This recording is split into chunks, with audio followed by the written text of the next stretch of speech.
British civil servant. This video is purely for entertainment and does not infringe on copyrights or laws. The rights to the novel and image belong to the original author. We do not claim ownership. Don't like waiting and want to listen to this fanfic in full now? Subscribe to our Patreon, where you'll find the best fanfics. Chapter 1176, Showing Off Muscles. After hanging up the phone, Pamela Mountbatten fell into deep thought. She remembered what her husband had said. Private property is inviolable. There is a limit to it. During World War II, the United States forced Britain to sell British-owned enterprises in the United States. If you don't have the strength to protect yourself, this will happen again and again. Other countries cannot be relied on. The only one you can rely on is the British government.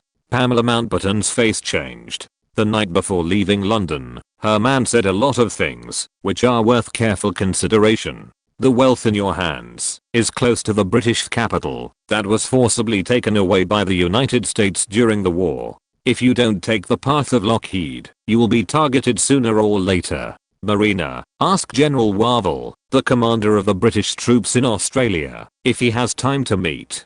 Pamela Mountbatten asked her assistant to help make an appointment with the commander of the British troops stationed in Australia who had previously entered the Australian launch site. At the critical moment, it was the presence of the garrison that made the female president, who felt that her husband's judgment was more and more reasonable, feel at ease. General Wavell lived in Perth. He thought that Marshal Mountbatten's daughter came to him to ask about the Cuban Missile Crisis that was spreading all over the world today, and she had already prepared a statement. He thought too much. Pamela Mountbatten had an almost superstitious confidence in her man. Australia's location will not be invaded by nuclear war, especially Perth, which is outside the range of Soviet nuclear missiles. The Soviet Union's intercontinental missiles are all aimed at the United States, so I'm not worried at all. This answer amazed General Wavell. It seems that the Marshal's daughter has an extraordinary understanding of military affairs. That's not the case. Pamela Mountbatten let out a long breath. On the contrary, the instability of the situation in Asia is closely related to Australia and is worthy of full concern. But even so, the atmosphere in Europe is definitely more tense than here.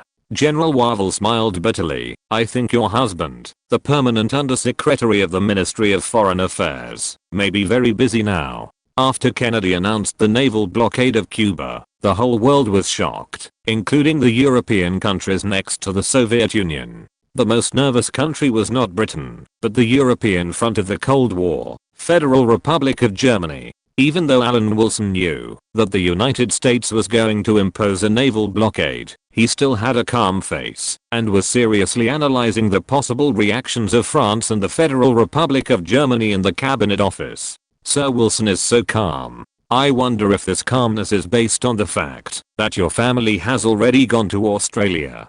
Bertrand couldn't help but snorted, full of sarcasm. Alan Wilson replied calmly, Burke, my wife goes to Perth every year at this time. Whether there is a crisis this time or not, it won't change anything.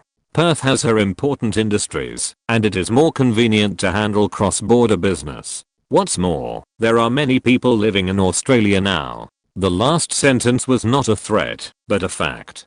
Perth's population growth mainly comes from British immigrants. In fact, the birth rate in the UK is not low, but the population increases not much every year because of the continuous immigration. Especially after Pamela Mountbatten and many nobles made their fortunes in Australia, Australia's attractiveness has increased exponentially. After this Cuban Missile Crisis, it is estimated that the attraction to Britain will increase. Australia is in the southern hemisphere, and the local environment is very safe and can avoid nuclear war. It doesn't matter whether it is reasonable or not. As long as British citizens believe in this unscientific statement, they will naturally put it into action. Then let's continue to discuss the reactions of France and Federal Germany. I guess the two countries are now in shock and surprise. But from my understanding of the two countries, this crisis is over, and the two countries will try independent cooperation among European countries. So Britain's attitude does not need to change.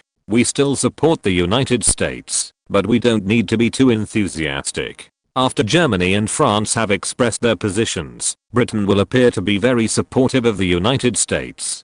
Norman Brook nodded continuously, but after looking at Bertrand, he added, "Alan, you always need a reason to make a decision." "Of course, sir. In fact, for the two countries, the threat of the Soviet Union's western cluster is not much less than the threat of nuclear weapons. The situation in the United Kingdom is slightly better, but it is actually the same. In the face of the Soviet Union's overwhelming ground force, whether to use nuclear weapons is already a secondary option. We are not the United States. Based on the current naval and air force forces that can be mobilized from the mainland United States, it is more than enough to implement a maritime blockade." Alan Wilson took out the deployment of the mainland United States Naval and Air Force. Of course he had intelligence on this, otherwise wouldn't he be the Secretary General of the Joint Intelligence Committee in vain? The United States can assemble more than 8 aircraft carriers and a huge fleet of hundreds of warships to blockade Cuba at sea. This force is something that the weak Soviet Red Navy cannot break through no matter what. In the next few days, we will see the United States and the Soviet Union flexing their muscles and making harsh remarks to each other, but both Washington and Moscow have plenty of time to consider how this crisis that has attracted worldwide attention will end. After all, naval actions are slow, otherwise why would we send the Royal Navy to Asia, right? Just as Bertrand said, Alan Wilson really looked like he would not change his color, even if the sky fell in front of him. When analyzing this matter, he was not nervous at all, as if it was a matter outside of himself. And Bertrand's guess was very correct. The family of his rival left Britain for Australia, which really made Alan Wilson fearless. He was not even afraid of a nuclear war. If it happened, billions of people would be buried with him, so why should he be afraid?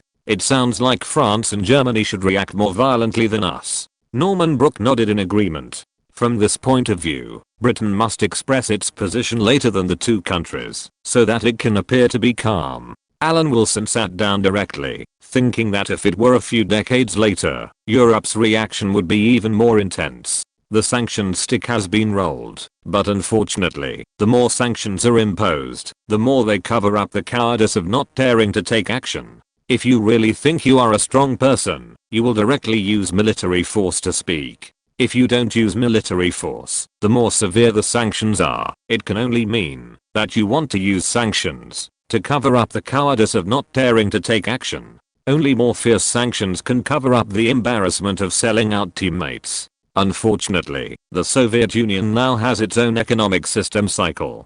The sanctions of NATO countries cannot be said to be useless, but they are indeed useless. The sanctions stick cannot be rolled, so you can only call for peace. At this moment, the phone in the cabinet office rang. Norman Brook's chief private secretary answered the phone and reported, "Sir Norman, the Soviet Union condemned the US blockade policy and said it would not compromise, starting to show off their muscles." Alan Wilson shrugged, indicating that his judgment was absolutely correct. A short while later, a call from 10 Downing Street came to the cabinet office and the intelligence analysis that the Joint Intelligence Committee needed to prepare for the discussion of the Cuban Missile Crisis. In a public statement on behalf of the Soviet government, Khrushchev angrily accused the US maritime blockade policy of being an unprecedented pirate action that is completely heading towards launching a world nuclear war. If it was just a verbal threat, Washington might not take it seriously. But then, the Soviet armed forces began to enter the highest state of combat readiness.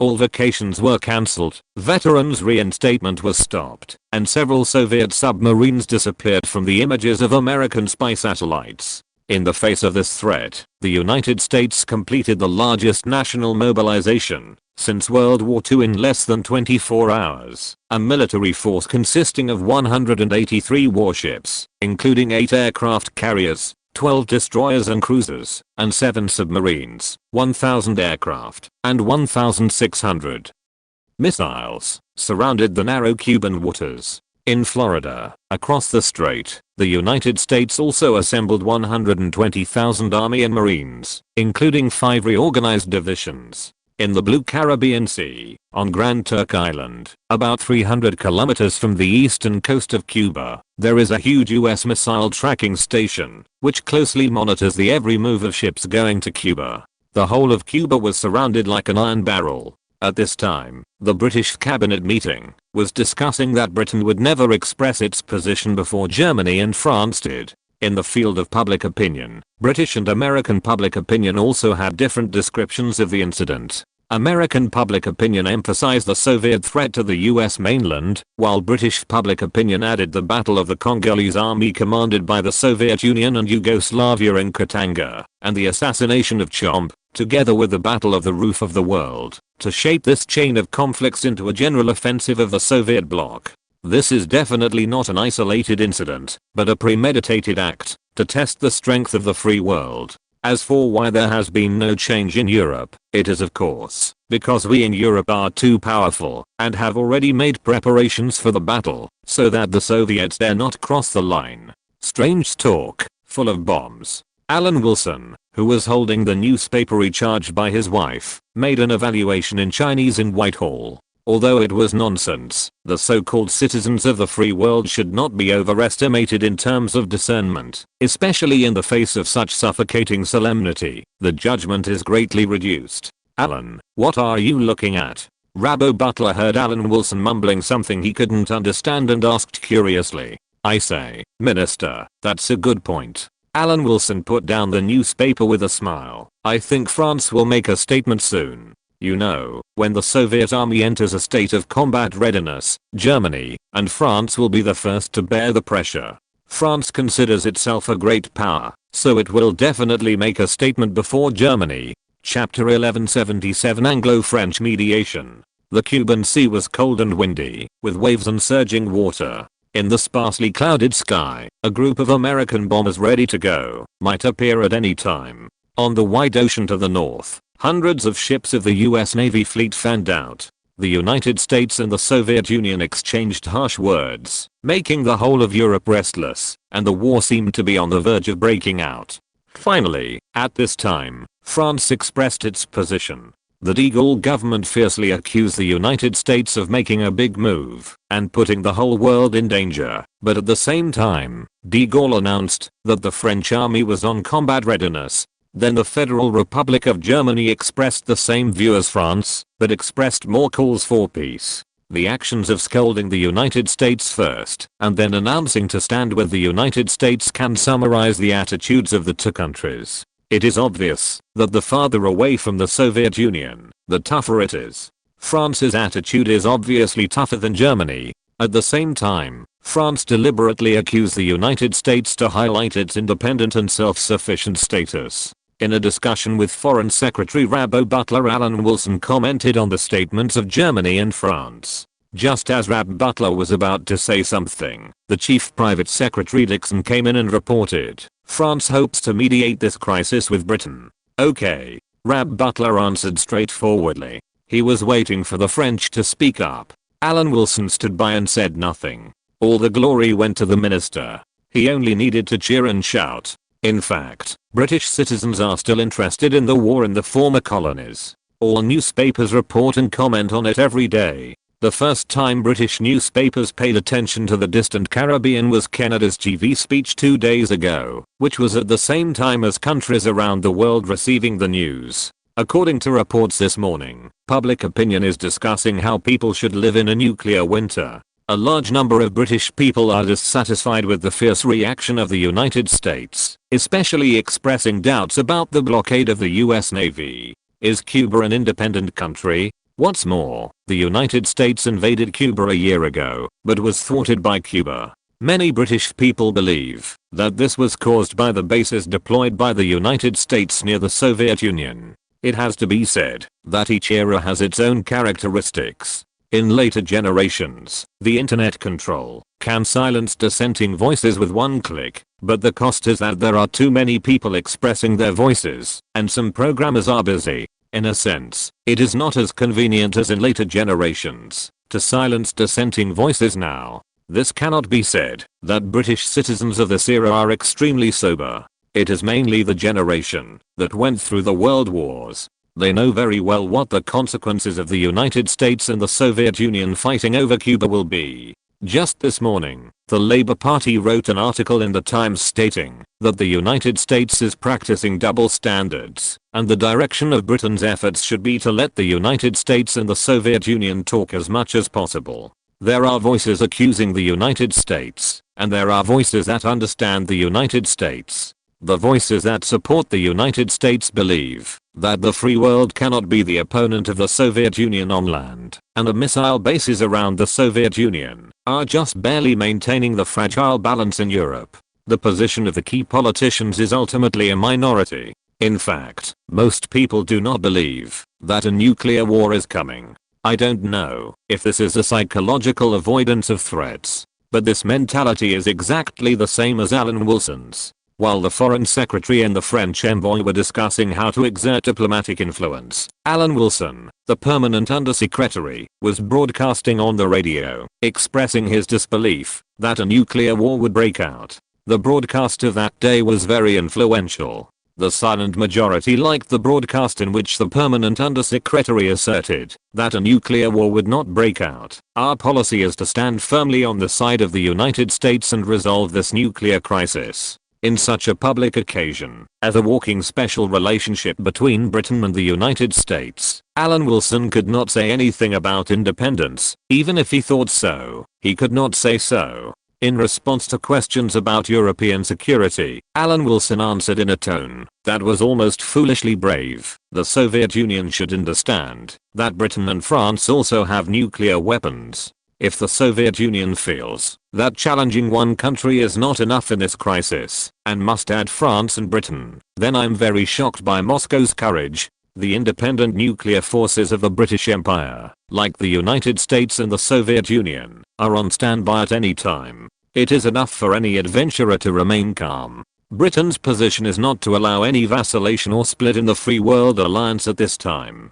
At the same time, we will do everything possible to make this crisis go smoothly. Some voices believe that the Cuban incident and the conflict in the Katanga region of Congo and the war in Asia are a source. If the speculation makes sense, the risks of the latter two are controllable, and we should be committed to considering Cuba as a priority issue to be resolved. The last paragraph is very selling out, teammates. If the Soviets heard today's broadcast, putting the Cuban Missile Crisis on a par with the Congo War and the Asian War, once the Cuban Missile Crisis retreats, it will inevitably be recovered on other issues. The broadcast of the permanent undersecretary implemented the consistent diplomatic philosophy of the United Kingdom: flexibility, independent interests, and not being swayed by emotional likes and dislikes. At the same time, Prime Minister Eden also expressed the same central point in his statement in the British House of Commons. Firmly support the United States, and at the same time, try to resolve this crisis peacefully. Prime Minister Eden's speech was immediately recognized by Washington, praising the indestructible special relationship between Britain and the United States. Without my years of hard work, would Washington look up to London? Alan Wilson, who returned to Zia Meng's apartment, was watching Prime Minister Eden's speech on TV. In the original history, by 1962, the special relationship between Britain and the United States had become a relationship between a superpower and a small partner. Britain had long since changed from the big three in World War II to one of the many small partners of the United States. Britain was relatively declining, and suggestions in many fields were no longer a reference for the United States. With this fact established, many people in the United States no longer regarded Britain as a mother country. The two countries were not the relationship between Greece and Rome, and the United States did not need Britain to teach anything. Britain's importance was decreasing, and naturally it did not have the ability to play chess. In the original history, Britain certainly did not link several events in 1962 to shape the strength of the Soviet bloc's general offensive. The United States certainly attaches importance to Britain's views, but it will not always take care of Britain's interests. But now it is different. The United States must also take care of Britain's interests. Britain has not fallen from the seat of a world power, and is still a great power with global mobilization capabilities. Similarly, France is much stronger than France in history. With the support of Britain and France in this state, the pressure faced by the Soviet Union is much stronger than in the original history. Will the war break out? Zia Meng asked the man of the same status as her husband. I'm a little scared. If you believe me, you can rest assured. Alan Wilson hugged Zia Meng in his arms and comforted her. Everyone is living well now. How desperate would it be to fight a nuclear war? There is no major crisis in the major countries now, and there is no need for war to divert attention, let alone a nuclear war. Under the premise that everyone is living well, the situation is not as dangerous as it seems. Some people make things very serious, while others are not worried at all. Zia Meng sighed faintly, wondering if she was too timid. Isn't this the real world? Alan Wilson smiled. It's impossible for people to have the same attitude. You seem to have said that the purpose of Britain joining an organization is always to disintegrate the organization from within. Zia Meng suddenly stared at the man's eyes. Is this true? It depends on what organization. If you are talking about NATO, the French have replaced our role. Alan Wilson laughed. The current France is much stronger than the original France. If the France in this world makes trouble within NATO, it is much more difficult to deal with than the original history, but it may not be a bad thing for Britain. The existence of such a France will make the United States need Britain more, and the status of the two countries will be more equal. Take one time for example, didn't Britain give the opportunity to express its position first to France? The French envoy also came to London specifically to express his intention to join Britain in mediating this crisis. Britain and France are still two countries that retain considerable strength. It is absolutely incomparable to express their positions one after another. On the evening of this day, French President Charles de Gaulle and British Prime Minister Eden had a phone call to discuss how to resolve this crisis. Charles de Gaulle said that now both the United States and the Soviet Union need a third country to speak out and give the two countries a step down. At this time, giving the United States and the Soviet Union a step down is the solution to the problem. Eden agreed to this, so the question is, who visits Washington and who visits Moscow? In theory, Britain should naturally stand on the side of the United States, but now the US Navy is blockading Cuba, which can be said to have an advantage. What if the Americans think that the United States can solve this problem, and Britain is responsible for dealing with the United States, and the United States does not appreciate it? It seems that the Soviet Union needs this step more, which can greatly add points to Britain in the diplomatic field. But if Britain visits the Soviet Union and France visits the United States, it is not consistent with the previous statement. Britain's statement pays more attention to the special relationship between Britain and the United States than France, and then gives France the opportunity to visit Washington for diplomatic influence. At this time, the British government was caught in the greed of wanting both, and could not extricate itself. It wanted to maintain the special relationship between Britain and the United States, and get influence from Moscow. Just visit Washington and Moscow. Once the issue is resolved, who will play a greater role, Britain or France, depends on whose public opinion is stronger, right? Alan Wilson looked invincible with the Times in his left hand and the Daily Times in his right hand. In the war of public opinion, is Britain afraid of France? Chapter 1178 Alan in Moscow. Alan Wilson. Minister Ab Butler prepared a draft for the Soviet Union to make its position clear, which included the Cuban Missile Crisis, stopping the attack on the Congo-Katanga Free Army, and ending the Asian War. In diplomacy, Britain has tied together several recent events and used them as the core of this diplomacy. This bundling is not completely without danger. The Cuban Missile Crisis is a matter between the Soviet Union and the United States. There is also a war on who is the boss of the third world on the roof of the world. As for the Congo War, it is just a make-up. But this does not mean that the battle in Congo is not dangerous. In fact, the most likely thing that the Soviet Union will use to kill the chicken, to scare the monkey, is the direction of the Congo War. Alan Wilson even expressed pessimism about this, and hoped that Grace could quickly achieve the set goals, otherwise it might bring disaster to herself. This wave of bundling sales of British public opinion has inevitably spread to the United States, and is being accepted by many people. Is the Cuban Missile Crisis the United States protecting itself, or is it part of the Soviet group's attack on a global scale? It all depends on how to say it to get sales. As a country where conspiracy theories are prevalent, it is obvious that the bigger the better. The division of labor for this mediation has been determined. The number one figures in the British and French foreign ministries will visit Washington to express support for the US's actions, and the number two figures will go to Moscow to conduct diplomatic mediation. You have to seize the opportunity while the heat is high, otherwise you may not be able to leave a deep impression in front of the world. It was already very dark. Colonel Richardson parked his car at the dock, walked to the front porthole of the docked submarine, and walked to the gangway. He just returned the salute to the sentry when he heard the loudspeaker on the ship announcing his arrival. He slowly climbed the 27 bright steps leading to the porthole. The submarine captain Buck Williams, who was startled by the loudspeaker, was waiting for him. "If you need us, we will be fully supplied and ready to sail, Commander." "Well," Richardson said, and the two of them walked towards Richardson's cabin. "I'm sorry to ask you to do this, Buck, but since the telegram from Fleet Command, there is not much choice." When the two officers came to the cabin, Richardson pushed Buck and without saying a word, closed the door, and then pulled out a telegram from the safe desk. This was a telegram forwarded by the commander of the Atlantic Fleet Submarine Force. At this time, they read the telegram again, and no one spoke. They watched it intently, as if they could see the further meaning that might have been expressed. The best way to fight against submarines is to use submarines. With an overwhelming advantage in surface forces, the Soviets can only use submarines to sneak into Cuba, so capturing the Soviet submarines is the greatest reward. Submarines themselves are hidden weapons, and even a powerful surface fleet cannot avoid being careless. Unable to catch this elusive weapon platform, after knowing that the Soviet Red Navy could not confront the United States on the ocean, Khrushchev did not intend to admit defeat, but sent submarines to infiltrate and test whether the encirclement built by the United States was solid. 4 submarines quietly set out from the Kola Peninsula, sneaked south, successfully avoided the reconnaissance points set up by NATO in the North Atlantic, and soon entered the Caribbean Sea.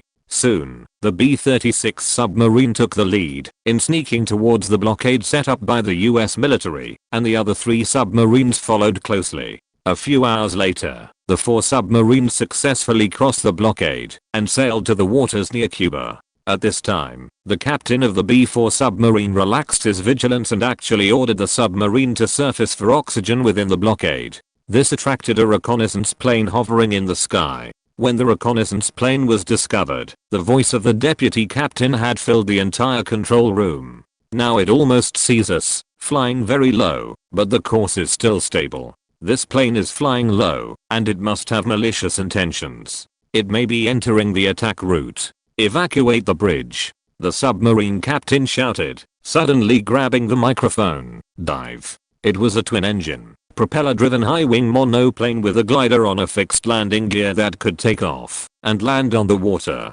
It was obviously not a combat aircraft. However, the idea that the Americans could begin to scout their submarines in such a short time was absolutely untenable. Perhaps the planes were all part of a joint operation. This idea was obviously correct. Perhaps their appearance and collision were not accidental. The plane suddenly began to climb higher. As the plane soared upward, a small object on the belly of the plane quickly broke away and became larger and larger.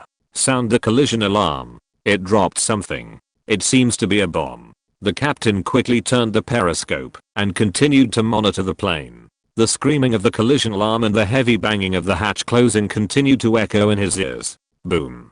The explosion suddenly sounded shockingly. A cloud of white mist filled the periscope lens. The plane disappeared. However, when dropping the bomb, the plane had obviously begun to climb to escape the shockwave of the explosion, which was dangerous to the target and the reconnaissance plane itself. The reconnaissance plane dropped not just a bomb, but also a flare, indicating to the surrounding American fleet that the blockade had been infiltrated by Soviet submarines. The Soviet submarine appeared in the blockade, and there was definitely no one but it. This was immediately known to the US Navy, and countless warships rushed to the sea area for carpet reconnaissance. The discovered Soviet submarine could only dive. In the deep sea, the submarine shut down all ventilation equipment, even the air conditioner, and sailed silently for several hours. The air in the submarine was foul and the heat was almost unbearable. All the metals that were in contact with the outside sea water, condensed water,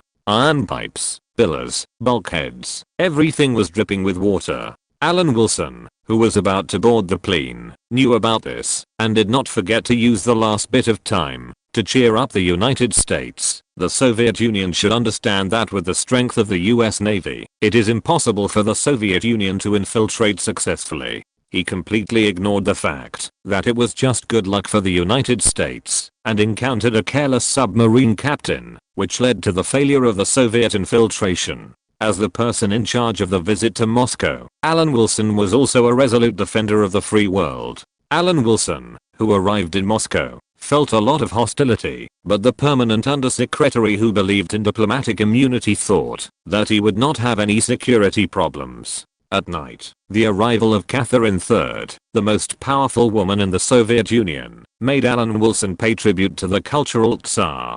Firtseva looked like she didn't want to do that and imitated what Alan Wilson said before leaving London. The Soviet Union is impossible to succeed. Isn't that what you said? So what are you doing here?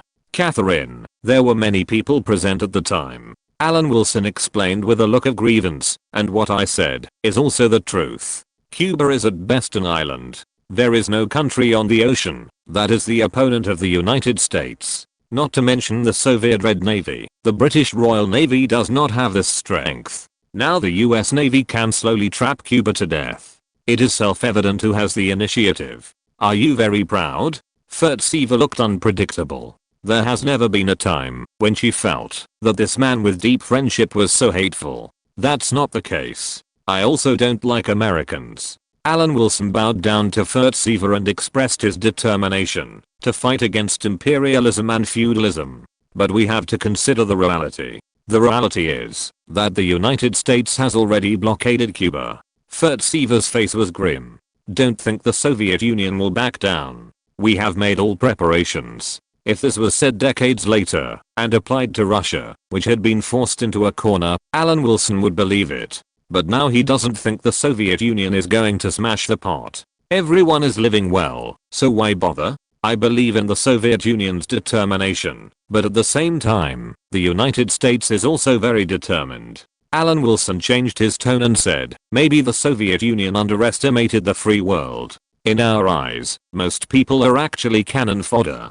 Take me for example, my wife and children have gone to Australia. The Soviet Union's intercontinental missiles can't reach Australia, right? Before the proletariat unites, the capitalists must first unite, otherwise they will be exploited by these mudlegs, right? In the final analysis, the Soviet Union does not have the strength to kill the United States in one fell swoop. I'm here to represent the British government and give the Soviet Union a way out. Don't be so hostile to me. Alan Wilson whispered nonchalantly, the Soviet Union also needs this step. Taking care of Britain's diplomatic influence will also benefit the Soviet Union. Everyone knows that you, Britain and the United States, are in the same boat. Firtseva was stubborn and didn't believe in Britain's integrity. This suspicion is true, but it's not the point. Alan Wilson's hands have already been on the shoulders of the cultural Tsar. Ekaterina, long time no see. Don't treat me like this. Maybe I can give you some advice. Due to the different countries, every meeting between the two may be the last time. The cold treatment of the cultural Tsar made Alan Wilson very sad at this time. The meeting between the two should not be like this. First of all, speaking softly also softened Firtseva's heart. It was indeed difficult for this man to come here. She shouldn't be like this. The gentleness of the cultural Tsar made Alan Wilson give positive praise, and by the way betrayed Colonel Banakovsky. Why didn't you say it last time? Firtseva stood up all of a sudden, completely ignoring that she was already naked. I have to keep something in reserve, otherwise you might be cold to me. Alan Wilson's demeanor at this moment was just like General Potemkin, the lover of Catherine the Great in history. Are there any more? Firtseva doubted that this man still had any more in his mind. Really? Alan Wilson spread his hands, indicating that there was really nothing left. If you're listening to this novel on a channel other than Fanfic World, it means they downloaded and uploaded it without effort. We cordially invite you to visit our channel, Mundo Fanfic Novelos. There you'll find the original version of this story and you can explore many other novels of various genres. We're waiting for you to immerse yourself in a world of incredible novels. Chapter 1179 To Faced Wilson. The imperialist lackeys came to Moscow and were given a warning by the cultural czar, which greatly hit the arrogance of imperialism and made them surrender to him. In fact, it is not meaningless to take such a risky move. At least the Soviet Union should realize it now. It is impossible to take such a risk. Alan Wilson spread his hands and explained the British position based on facts. But you just don't mention that there are nuclear bombs aimed at Moscow in Italy and Turkey. Furtsever exposed the man's hypocritical words and pointed out that this statement was double standard. After all, Britain and the United States are in alliance, Ekaterina. Alan Wilson said this and changed the subject. If this incident is over, it is not that there is no chance to regain face. What can you do? Furtsever stared at Ali Wilson, her eyes like a pool of spring water. Aren't you also eyeing Cuba's location? It doesn't necessarily mean that this island has no other use but to be a missile base. You have to know that the United States has the highest standard of living in the free world. On the contrary, the entire population of Latin America is in poverty.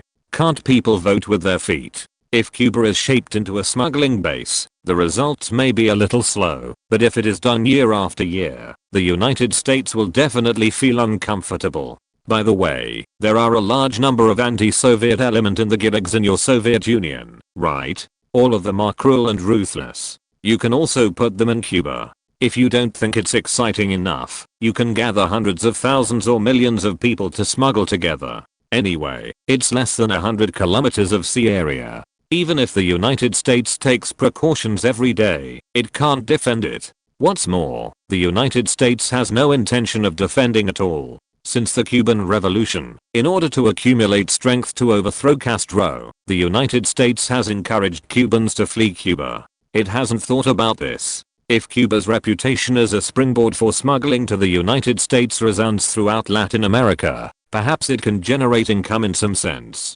Alan Wilson had no doubt that Castro dared to do this, because in real history, Castro had done so. To induce Cubans to flee Cuba, the US Attorney General granted a special permit, allowing Cubans to enter the United States at will. Any Cuban immigrant who arrived in the United States after 1959 and lived in the United States for 1 year could obtain permanent residency. Under the guidance of the Americans, a large number of Cuban landlords, businessmen and intellectuals fled to the United States. In the early stages of this population immigration war, the United States obviously had the upper hand, and Cuba had to tighten its immigration policy, but the arrogant United States accused and criticized Cuba's policy of restricting immigration. Castro decided to teach the Americans a lesson and suddenly released control of the port of Mariel. About 150,000 Cubans smuggled into Florida at one time, most of whom were death row prisoners, mental patients, lumpen proletarians and prostitutes. Using this action, Cuba emptied all prisons and mental hospitals, which was known as the Mariel smuggling incident. Of course, Miami was the first to bear the brunt and naturally became the main receiving place for these Cubans. As a result, Miami became a victim of this strange war between the two countries. The city's public security plummeted, gangs were rampant, and drug smuggling was rampant. Miami soon became the largest cocaine transit port in the United States. The cocaine came from Colombia, Bolivia, and Peru. As the living environment in the city continued to deteriorate, a large number of white people began to flee Miami, and Miami became the world of Latin American culture. Furtsever was shocked, as if she had just met Alan Wilson for the first time. If you want to say bad, you are bad enough. This is a solution, but Furtsever felt that Cuba was too far away. Sending anti-Soviet element in the Soviet Union to Cuba would be fine if there were a few, but if there were too many, would they be noticed? There is absolutely no problem.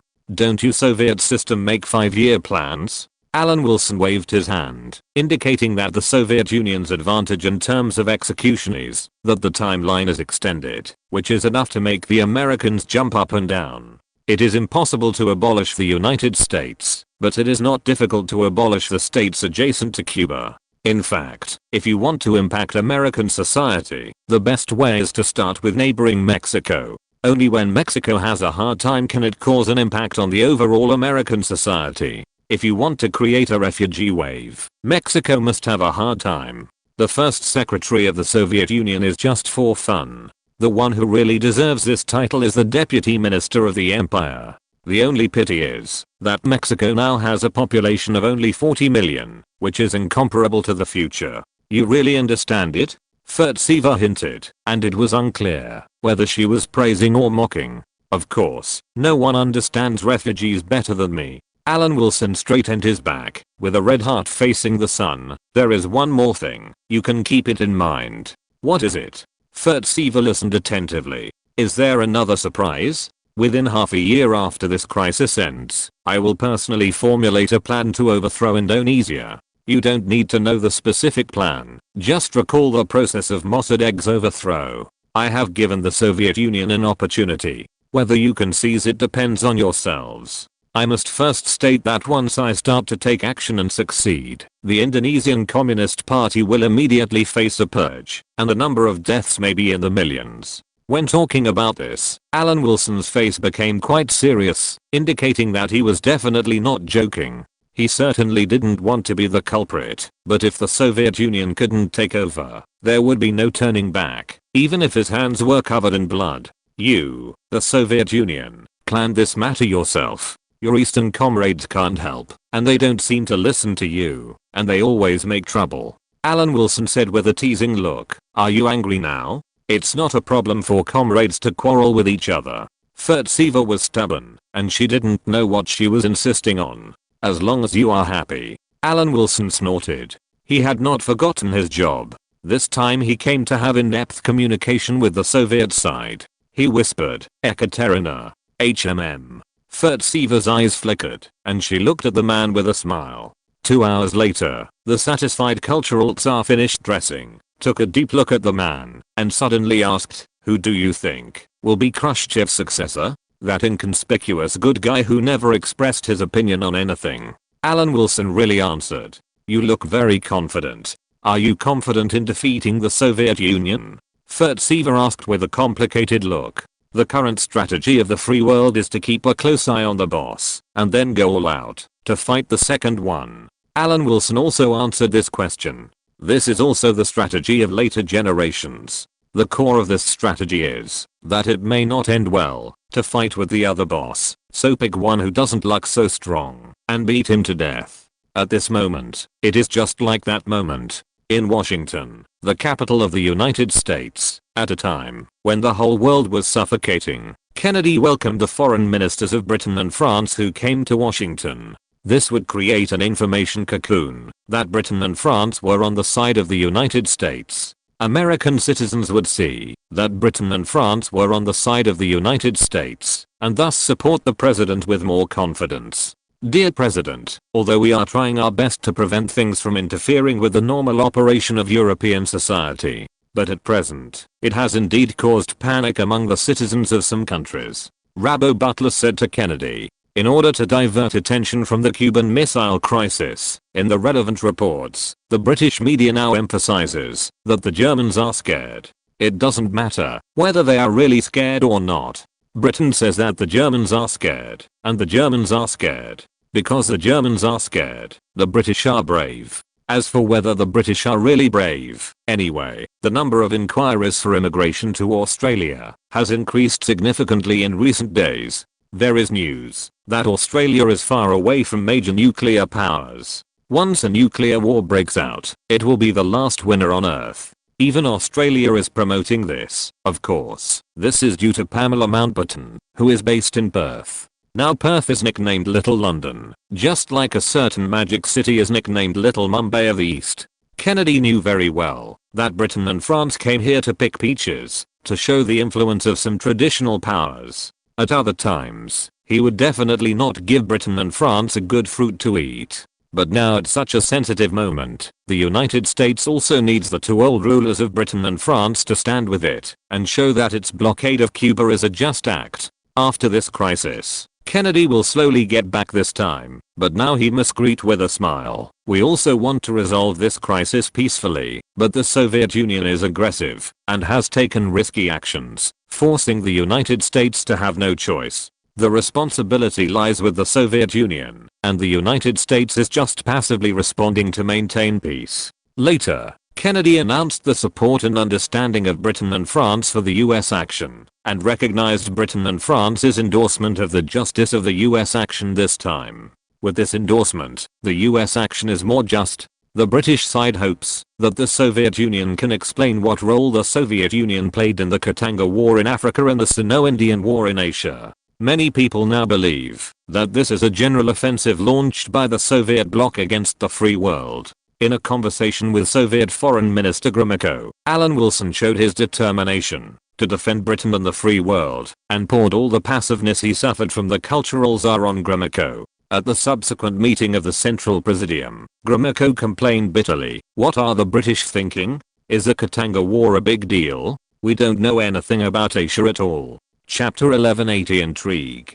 Perhaps in the eyes of the British, they may really believe that this is our general offensive. Many public opinions in the Commonwealth countries do say so. Shelepin's loyal supporter is still the chairman of the KGB, so he is naturally very clear about the current public opinion in various countries. If this is really the case, it can be said that there are pros and cons. Gromyko was stunned and then said, "If Africa and Asia are included, our bargaining chips will increase. If the Cuban Missile Crisis dies down, there is no doubt that we need to score points on these two issues, otherwise we will not be able to explain to other allies." Brezhnev fell into thinking, and finally shook his head and said, "We cannot participate in Asian affairs. No matter which side we stand on, we will be blamed in the end. What's more, our Eastern comrades are not obedient, and are in an irrational state. Maybe any word we say will make them think that we are interfering in internal affairs. At least in public, it is not appropriate to express our views at the diplomatic level." The originally close Eastern allies have become complete problem children in the eyes of Moscow now. They have caused a lot of trouble for the Soviet Union. Under such circumstances, any contact is not advisable. In fact, in addition to these 3 points, we must also pay attention to Southeast Asia. Sukarno was very dissatisfied because the United States stood on the side of Britain and the Netherlands, and Australia had strong hostility towards independent Indonesia. The power of the Indonesian Communist Party is expanding rapidly. If we can make decisive progress in Indonesian affairs after this crisis is over, it should be able to put a good end to this crisis. Fulsiva spoke at this time, expounding her views on Indonesian affairs, and then changed the subject and said, "But through the fate of Iran's Mossadegh, we should also know several factors, that is, leaders of many countries, such as Mossadegh, have no idea of the seriousness of the matter, and there are problems with the basic base." Even if Sukarno is now inclined to the Indonesian Communist Party, the Indonesian military accepts so-called aid from the United States every year, which is extremely similar to the previous Iranian coup. Unknowingly, all members of the Central Presidium were attracted by Fulsiva's words. The cultural Tsar rarely expressed his views on foreign affairs, but the limited few times he did so, the effect was good. If a coup occurs, the Soviet Union's disadvantage is exactly the same as this time's Cuban Missile Crisis, that is, we lack the strength to support an archipelago country. Fulsiva said helplessly, from the worst perspective, perhaps the British and American plan to overthrow Indonesia has already been put on the agenda. If a coup occurs, how can we rescue it? The members of the Central Presidium were silent. If the Soviet Union had a way, it would not be so embarrassed in the Cuban Missile Crisis. The British Royal Navy may not be as sharp as the US Navy, but its strength is still above the Soviet Red Navy. The risk is so great, and if something goes wrong we will not be able to rescue it all. There is only one way, we must take the initiative, and strive for the greatest victory. Fulsiva said this, and looked at Shelepin. "Sharik, has the KGB's work in Indonesia not made any progress? In fact, for many countries, it does not take a very strong force to carry out a coup. The command of a capable combat force can get things done. Just like in Congo, we control or make Lumumba inclined to us, and now we are suppressing the British-backed independence forces in Katanga. Even if it is really successful, putting Sukarno in the forefront is still the top priority." Brezhnev continued along Fulsiva's line of thought. "Our long-range projection power is not strong enough, and cooperation with prestigious national leaders is not an option. That cannot be done. If Sukarno is left aside, we will not be able to control the situation in Indonesia as a whole. teaching the United States a lesson. Compared with others, Khrushchev was in the most urgent mood. He had thought of the possible consequences of the Cuban Missile Crisis, but he did not expect that the United States had stuck the Soviet Union in an extremely uncomfortable position. If he backed down this time, his years of blackmailing the United States with missiles would be bankrupt. But if he really compromised, even if Britain and France had taken the initiative to give him a way out, it would still be difficult to accept. This would have a huge impact on his authority. So even if he compromised in the end, the Soviet Union had to make achievements in another area. Shurik, Comrade Qatar's opinion is extremely important. Considering the previous experience of Iran, in a sense, the situation of Sukarno in Indonesia is indeed very dangerous. Do you comrades agree with this judgment? When Khrushchev asked for consent, he was not asking for other people's opinions, but was used to making decisions casually. The people present were naturally very clear about this, and nodded in agreement. After the meeting, Brezhnev left the Kremlin. Furtsev followed him, and heard Brezhnev say, "Once we compromise, the impact will be huge. The national conditions of our country cannot tolerate a weak person leading us." Yeah. Furtsev hummed. Brezhnev was speaking the truth. This is the character of Russians. There is no patience for weak people. The two of them tacitly did not continue the discussion. At the British Embassy, Alan Wilson was analyzing with Vanside what the Soviet Union would do next. The name Vanside aroused Alan Wilson's interest. There was nothing special about the question. He was of Dutch descent.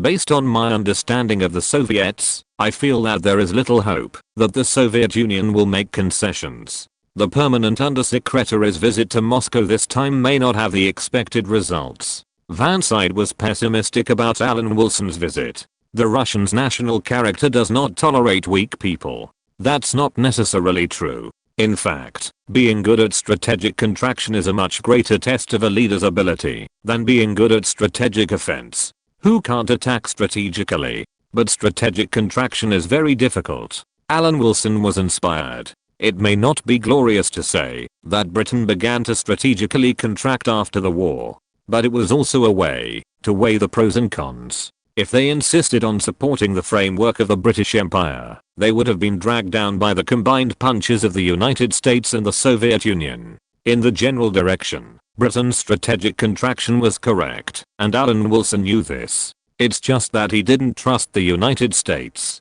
He felt that the United States was obviously not as smooth as Britain in diplomacy. At his age, it would be better if he died early. If he lived longer, even if he defeated the Soviet Union, would he watch the United States defeat the Soviet Union, and then turn around and beat Britain and France, and then close his eyes and show his invincibility and lead Britain into the ditch? In his opinion, the United States and the Soviet Union were the eldest brother, not to mention the second brother, in terms of strategic contraction. The Soviet Union contracted and collapsed.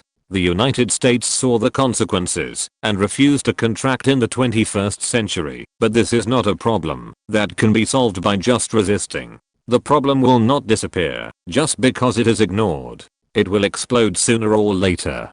Don't let Britain, who is being held hostage, be implicated by them. The two people who were discussing in the embassy did not know at this time that the Soviets were now preparing to open up another front to regain their ground. It was the cultural czar in Alan Wilson's eyes who proposed it.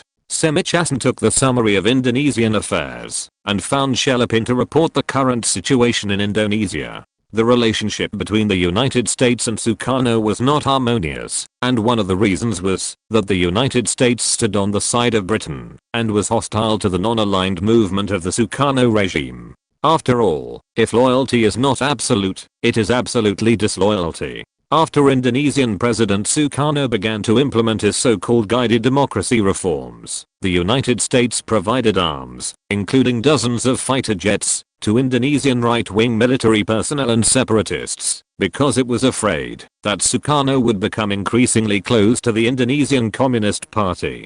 The main recipients of the arms were two different organizations. The first was the Revolutionary Government of the People's Republic of Indonesia located on the island of Sumatra, and the second was the rebel movement based in Manado. The US government not only provided arms to these two rebel organizations, but also sent agents to Indonesia to help these two organizations realize their separatist dreams. Indonesia did not understand the intentions of the United States and requested military assistance from the United States, but was also rejected by the United States. During the whole process, the Sukarno government had discovered that the United States was the backer of these two organizations. It is certain that Sukarno has alienated himself from the United States because of this. Semichasan introduced to Shelepin, it is not that there is no opportunity to expand the Soviet influence to Indonesia. In fact, it is quite suitable. If we take any action, the United States may take measures to deal with Mossadegh. You also said that the United States provides so-called assistance to the Indonesian military every year. Sukarno knows that the United States is the backer of the two separatist organizations, but he is still indifferent. It can be seen that his political level is not high, or he is too confident in his transcendent status as the father of independence. The last person who was so confident was killed by Pahlavi in Tehran. Shelepin shook his head and said, this situation is quite dangerous. The most dangerous thing is that Sukarno may not realize this danger. At this time, Shelepin did not know that Furtsiva had a list of Indonesian military generals who should be eliminated, and was still worrying about how to find a breakthrough point. While Shelepin was worrying, Khrushchev, the first secretary of the Presidium of the Soviet Central Committee, wrote a personal letter to Kennedy to explain the Soviet Union's position in this crisis. Soon, Kennedy and the White House received Khrushchev's letter. At this time, Kennedy showed off Khrushchev's handwritten letter in front of the British and French foreign ministers. It turns out that Khrushchev has no way to deal with our naval blockade. If this is the case, there is room for a peaceful solution, which is what our two countries hope to see. Rabo Butler breathed a sigh of relief, thinking about how to attribute the credit for the end of the Cuban Missile Crisis to the British mediation this time. Coincidentally, the French also thought so, but Kennedy did not think so.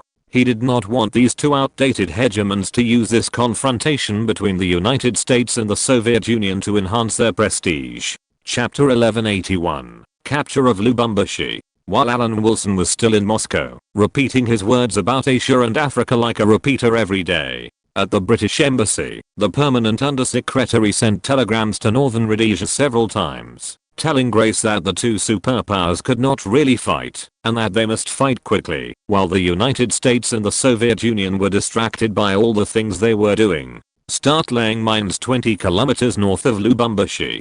Drive out all the indigenous people. Grace called his subordinates and ordered, release all the mines accumulated over the years. Having taken root in Northern Rhodesia for more than 10 years, these Slavs have also developed some military equipment, such as minelayers. The minelayers of Northern Rhodesia look like the Katyusha rocket launchers used by the Soviet Union in World War II. This minelayer can launch 208 anti-tank mines at a time. The launch efficiency of conventional mines is even higher. It is considered to be the housekeeping equipment accumulated by Northern Rhodesia over the years. The opening mechanism is used to control the mines from the mine storage rack to the conveyor belt. The output mechanism ensures the mine distance. The conversion mechanism puts the mines into combat mode. The whole process is automatic. No operator assistance is required. With the help of heavy trucks that transport mines, a 20-kilometer long area can be turned into a minefield within a day. In order to speed up efficiency, the minelayers in Northern Rhodesia have already been concentrated, and Lubumbashi has stored a large number of mines as raw materials for the minelayers. The entire area north of Lubumbashi is constantly seeing the scene of flowers scattered by fairies, and sometimes there are even explosions. The mines launched are shaken and explode directly, but overall it can be said to be orderly. The tribes that were driven out saw this scene from afar and hesitated. As early as when Chub was assassinated, Grace tore off his disguise and began to drive north with the black tribes that belonged to his territory in his mind. At this time, these people were completely heartless, and it was impossible to get these wooden heads to move without killing them. Ordinary colonists would not dare to do this, fearing that they would arouse the disgust of most people, but these ruthless people from the Balkans did so. It needs to be faster.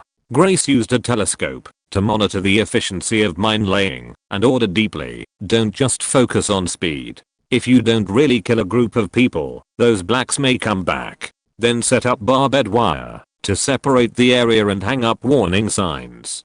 Don't let people from Lubumbashi approach here in the future. Don't worry, Colonel, it will take at most a week to launch all 5 million mines. The officer following Grace was full of confidence. 5 million is only enough for the time being, and we need to replenish mines every year. Grace shook his head slightly and said, in order for us to be able to live in long-term stability and be free from racial problems, these investments are worthwhile now.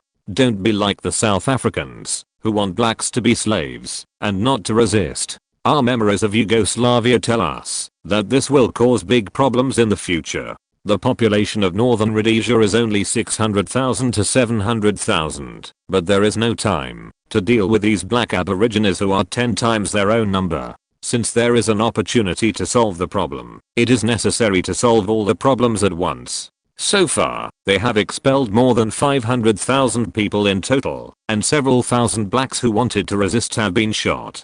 Having already done this, it doesn't matter if we go a little further. Colonel, are all the 80,000 plus Belgian immigrants going to stay? The officer frowned and asked unwillingly, do you think we are offending the French? Grace turned around and asked. Although the Belgian Congo was a colony of Belgium, Belgium was French speaking. He had already reached a conclusion when he discussed this with Alan Wilson. The number of more than 80,000 Belgian immigrants was not large. If they were driven away, they might offend France and Belgium. If they were left, they could have good relations with the two European countries. Although the entire Katanga province was not taken, the land south of Lubumbashi was enough to make people ecstatic. The copper mine controlled by the Belgians has also been taken. Grace has already negotiated with the leader of the Belgian immigrants to guarantee the Belgians' right to distribute the copper mine's profits. It's just that the history of relying on black labor for mining is coming to an end, and the Belgians must also end their colonial history in a sense and make themselves well fed.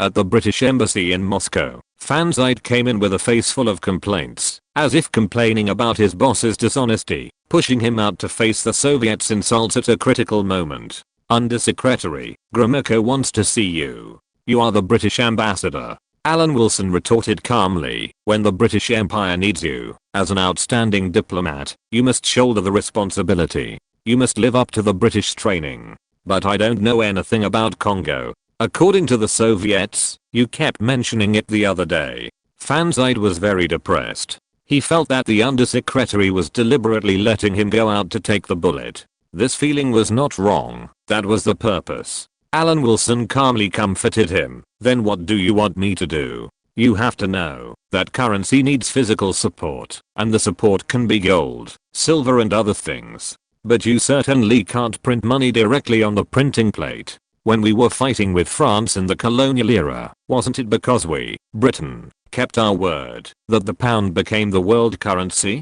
The copper mines in Katanga have a huge supporting effect on the British currency. Alan Wilson said indifferently, money is not despicable just because it is stained with blood, nor is it noble just because it is not stained with blood. After all, it is printed by machines, and it is people who give it important value. If we don't have important raw materials in our hands, if we don't have a Kuching steel base in Malaya, will Britain still be Britain? To be honest, at this moment, why should I come to Moscow and sit opposite the Soviets calmly? Do you think this can be done with the British Isles? The value of the pound cannot be supported by the British Isles. Once the pound depreciates, countries that have pounds in their hands will sell their pounds. No matter what the result is, it will be an extremely uncomfortable consequence for Britain. Van Zyt opened his mouth. He couldn't refute the permanent undersecretary of the British Foreign Office, not only because the other party was more senior than him. This time, Britain made a feint to the west and attacked the east, and then made a move in the south, just for the copper mines that were as famous as the Chilean mines. Alan Wilson was not greedy.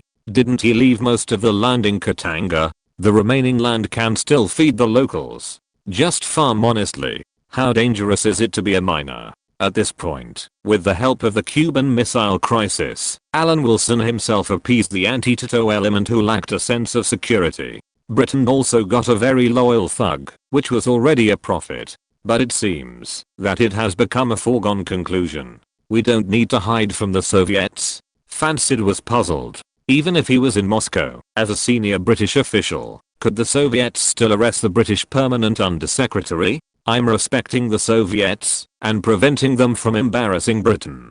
The British permanent undersecretary hiding in the embassy said, "What's the point of quarreling? The Soviet Union will never agree to our conditions, and vice versa. There is another reason that cannot be explained clearly, to avoid entanglement with the Soviet Union on the issue of Northern Rhodesia. That is, the main residents of Northern Rhodesia, whether Croats or Serbs, are Slavs. The Slavs in the Balkan Peninsula and the Slavs in the Soviet Union are of the same blood. According to the evaluation of the Kingdom of Yugoslavia by the diplomats of the Third Reich, half of the people in this country are pro-Soviet and half are pro-Russian. In other words, half of the people in the country tend to be pro-Soviet and half are pro-Russian. The former are socialists or nationalists. Such a country is a huge threat to the Germans after the start of Operation Barbarossa. Grace and his people were not born after the war. Many of them were remnants of the war. Even if they are not pro-Soviet, they are not opposed to Slavic nationalism.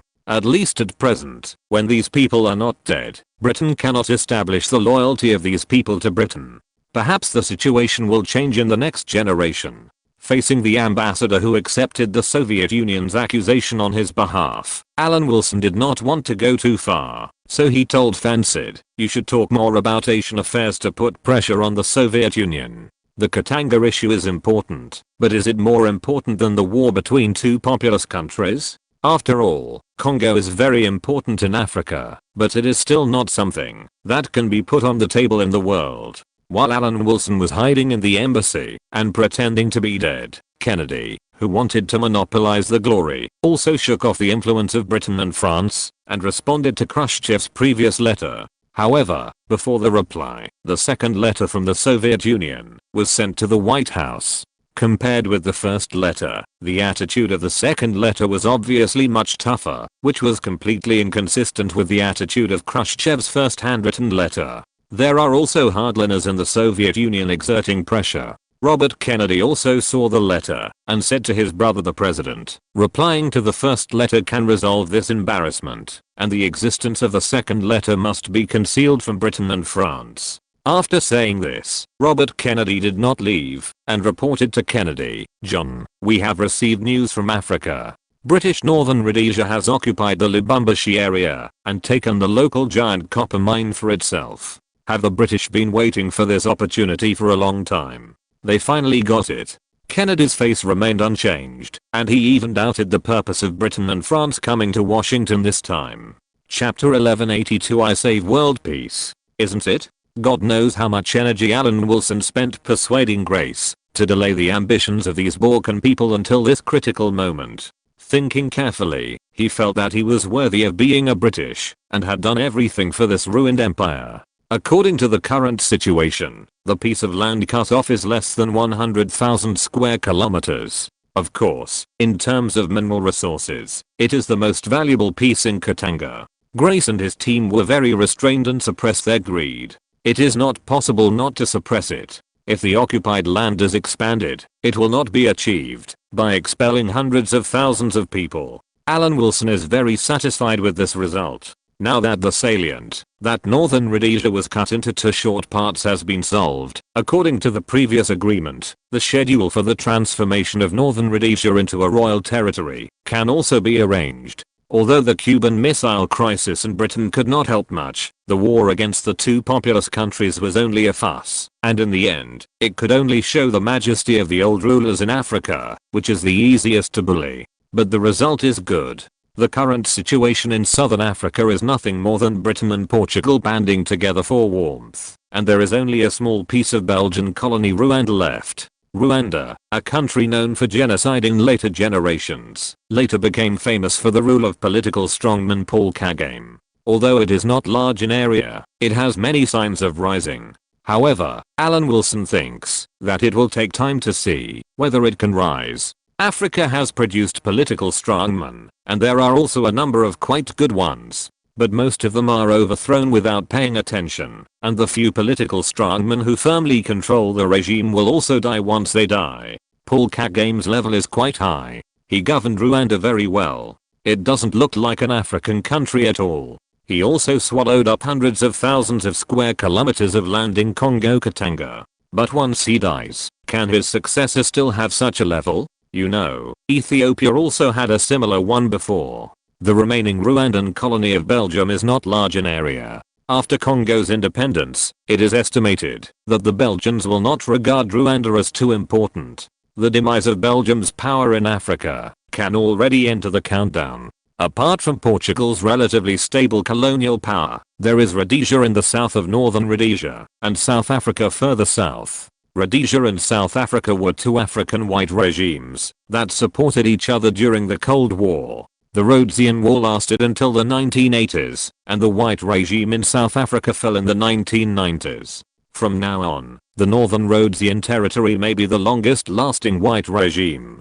Thanks to these remnants of World War II who refused to change their ways and were not wrongly executed, the black population in northern Rhodesia has been cleared out. As long as a few Slavic groups do not engage in civil war with Belgian immigrants, the local area will not be threatened by foreign forces. At this time, Alan Wilson did not know that the Rhodesians would soon see the situation in northern Rhodesia and would seek medical advice from him, the permanent undersecretary. He is still in Moscow, fighting fiercely with the Soviets. Overall, if we do not consider the issue of political correctness, Britain's interests should not be harmed in the short term. During the Thatcher period, the issue of political correctness was not really considered, and the relationship between Britain and South Africa heated up sharply. However, the price was also huge, and the Commonwealth almost fell apart. In the Kremlin, Soviet Foreign Minister Gromyko was complaining about a certain Englishman who was hiding in the embassy. He is so cowardly. What on earth did he come to Moscow for? Maybe he wanted to avoid being talked about Lubumbashi, Furtsever said after hearing this. But now we can see that Britain took advantage of the time when we were entangled with the Americans to solve a problem for Britain.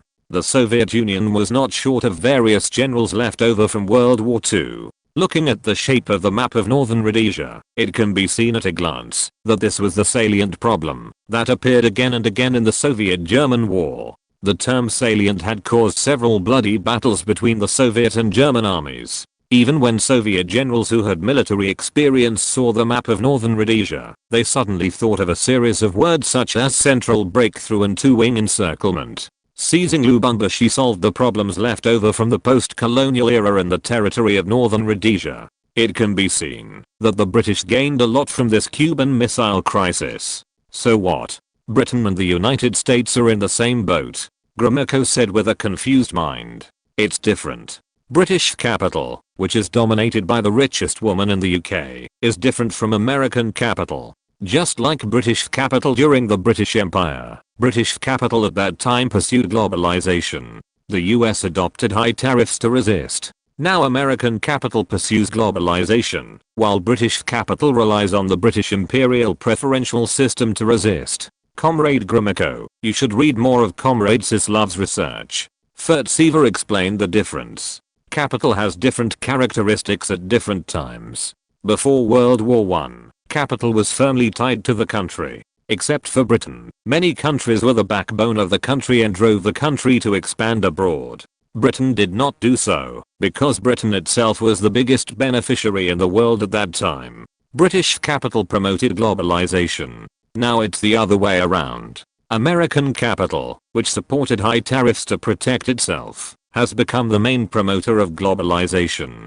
British capital relies on the national power of Britain to resist the expansion of American capital with the imperial preferential system. The former itself hates the existence of the state model because it makes them feel unfree. The latter must rely on the power of the state to protect their own interests. Of course, the two are not completely incompatible. Once the party relying on the state cannot resist the international capital party, the idea of cooperation will arise. If Alan Wilson were here, he would definitely say something wonderful. However, in the 21st century, the British and American capital mentioned by Furtsever have reversed. British capital has lost all its industrial capital and transformed into financial capital and can only go down one path. The United States has changed again. After all, the United States is a country with a population of 300 million.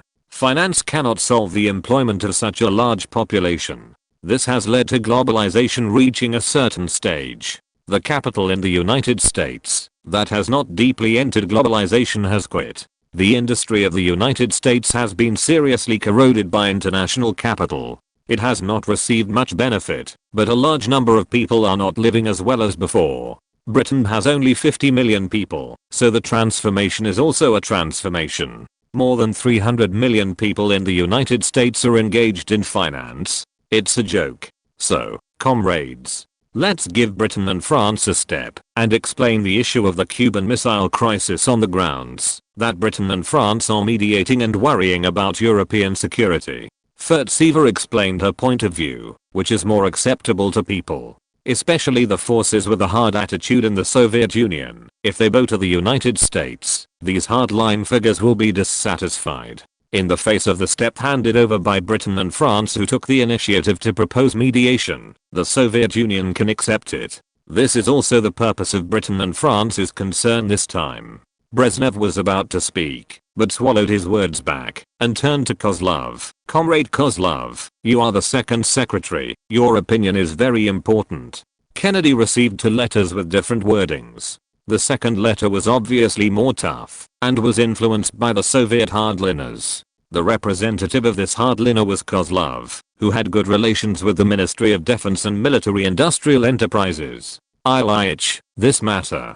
Kozlov opened his mouth, but finally nodded with difficulty to maintain Khrushchev's authority. Okay, just emphasize the mediation of Britain and France in the diplomatic field and Europe's security considerations, and reply to the United States.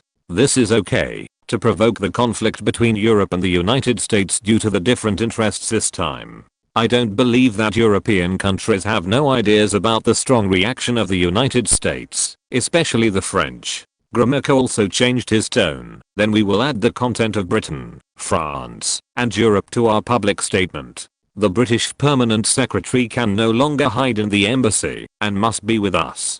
Saturday, Moscow radio broadcast Khrushchev's reply. The letter said, I understand very well the concerns you and the American people have about what you call offensive weapons.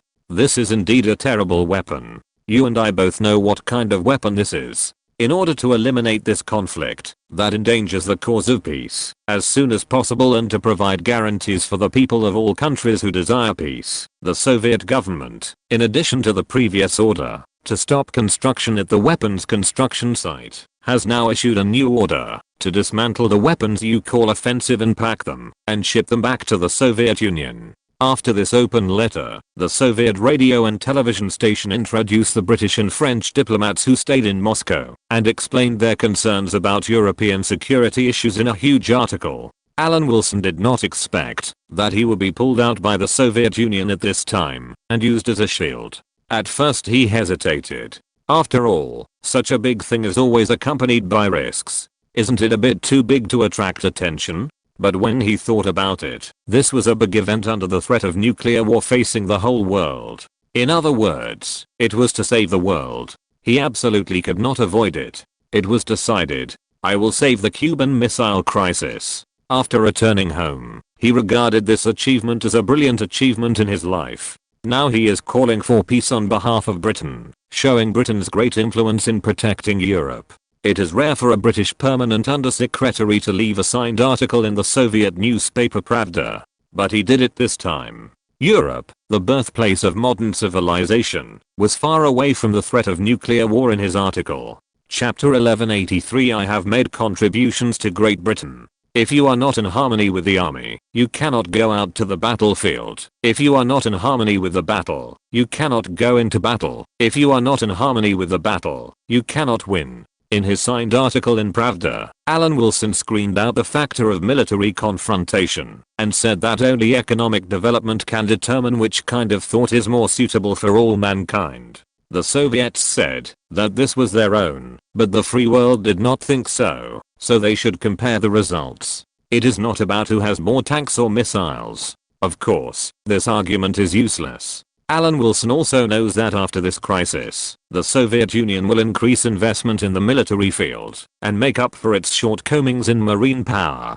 Build a Red Navy that can perish together with the US Navy. The Soviet Union has been committed to easing tensions in the past 2 years. Alan Wilson specifically talked about easing tensions, which is also a way for the Soviets to step down. The level of this signed article is not very high, but it is indeed what the Soviet Union needs at the moment. There is already an opportunity to get off the ground, and the Soviet Union also knows to stop when it is good in this situation. During this process, Alan Wilson reported to Prime Minister Eden in London and Foreign Secretary Rab Butler in Washington at any time, and was recognized by both. At this time of saving the world, British citizens also want to know who went deep into the tiger's den to demonstrate Britain's sophisticated diplomatic skills. In terms of image shaping, Norman Brooke did not skimp this time. Alan Wilson's photo was known to people in the London Key Road who were paying attention to national affairs, which immediately stimulated everyone's distant memories.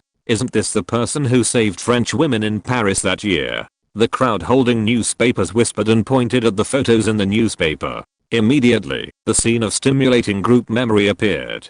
This was not the Mandela effect. It was that everyone really remembered the sensational news of the year. After more than 10 years, the permanent deputy minister of the Ministry of Foreign Affairs in Moscow today, and the young civil servant who gave money in Paris that year may have some differences in image, but they are still evoked by the memory of citizens. It's him. Alan Wilson didn't return to London, and didn't know that his Righteous Act was once again reprinted in the UK. In fact, this is not a very glorious thing. As a civil servant, it is better not to have such a high reputation. After publishing a signed article, Alan Wilson hid in the embassy again. After all, this place is suitable for contacting London and Washington, and he can find out the current situation at any time. It doesn't look like a big problem. Alan Wilson contacted a circle and expressed his optimism in front of Fanside. Permanent Undersecretary, the situation this time is really too dangerous.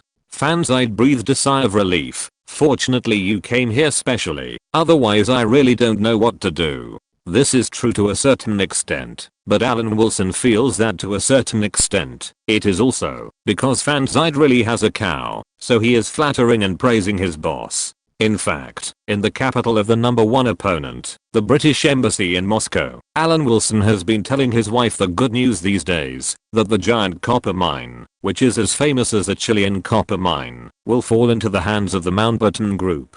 Australia is a country on a mining cart, with no shortage of minerals, but with the addition of the copper belt in Katanga, the Mountbatten Group will consolidate its voice in the world's mineral resources. Even if the United States holds Chile firmly in its hands, the Mountbatten Group will have the strength to fight.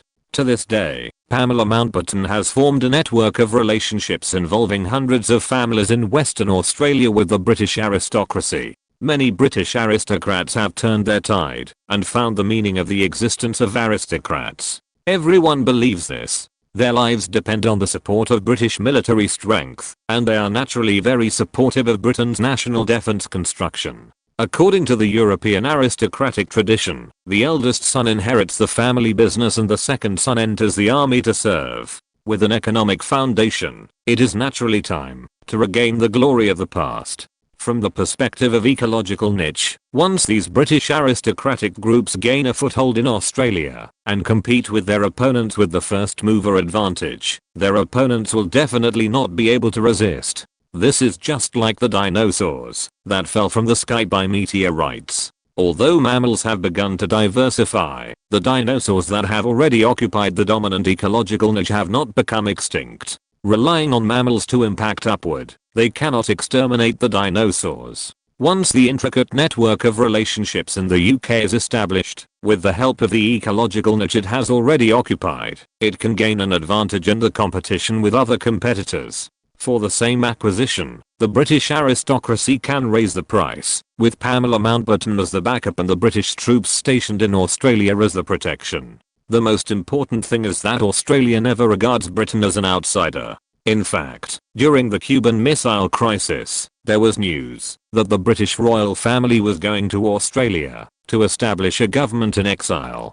The news was released by Pamela Mountbatten and the plan was formulated by Alan Wilson. At such a dangerous moment, the permanent undersecretary was still in the mood to enrich himself and let Fanside praise him, which made Alan Wilson feel a little guilty. In fact, it is the traditional offshore balance. This time, the game of chicken is just suitable for this. Although the permanent undersecretary said it easily, it is also admirable that he can achieve such a great result. Fans, I'd bowed to the supreme authority. Anyway, I dare not think about it. If I don't do it well, I will be blamed. Offshore balance has a foundation. If you are strong enough, you can change the balance, no matter which side you stand on. Only in this way can you be respected.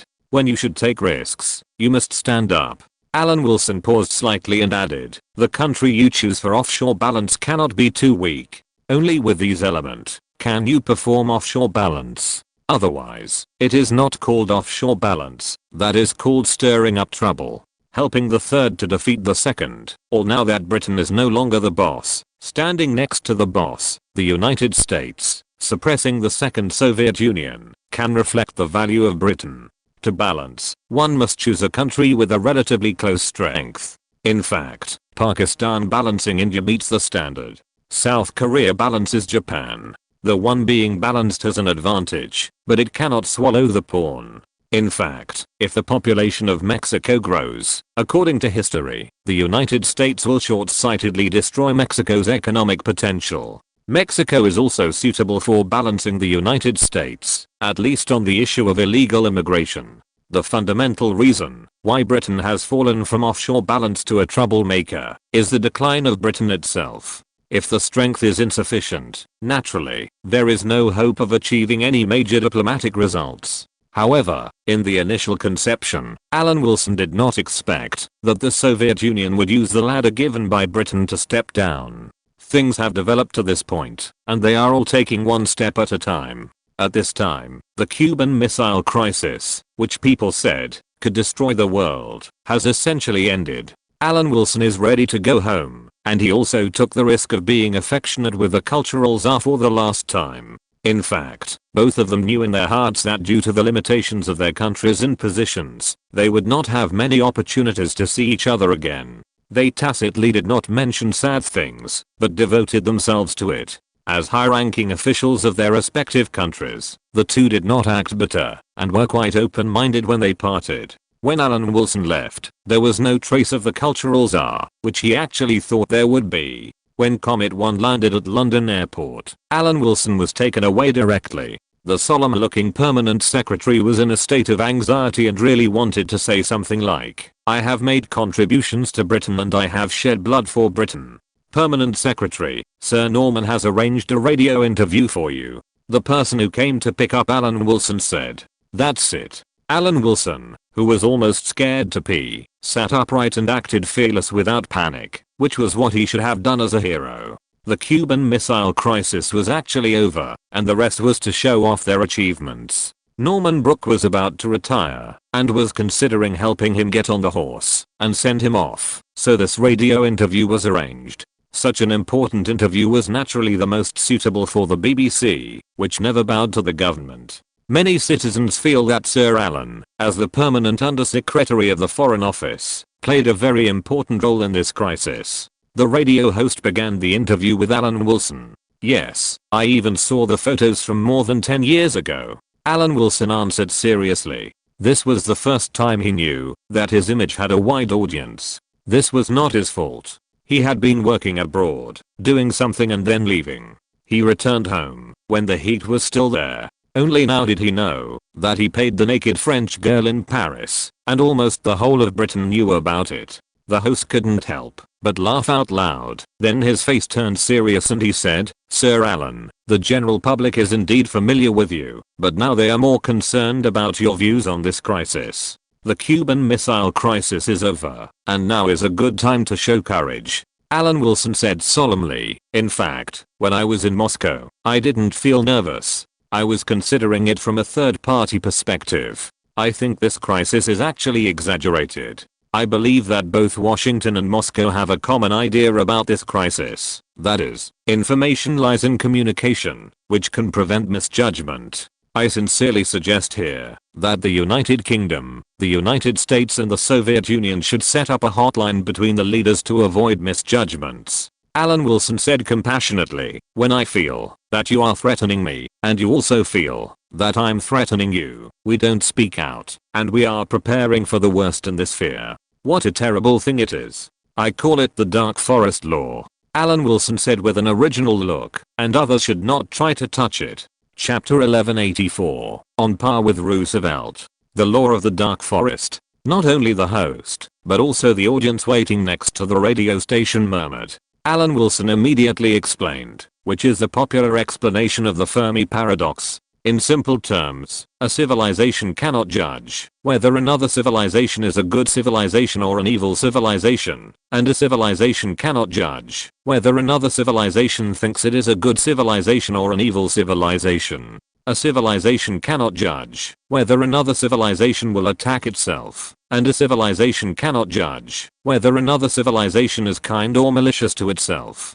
A civilization cannot judge whether another civilization thinks it is kind or malicious, and a civilization cannot judge whether another civilization judges itself to be kind or malicious to it. It is also thanks to Alan Wilson's conspiracy theory works that he has said the same thing in reverse. Finally, the coastal forest law was explained clearly. The danger of this crisis is that the United States and the Soviet Union do not communicate well, but in a sense, some aspects are not so dangerous. Where does Sir Alan think the non-dangerous part is reflected? The host asked with great interest. This crisis actually has a clear interest-driven decision-making route and considerable military risk control. It is only more than 10 years since the end of World War II. Although the United States and the Soviet Union have been confronting each other all the way and the atmosphere of war is strong, the decision makers at all levels on both sides are still veterans of World War II. They have the remaining power of the victorious country. They are not short of confidence and determination to solve problems by force in normal times, but they also have the most profound understanding of the casualties caused by large-scale national wars.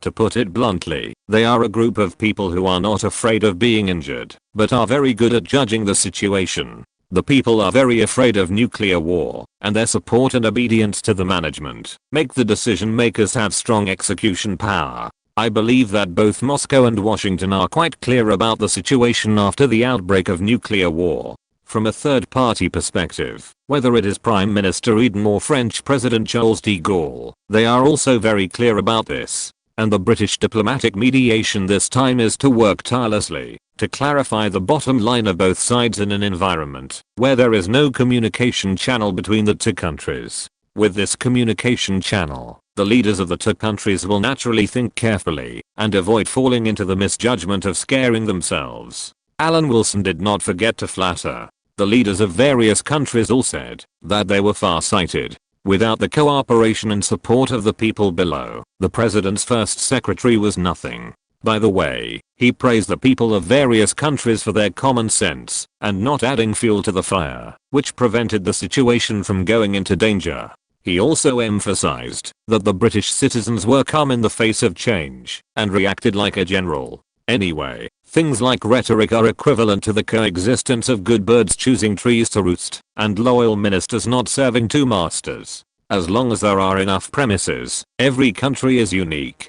Take the battle on the roof of the world, which is still undecided. Even if India is defeated, as long as you close your eyes and ignore the facts, there are still some points to brag about. For example, the location of New Delhi is actually not far from the border, so in the second half of the war, India's defeat caused the capital to shake.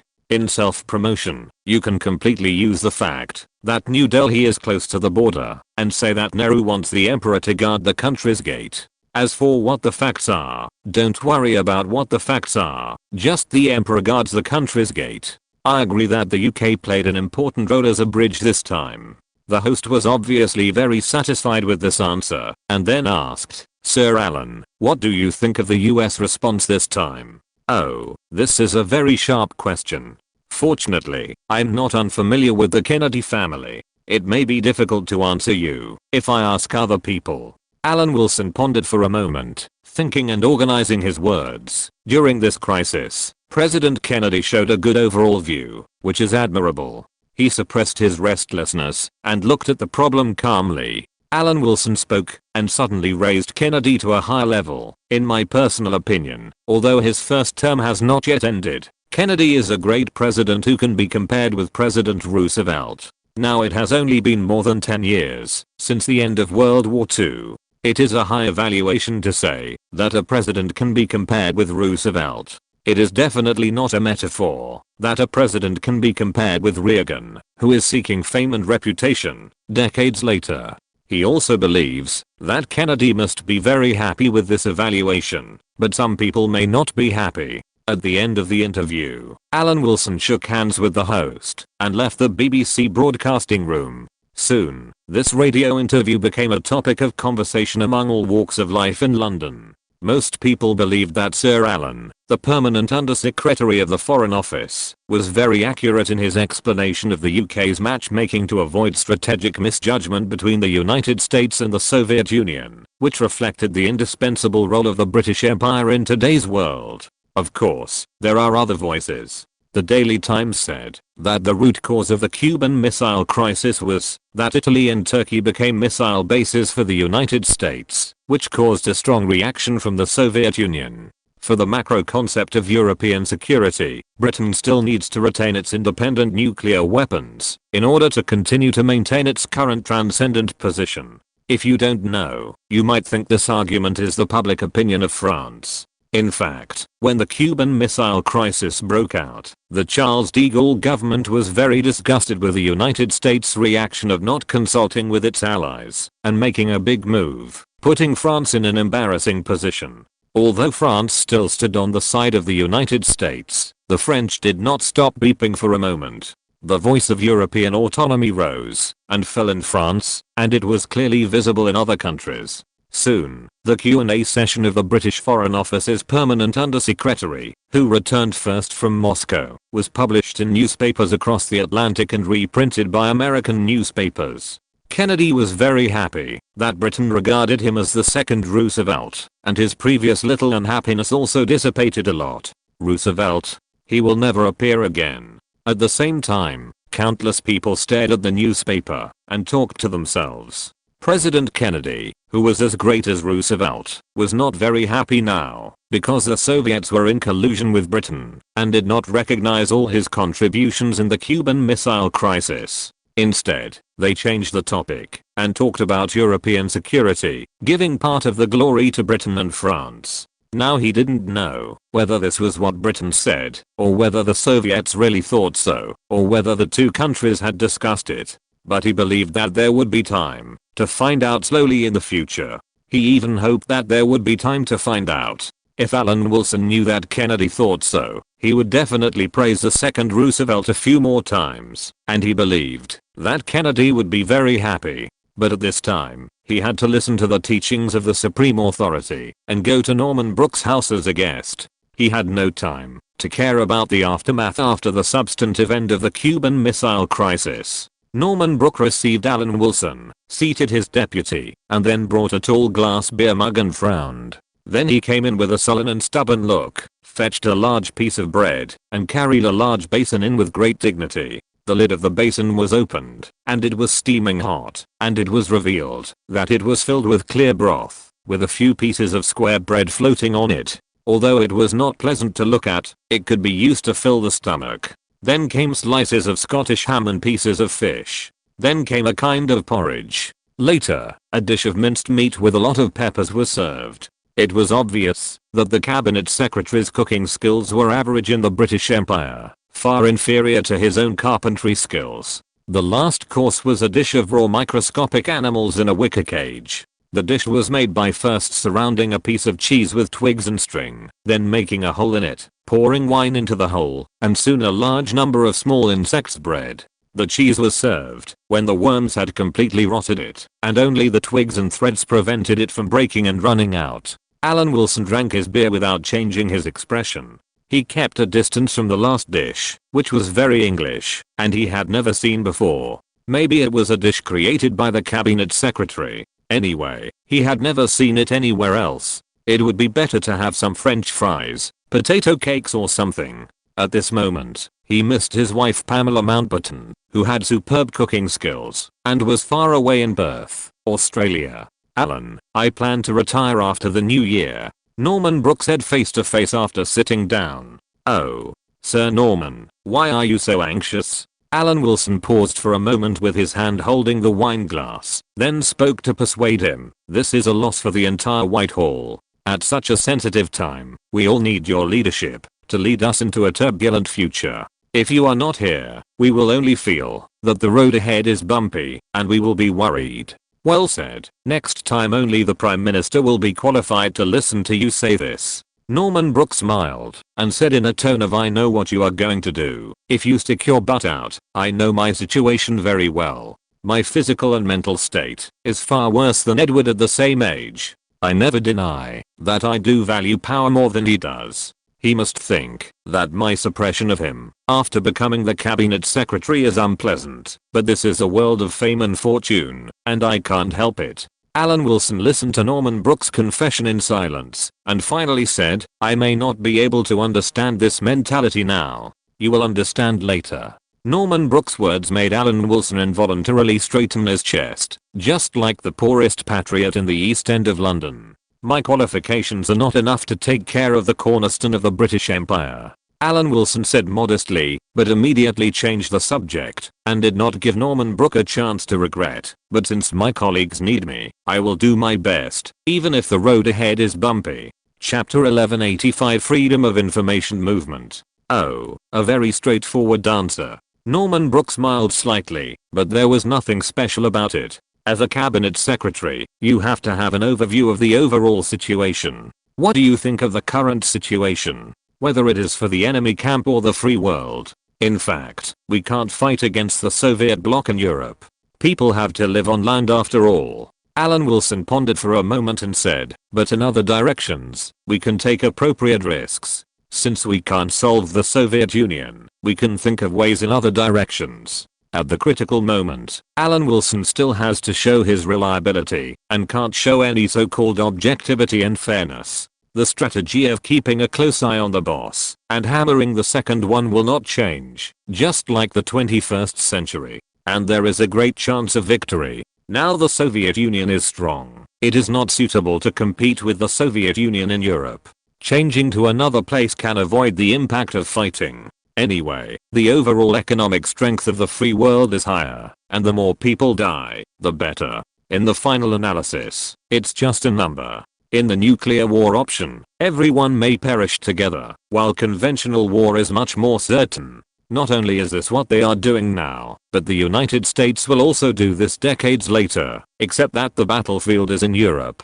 To be fair, this strategy was implemented a little late. The Soviet Union was forced to join the Cold War when it had not recovered from the Great Patriotic War. This is completely different from the 21st century, when the opponents have grown up and are treated like this. At this moment, just like at that time, from the perspective of the United States, even if 1 billion or 800 million people die in the old continent, what does it matter? It is better for you all to die than for me to die. As for our camp, I feel that the United States may force Britain more and more, and let Britain and the United States be tied together. Although I have always advocated a special relationship between Britain and the United States, it is better not to let the United States' strategic weapons appear on British soil when the Cuban Missile Crisis breaks out this time. Britain will become a firm ally of the United States, but we will not be a follower, and will not sacrifice ourselves to fulfill the United States' grand blueprint. After speaking his thoughts, Alan Wilson was a little nervous in his heart, wondering what Norman Brooks would think. Relying on the strong economic strength of the free world to suppress the Soviet Union, and using military force to bleed the Soviet Union's allies with some strength? Norman Brooks summarized and asked, is that so? It's not the free world, it's the United States. Alan Wilson replied compassionately, to be the boss, you have to be the boss. Britain must accept reality. We are now more suitable to be a firm ally. Sometimes it's the United States, and sometimes it may be France. After careful consideration, although Alan Wilson wanted to return to the majesty of the British Empire, he had to accept reality. Dominating the world with 1/3 of the United States' total economic output.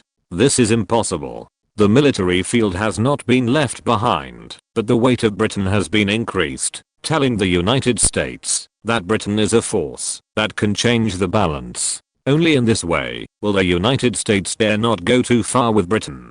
Norman Brooke was very satisfied with the answer. He held up his glass and said, "Okay, let's not talk about anything too serious. Let's just chat casually today. In 2 months, perhaps only the Commonwealth Prime Minister's meeting and the negotiations with the United States are worthy of concern. Things in the future are what you should be concerned about. As a cabinet secretary, you need to stand firm when facing politicians. Of course, there is no ambiguity on this point." Alan Wilson's face was solemn. "You also have to be strategic, gentle and sophisticated. Especially reliable." Norman Brooke added with a smile, "So I have the responsibility to recommend to the Prime Minister a cabinet secretary who fully meets these conditions. I wonder if there is one now?" Alan Wilson's heart was pounding, and he showed a rare hint of nervousness. "You see, the essence of our business is not to find the right answer, but to find the right question," Norman Brooke said calmly with a reminder. "See who can find the key question." Alan Wilson raised his eyebrows and drank the liquid in the glass. He understood. "By the way, Sir Norman, now let's change the question. What are you going to do after retirement?" "Very good question. Very well asked. Maybe there is something to do," Norman Brooke said to himself with a thoughtful look. "Maybe there is something for you to do. Continue to serve the country, no matter who your successor is. Maybe someone will get a card for you to persuade you to accept it." Norman Brooke nodded and said with approval, "I do have some plans. You see, someone asked me to be the chairman of Lloyd's Bank and I also have a place in British Petroleum. But I think that if I can serve as the chairman of the Royal Non-Profit Organization, it should be able to reflect my loyalty to the royal family.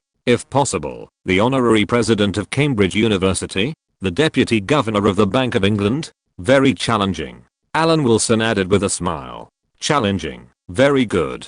Norman Brooke was very happy, and the chairman of the National Security Committee, and the chairman of the Overseas Supervision Committee, opportunities to benefit the public. Alan Wilson had taken out the diary he carried with him at some point. "I think someone will arrange these tasks for you. If Alan can think so, I'll be very relieved." Norman Brooke nodded and said, "Actually, I'm old, and I haven't observed many things accurately. Some of the suggestions that may have been put forward, if known to the public, may cause certain misunderstandings. You also know that times have changed. Under the circumstances at the time, those suggestions were very responsible and very reasonable." "That's right. We can't look at the situation at that time with today's eyes." Alan Wilson nodded in agreement. "For example, to suppress a strike movement, of course we have to arm ourselves appropriately for safety reasons, but is it recommended to equip us with heavy machine guns?" Alan Wilson answered solemnly, "There is absolutely no need to disclose this matter, and the citizens do not need to know.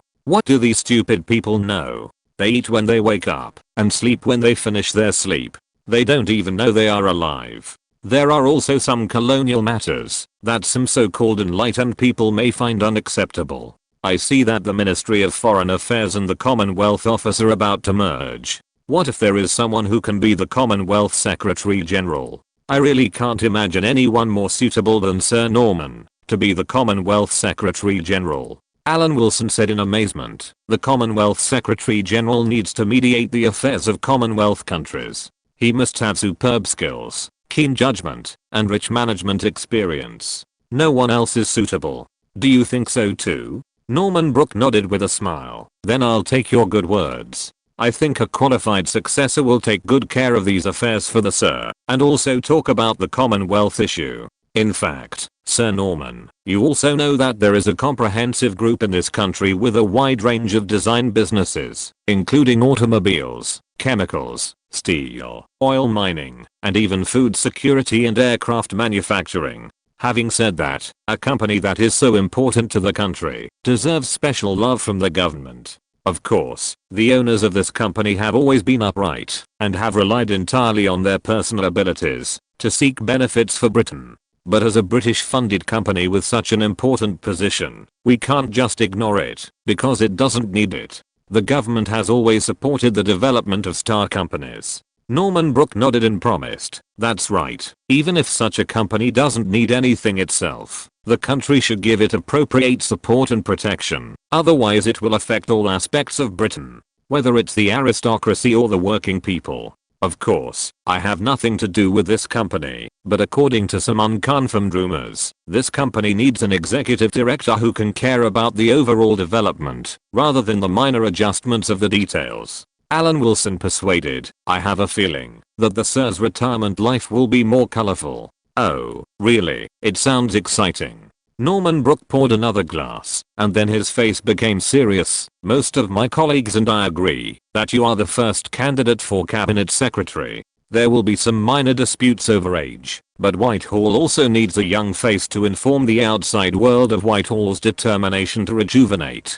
I wonder how many candidates there are. Alan Wilson thought it would be better to ask an important question, to have a clear mind. I can't think of anyone else for the time being. Norman Brooke answered in a reassuring tone. My dear sir, I have another suggestion. Can we set up a new department called the Freedom of Information Movement Association? Alan Wilson said, today's opposition party is tomorrow's ruling party. If Whitehall does this, it may cause those politicians who are obsessed with approval ratings to have doubts. But if this association is led by someone who has faded from the public eye, the resistance will be much smaller. It can also ensure that freedom of information is not abused. Good idea. Norman Brooke shook his head and sighed. He was more satisfied with the next cabinet secretary. He took the initiative to raise his glass and said, cheers to reliable government passed down from generation to generation. Also to freedom of information. Alan Wilson also raised his glass, and the two exchanged glances, based on the national interest. Alan Wilson was very sincere at this moment. He left Norman Brooke's house drunkenly. The weight of his whole body was supported by Vivian Leigh's petite body, and he was still vague about dreams and blueprints. Okay, I know your dreams and blueprints. The big British treasure supported the man's body, comforted him like a good wife and mother, and helped the man to the bed. Alan Wilson grabbed Vivian Leigh and held her in his arms. Vivian, let me hold you for a while. If you're listening to this novel on a channel other than Fanfic World, it means they downloaded and uploaded it without effort. We cordially invite you to visit our channel, Mundo Fanfic Novelos. There you'll find the original version of this story and you can explore many other novels of various genres. We're waiting for you to immerse yourself in a world of incredible novels. Chapter 1186 Visitors from Rhodesia. Where did you end up like this? Vivian asked, touching the man's cheek. It's also for the sake of progress. Some things are inevitable. Resting her head on the National Treasure's legs, Alan Wilson excitedly recounted the good news that he was going to make further progress. So what? Vivian didn't care and suddenly snorted, and a hand had already pinched her with ease. Not much. For me it's just more hard work in the future, but for Britain, it's a good thing. Alan Wilson shouted as usual, with almost stupid confidence in his mouth. If all the brainstorming is left to the management, then a company will not succeed. Everyone in the company must make their own contribution, and the contribution of grassroots employees is not just manual labor. Insist on letting all employees contribute their wisdom. Now each employee in this company makes an average of 8 suggestions a year, most of which are related to reducing their work, or improving reliability and work efficiency. Some people ridicule this suggestion system, saying that it is forcing employees to repeat something obvious, or that it shows a lack of leadership from management. This attitude shows a lack of understanding. Without employees making suggestions and implementing the best of them, there will be no successful business. Because most of the suggestions are directly related to the work of employees in a large system, if Alan Wilson becomes the cabinet secretary, he will inevitably have to make some minor repairs and spread his work in the Ministry of Foreign Affairs to all departments. To form a combat-ready team, Alan Wilson does not need to rush. At his age, he does not need to rush to do things. As soon as he takes office, he can run in and see if those people are reliable. You are really thoughtful. Did you learn it from your Pamela? Vivian Leigh's tone was a little sour. She knew the existence of Pamela Mountbatten, and she could not compare with her in terms of status and age. Alan Wilson moved his body and said lazily, this may be the impression most people have of me. In fact, think about the current increase in silver prices. Do I look like someone who can't run a successful business? Pamela Mountbatten was not the only one who operated silver. There is a saying that rain and dew are equally shared. Almost all ladies of the same status as his wife were involved in this silver operation. However, the capital flow could not write names, so it could only be collectively referred to as international hot money. Who knows where it came from in Paris, France, or Bonn, Germany, or London, England? The man's face swelled up visibly, and Vivienne Leigh couldn't help but sneer. "You are really generous. You are a lady of the same status as my wife." Alan Wilson grinned, expressing his desire to jog in parallel. This attempt was met with a roll of the eyes, but what could he do? Isn't it just to do it one by one? After a revolving door with the supreme authority, Sir Norman Brooke, Alan Wilson felt refreshed, and felt that the sky was bluer and the air was much fresher. The only drawback was that there was no news from the subcontinent, and there was indeed some miscommunication at the battle site. There was no news, and it was not true. New Delhi was full of false news, but these were not what Alan Wilson wanted. The kind of news he wanted was the kind that would make the whole of India despair and the morale of the whole country collapse instantly. The United States and the Soviet Union and the Cuban Missile Crisis were still entangled in the aftermath, and had not officially ended. At this time, Britain's diplomatic gains as a mediator were certainly beautiful, but this was not what Alan Wilson wanted. His purpose at the beginning was to sublimate Great Britain and rush to India from thousands of miles away, to pull India out of hell.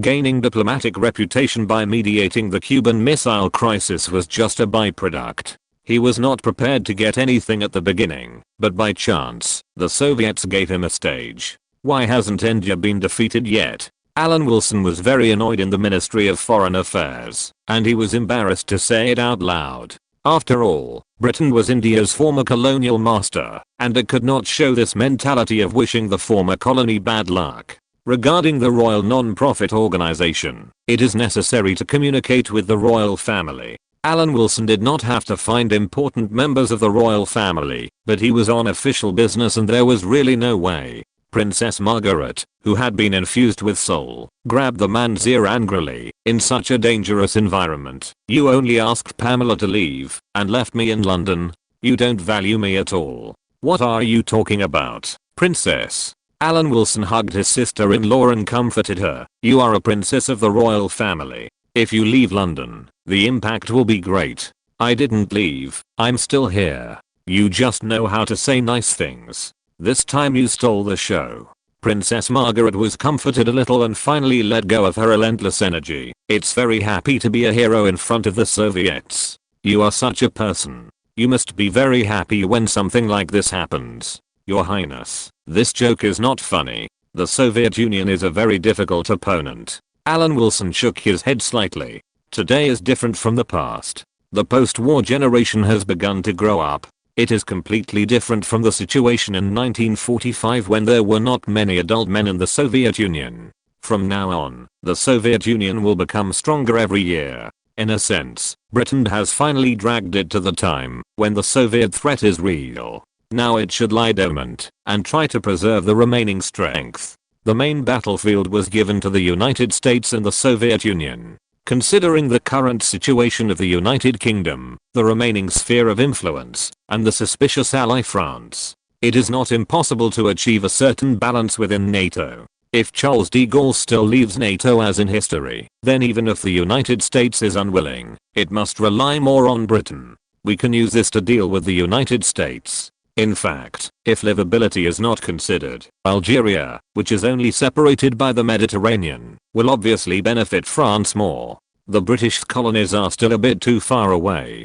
The United Kingdom knows this, and I believe the United States knows it too. The key is whether Charles de Gaulle will take the lead in causing trouble for the Americans. This is extremely important. France is difficult to deal with, not to mention the Soviet Union. Even Russia decades later will be difficult to deal with. The vast territory is destined to make Russia trapped and immortal, and it is always true that power is mutual. If you really force Russia to break the pot and break it, he will keep making trouble. What can you do? In the blockade, the Soviet Union did not have the ability to catch up with the free world, but even Russia had the ability to pull Europe to the same poverty as itself, making Europe socially unstable and experiencing negative growth every year. After a long time, European countries will compete with Russia for the worst.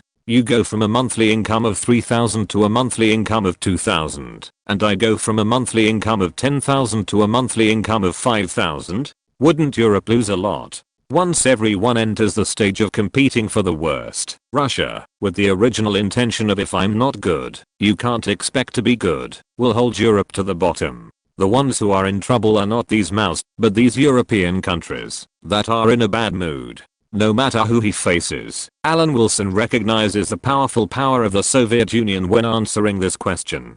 The pillow talk of the sister-in-law did not confuse the permanent deputy minister of the Ministry of Foreign Affairs who is about to be promoted to the supreme authority. After in-depth discussions with important members of the royal family, Norman Brooke, the chairman of the royal non-profit department, expressed his good wishes, and Princess Margaret was willing to lend a hand. "I'll talk to my mother. With her approval, my sister won't be able to object." Princess Margaret thought for a moment and decided to ask Queen Elizabeth the Queen Mother for help. "My sister and I are trying to live independently, so it's not easy for us to come forward directly. But then again, it seems that the rules of the royal family are really hard to cross." Alan Wilson sighed. The princess's road to freedom is destined to be tested by time. When her brother-in-law was about to take a crucial step, Her Royal Highness was still willing to make an effort, helping a man of the same status as her husband to step onto the throne of supreme authority. Alan Wilson was very grateful for this. He hugged the princess's delicate body and refused to let go. His heart was full of gratitude to Her Royal Highness. Although he was exhausted from running around for Norman Brooke's retirement, Alan Wilson still did his best. At the same time, he did not forget his job. As soon as he returned to the Ministry of Foreign Affairs, Chief Private Secretary Wick came over to report. "Permanent Undersecretary, is there any movement in India?" Alan Wilson asked immediately after seeing this situation. Seeing Wick shaking his head, he was inevitably disappointed. "It's Ian Smith." Wick said he hopes to meet with the permanent secretary. "Who is he?" Alan Wilson confirmed that he didn't know this person, but he seemed to have heard of him somewhere. He finally remembered. "He's the whip of the local political party in southern Rhodesia, right? What is he doing here?" Alan Wilson lost interest when he heard this unfamiliar name. He didn't care about southern Rhodesia, and there was no share of this colony in various plans. Permanent secretary, an important political leader of the colony, you should meet him. After all, the merger of several foreign-related departments is no longer a secret. Wick smiled bitterly and reminded him, "Otherwise it will undermine your authority." Alan Wilson stood still for a moment and said helplessly, "Okay, it's just a meeting. I won't lose anything." As Norman Brooke said, in the big dive at a Vanity Fair, he couldn't do everything according to his own ideas. He couldn't leave the people from the colony aside, just because he was not interested, or didn't like them. "Isn't this not independent? You arrange it." Alan Wilson raised his wrist, revealing his old watch from 1961. He asked Wick to arrange a meeting and listen to what the other party had to say. Chapter 1187 Disappointed White Leader. Ian Smith can be considered as Alan Wilson's peer. Now Alan Wilson feels that those younger than Garbo are his peers. After all, they are people who are about to step into supreme authority, so they should act more mature. In the past 10 years, Ian Smith's influence in Rhodesian politics has been like a rocket. Even Alan Wilson, a rocket expert, has to admit that there are indeed a few people in this world who are geniuses in some fields. After the war, Smith returned to Rhodesia and participated in the federal parliamentary election in 1953. He was successfully elected as a member of the Central Province constituency and at the same time resigned as a member of the Legislative Assembly of Southern Rhodesia. 5 years later, Smith became the chief whip of the United Federation Party in the federal parliament, but his relationship with the party and the new Prime Minister Sir Roy Welensky became increasingly alienated. At the beginning of this year, he withdrew from the United Federation Party and formed the Rhodesian Reform Party, which merged with the Dominion Party to form the Rhodesian Front. In this year's general election in southern Rhodesia, Smith represented the constituency for the first time and returned to the Southern Rhodesian Parliament. The party leader Winston Field became the Prime Minister of Southern Rhodesia, and Smith was appointed as the Minister of Finance. Smith is now the second in command of the Southern Rhodesian colony, equivalent to the Chancellor of the Exchequer in the United Kingdom. While waiting for the other party to come, Alan Wilson was actually thinking about the value of this colony and the other party's purpose.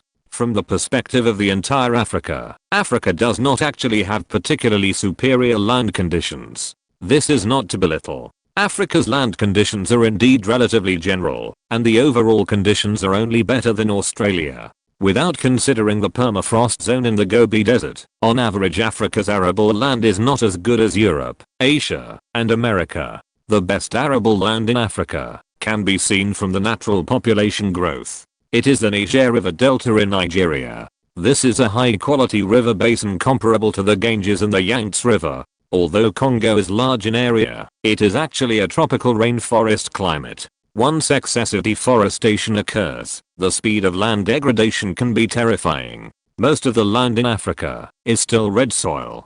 The soil in southern Rhodesia is not red soil, but it is nonsense to say that it is the foundation of an agricultural power. The same is true for northern Rhodesia. The soil of the two colonies is considered good within the scope of Africa. The so-called developed agriculture is just a small population. Australia also has a high food self-sufficiency rate, which is also set off by a small population. Alan Wilson had some guesses about the purpose of Smith's visit this time. The division of North and South Rhodesia was not without disputes.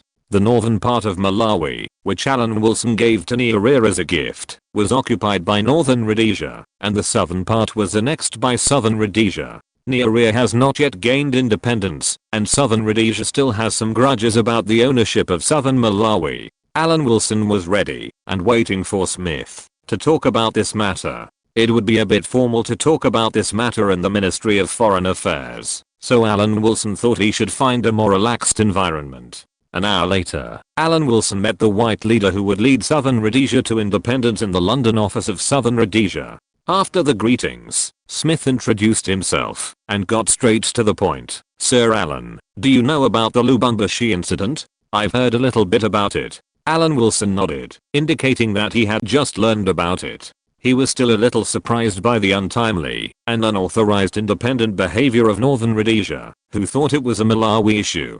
Smith didn't care whether this perfunctory answer was true or not. He asked about something that concerned his own interests. "I wonder what London thinks about the independence of southern Rhodesia?" Alan Wilson glanced at him and calmly said in an official tone, "Dear Mr. Smith, you also know London's attitude. Why bother asking? Either remain in the status of a colony or establish majority politics and then become independent. There is no other choice. The so-called majority politics means that after independence, southern Rhodesia will be handed over to the black people, who make up the majority of the population." Although Smith and other white colonists claimed that the local electoral system was basically completely free of discrimination, because they believed that with the gradual improvement of black people's education and wealth, Rhodesia would have the opportunity to implement majority rule. However, opponents pointed out that Rhodesia's economic and political systems essentially favored white people and were very unfair to black people. These white people in southern Rhodesia's rhetoric was even more false than Russia's retreat all the way to Moscow. Not to mention wanting to deceive the whole world. Even London could not be deceived. This answer was definitely not what Smith wanted. "Secretary General, are you abandoning us? Compared with the resources of the entire Africa, I may feel bad about abandoning you. But to be honest, it's only a matter of time." Alan Wilson shook his head. "It depends on when the British and Portuguese colonies become independent. You must understand one thing in your mind. The United States and the Soviet Union are both disintegrating the colonial system. Although Britain and France have been delaying the arrival of that day, they may not be able to hold on any time. Smith, this is not your problem. This is the mistake of this era. I personally sympathize with you, but I can't show you even a little support at the policy level." Alan Wilson apologized to the white leader of southern Rhodesia with an apologetic look, but that was all. France won the Algerian War. Smith was a little excited, as if he was accusing Britain of not being as strong as France and unable to provide help to the subjects of the British Empire. "We also won the military operation in Lubumbashi." Alan Wilson was unmoved and showed the latest results. But he still replied with an attitude that NATO would never interfere in Ukraine, but you can't do the same to southern Rhodesia. "Why?" Smith looked unwilling, almost wanting to accuse the other party in indignation. Isn't the problem very simple? The white population in southern Rhodesia is only 300,000, just over 5% of the total population of 4 million. Standing on your side will offend nearly 4 million black people. Moreover, in the context of the disintegration of the colonial system, helping you is to offend the whole of Africa. Is the welfare of your 300,000 people more important, or the perception of the black people on the entire African continent? Smith, I'm telling you the truth. Just look at the situation in South Africa. South Africa has 3.4 million white people. Isn't it still under the hostility of the international community? Not to mention that you only have 300,000 people. We can merge with Northern Rhodesia. Smith thought about it and proposed this idea. I can guarantee that the people of Northern Rhodesia will not merge with you. You may think that with the current 700,000 white people in Northern Rhodesia, you will have a solid foundation for rule, but you should think about it. There are no black tribes in Northern Rhodesia, and there are nearly 4 million in Southern Rhodesia. Don't even think about ethnic cleansing. Soviet influence has penetrated deep into the center of Africa. If you do that, you will definitely be hanged. I guess after the Nuremberg trials, you will be the one that the whole world is paying attention to. You can think about merging with South Africa, but I don't think Cape Town is very willing to do that. In Alan Wilson's view, the problem facing Southern Rhodesia is that, if it is overthrown in the future, it can consider seeking refuge in Northern Rhodesia, but it is impossible to become a white-ruled country after independence. Smith was disappointed and muttered in despair, "What the Lord means is that, as long as the black population exceeds the white population, we will lose everything later? At least you won't die." Alan Wilson shrugged. "Ethnic cleansing will definitely kill you without a burial place." Although this is a bloody fact, Alan Wilson still made it clear to the other party not to think about going to extremes. If they really do this, Britain and the United States may act faster than the Soviets. Counting the white heads of Southern Rhodesia and winning the favor of the black uncles is not to scare the other party, but it is bound to happen. Is there no other way? Smith suddenly had a flash of inspiration. "Permanent Undersecretary, can't we use the means of division and rule? If you divide too little, you white residents will be dissatisfied. If you divide too much, will the blacks be willing? You are less than 1/10 of the population." Alan Wilson snorted lightly, with a sympathetic look on his face. "If you can convince them that the whites only occupy less land than the blacks, we can talk on this basis." Anyway, Alan Wilson didn't believe that these local whites had the courage to cut off their arms. History has proved that the white regimes in Africa just want to take everything and then lose everything. Just out of some sympathy, Alan Wilson met with the other party to discuss and try to have a good destination. The Southern Rhodesian issue is actually not worth London's concern. The current situation is that France occupies Algeria and Britain has Northern Rhodesia as a base. Both Britain and France have their own African fulcrums. In this case, what Britain and France need to do is to consolidate and strengthen their own fulcrums, rather than biting off more than they can chew. Alan Wilson left, and Ian Smith did not move for a long time. He did not get any political support, and was thinking hard about a way out. Minister of Finance, Sir Alan's attitude may not be easy to change. Why can't we go the lady route? The lady route. Ian Smith didn't understand, but a glimmer of hope rose in his heart. What do you mean? Ms. Pamela Mountbatten.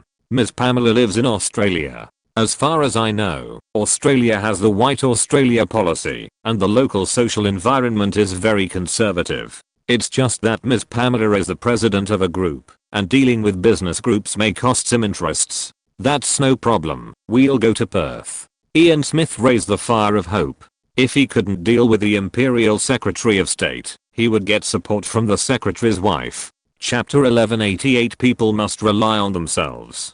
For Alan Wilson, this incident was just a small episode. He was more concerned about the opportunity for Great Britain to be sublimated. He remembered that the decisive battle on the top of the Himalayas was divided into two stages. The first stage was the most intense stage of the Cuban Missile Crisis, mainly to annihilate Indian infiltration. The second stage was the aftermath of the Cuban Missile Crisis, during which the United States and the Soviet Union were discussing the withdrawal of missiles. The Indian army was being beaten. The news from New Delhi is still optimistic. So it can be concluded that the catastrophe that has made Indians panic has not yet arrived. Alan Wilson was like a headless fly, wandering around various departments.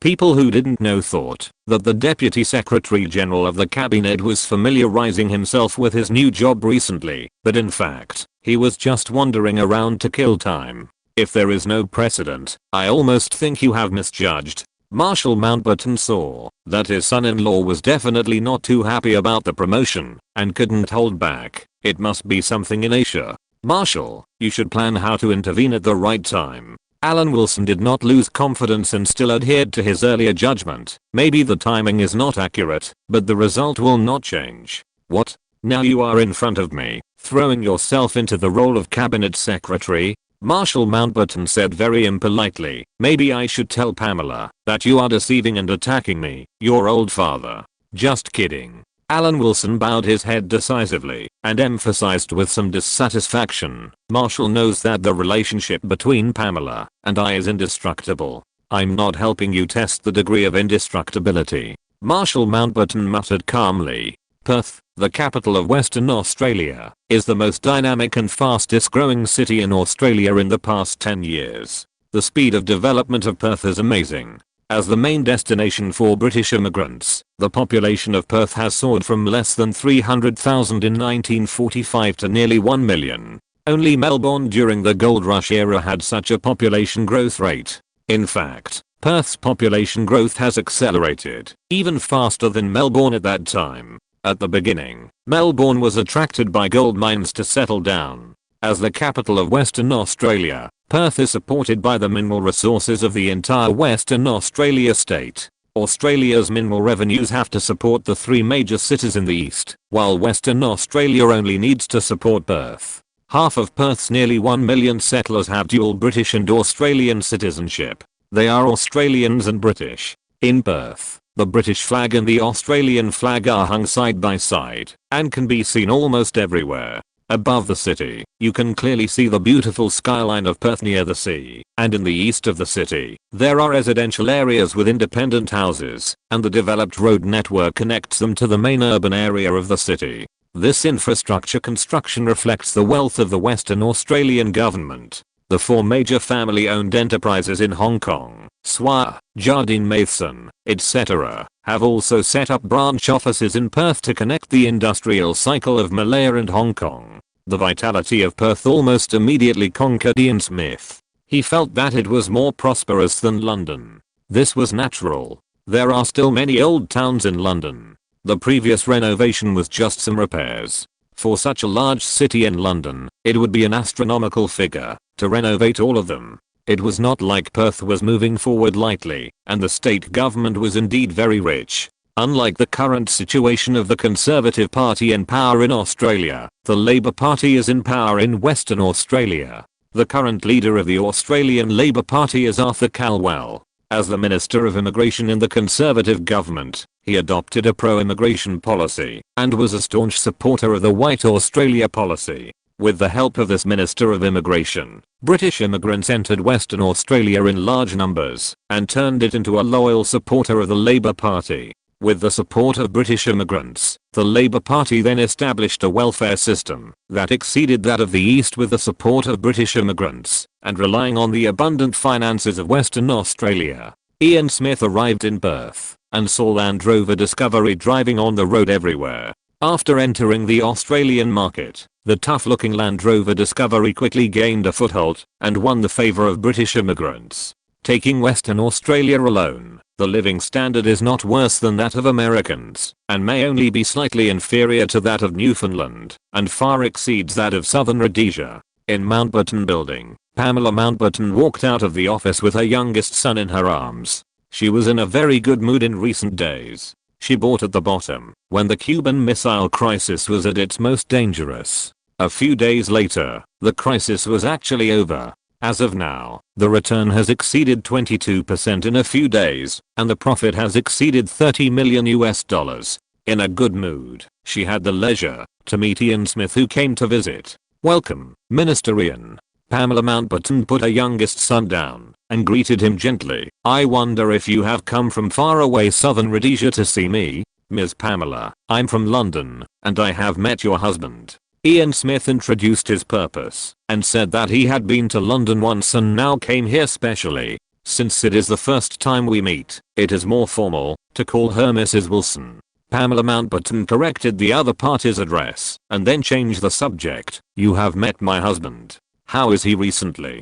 His mind is occupied by the international situation every day, and it is always worrying when he works. In just a few words, Pamela Mountbatten expressed her concern for her husband. After a long sigh, she continued to ask, Minister Ian, please explain your purpose. You are not thinking of going the lady route, are you? Ian Smith nodded, and Pamela Mountbatten's face changed immediately. She said with pity, you and most people actually misunderstood one thing. In our family, men have the final say. The reason why I'm running a business is entirely because my husband is not interested in it. There is no other reason. If you have questions and don't get answers from my husband, then I probably won't have answers from you. You and Sir Alan have really similar speaking styles. Ian Smith opened his mouth and said a little disappointed, thank you. Pamela Mountbatten thanked him instead. Regarding the issue of Southern Rhodesia, both the cabinet and Whitehall agree. In terms of utilization value, how can 300,000 white immigrants be more valuable than the entire black Africa? Don't think that your white skin can change this. South Africa has the world's largest gold mine, and it is not being sanctioned now. The little girl who was knocked unconscious by a handful of diamonds has grown up. If Alan Wilson saw this scene, he would definitely feel relieved. Don't think that you are indispensable in the world. The Soviet Union was attacked by the masses for only 10 years. A certain big country has been blockaded since its founding, which also proves that the world can live the same without you. Even the United States cannot make enemies everywhere, let alone a colony supported by a population of 300,000 white people. After learning about Ian Smith's intention, Pamela Mountbatten said she could not help. In fact, the most realistic way is to divide and rule, but your population ratio is too small, so there is no way. Ian Smith thought about it and suddenly said, we have half of Malawi in our hands. London hopes that we will give it to Nigeria, but it has not been done yet. 50,000 square kilometers of land, not to say it is completely useless, we can only say that we can try. Pamela Mountbatten felt that the other party was desperate, and it was not easy to extinguish the other party's hope. Put more blacks in, and there may be less trouble in the future. As for what Ian Smith said, what food and fruit production, Pamela Mountbatten was not interested at all. These are all worthless things. In times of famine, food is precious. In normal times, food is not so valuable.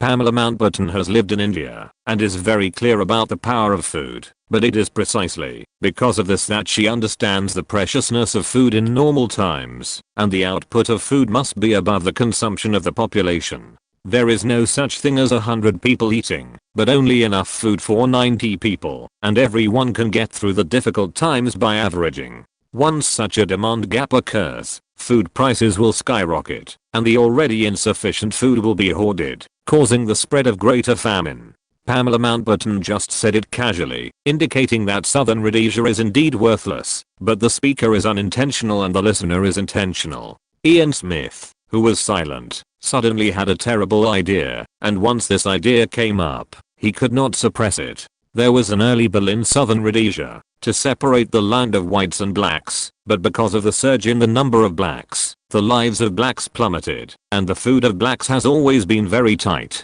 Because of the population, the land of blacks can only allow blacks to barely make a living. Once a famine occurs, if it is guided properly, will it cause a wave of escape and reduce the number of blacks in Southern Rhodesia? Ian Smith left the Mountbatten building. He got nothing, but he seemed to have gained a lot. Now he is going back to Southern Rhodesia to implement it. If you rely on a mountain, it will collapse. If you rely on people, they will run away.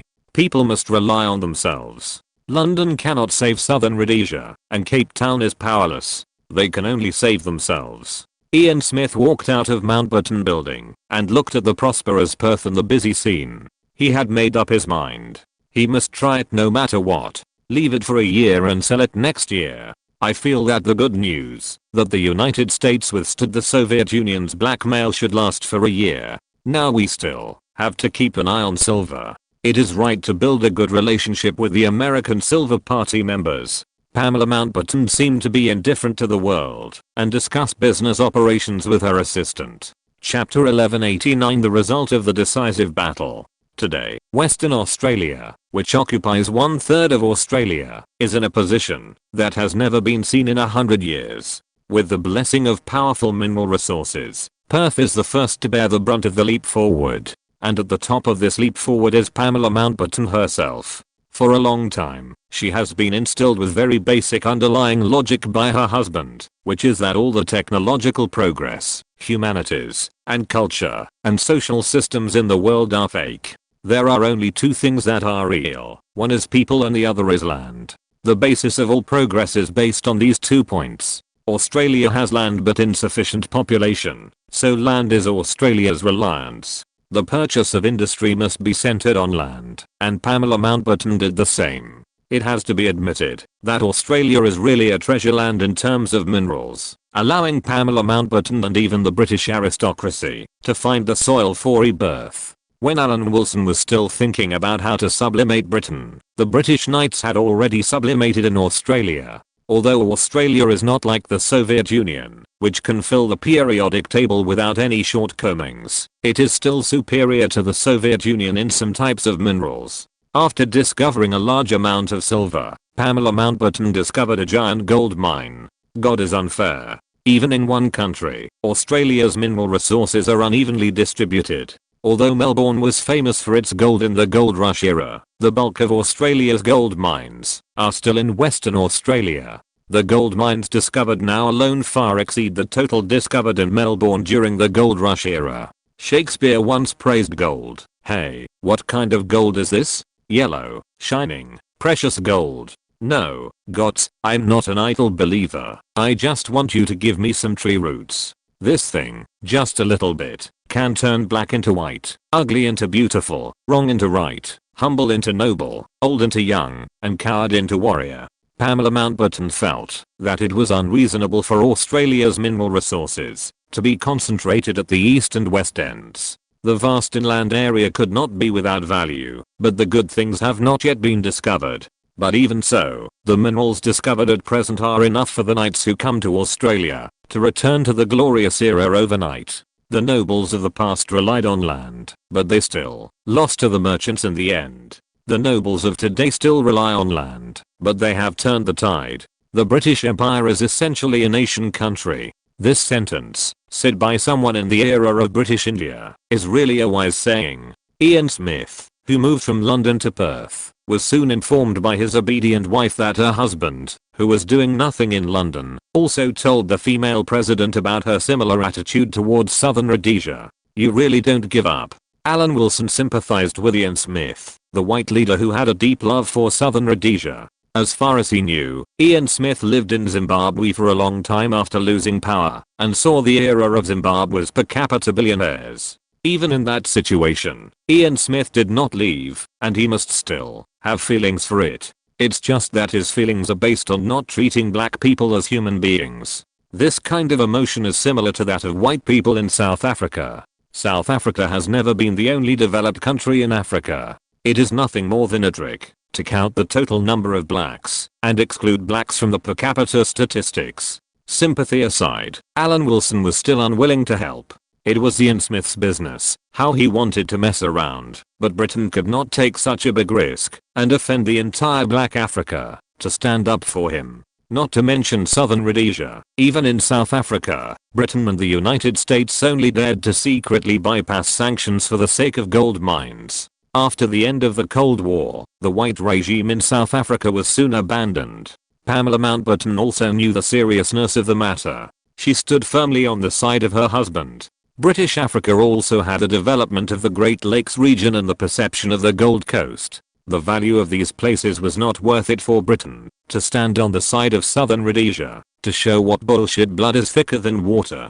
Alan Wilson was very pleased with his wife's consideration of the overall situation and wanted to take care of her, but she was not in Europe. It doesn't matter. It's the same to take care of ladies of the same status as his wife. The praise from the head of the family made Pamela Mountbatten happy, and she brought this happiness into the parenting experience. Take the children to play around Perth and experience the power of nature. Take a look at the head of the family's private collection, which she packed and brought from the UK. She built a special exhibition hall for this purpose. The exhibition hall is in Mountbatten Manor. Although the female president does not live here, it is usually managed by others. There is an apple orchard in the backyard and a beautiful veranda in front. Sit there and listen to the bells of the Harbour Buoy clock and the beautiful white-throated birds singing from the tops of the tall pine trees. Pamela Mountbatten can't remember a happier time than this. These days, she and her children go to pick wild strawberries or search for beautiful sea glass on the beach, which looks like treasures washed ashore from old wrecked ships. In the evening, watching the children eat popcorn on the veranda, you can see the top lights of cars going up and down in Perth in the distance from the veranda, moving like stars in the sky. The villa in the manor has 5 bedrooms. The 2 sons play games with the cars on the road, guessing how many cars will pass by before going to bed. The sun is abundant during the day, like a paradise. It must be said that the life of the female president and her children is much better than that of Alan Wilson, who is like a lonely old man in London. Although the permanent deputy secretary has just been to Stockholm and returned to China via Bonn and Paris, and is accompanied by Vivienne Leigh and Ziming in London, he still can't avoid loneliness in his heart. Only a huge good news can inspire his enthusiasm, not the outdated internet celebrities who are not even paid attention to by newspapers. How far has the Cuban Missile Crisis progressed? He needs new good news to inject energy into him. Prime Minister Eden intends to call a general election. Of course, there are doubts within the Conservative Party about this. Norman Brook revealed this to his successor. You also know that Prime Minister Eden is very old. There is a voice in the Conservative Party that considers that the failure of the Conservative Party in the previous election is related to Churchill's age, so there are voices of disapproval. The Conservative Party's election situation has nothing to do with Mr. Churchill. Alan Wilson laughed. In fact, from the perspective of Whitehall, we are happy to see a Prime Minister who is not energetic on the stage, so he needs our help, professional advice, and help him deal with political opponents. So from a personal perspective, I also gave professional advice and thought that the Prime Minister's health was not a problem. The leader of the Labour Party, Mr. Gates, is also in poor health. In this case, the Prime Minister's age is not a disadvantage. Norman Brook nodded and said, "What do you think?" To be fair, Eden's age is not particularly old, and it does not hinder a politician. It's just that drug dependence has kept the Labour Party holding on, believing that Eden does not have extraordinary energy. In fact, as long as Eden himself thinks there is no problem with this matter, then there is naturally no problem. Even if there is a problem, there is still Whitehall. Whitehall is happy to see a Prime Minister who follows professional guidance and does not have extraordinary energy and can even exist for a long time. I think it's very good, Sir Norman. Alan Wilson expressed his agreement. At least Eden is not a particularly bad choice. He thinks that Britain can exist as a world power. As for other Conservatives, they may not think so. I just don't know when the Prime Minister is going to start the general election. After the Commonwealth Prime Ministers meeting and the US summit, Norman Brook gave the answer. The Prime Minister thinks that at that time, with the support rate of the Conservative Party, it should be no problem to continue to govern. That is to say, before the general election, Eden will have a summit with Kennedy. If this is the case, Alan Wilson feels that, if Kennedy makes any excessive demands, Eden will not agree. Just as the two were discussing what choice the public opinion would make this time, the distant subcontinent was also undergoing an ultimate test of public opinion. The Battle of the Roof of the World finally came to a conclusion. The war report from the front line came that the Indian army had completely retreated from the east and west fronts. The whole of India was boiling. The people of New Delhi, the capital of India, were in panic. The rich had chosen to flee New Delhi, and the poor who could not afford to flee ran to the temple to pray. Rumors were spreading on the streets of New Delhi. Some said that the enemy had occupied Tezpur, the northern gate of New Delhi, and the army was about to move south. The state governments in northern India have begun to organize residents to evacuate, and have blown up power plants, water plants and other institutions. The whole of India was in stark contrast to the high morale before the war. The British ambassador to India witnessed the whole process with his own eyes. He had seen the collapse of a nation's morale for the first time in his life. But he did not have time to lament the behavior of the former colony, which was beyond help. He immediately reported the situation in India to London and asked the British embassy whether it would consider evacuating. "Stay right where you are." Alan Wilson was holding a stack of documents and preparing to go to 10 Downing Street. He instructed his chief private secretary Wick to report to the ambassador to India and told him not to go anywhere. The more times like this, the more important it was to demonstrate Britain's calmness and composure. If he dares to run, Iceland is in need of an ambassador. Ask him if he is interested in that country. He asked Wick to send a telegram, and Alan Wilson asked for a car to take him to 10 Downing Street. Although the distance did not require this, he had to maintain the face of Whitehall in such a formal occasion. Chapter 1190, Extreme Sublimation. 1 minute and 30 seconds later, Alan Wilson had arrived at 10 Downing Street, 3.5 minutes faster than his normal walking speed. Norman Brooke had already entered the meeting room. It was also under the insistence of the Supreme Authority that Alan Wilson entered the cabinet meeting as an expert on India. He took the document drawn up at the beginning of the forward policy, which predicted that the war would break out, and the conclusion that India might suffer losses, and used it to establish his identity as an expert on India. After all, he would be in charge of Whitehall after the new year. It was very important to gain the trust of the Prime Minister and cabinet ministers. The assessment document in October is exactly the same as the current situation, which makes Aidan sigh. "Alan, what do you think we should do? You have foreseen the current result. Immediately give India all-round support, including diplomacy and public opinion. Now India has been defeated. All the previous halos will be disillusioned. It is no longer a powerful country, nor is it the leader of the Third World or the leader of the non-aligned movement." Alan Wilson said without thinking, "Then publicly declare that it will intervene militarily. The Mediterranean fleet is near Aden and mobilizes British troops stationed in Africa to prepare for war. Isn't it an overreaction?" Defense Minister Profumo swallowed his saliva. Military intervention is about to take place. Should an expeditionary force be formed? Thinking about the consequences, he couldn't help but feel a little nervous. "Dear Secretary of Defense, we need to create a strong image of Britain through this friction. From the perspective of the United Kingdom, we must show a tough attitude when necessary. Otherwise, many countries will really think that Britain's era is over. As for the affairs of the subcontinent, Britain has both reason and obligation to interfere. The most important thing is that Nehru is in his current situation. He must accept it, even if he is unwilling. The subcontinent has been frequently conquered since ancient times, and it is difficult to judge the right and wrong.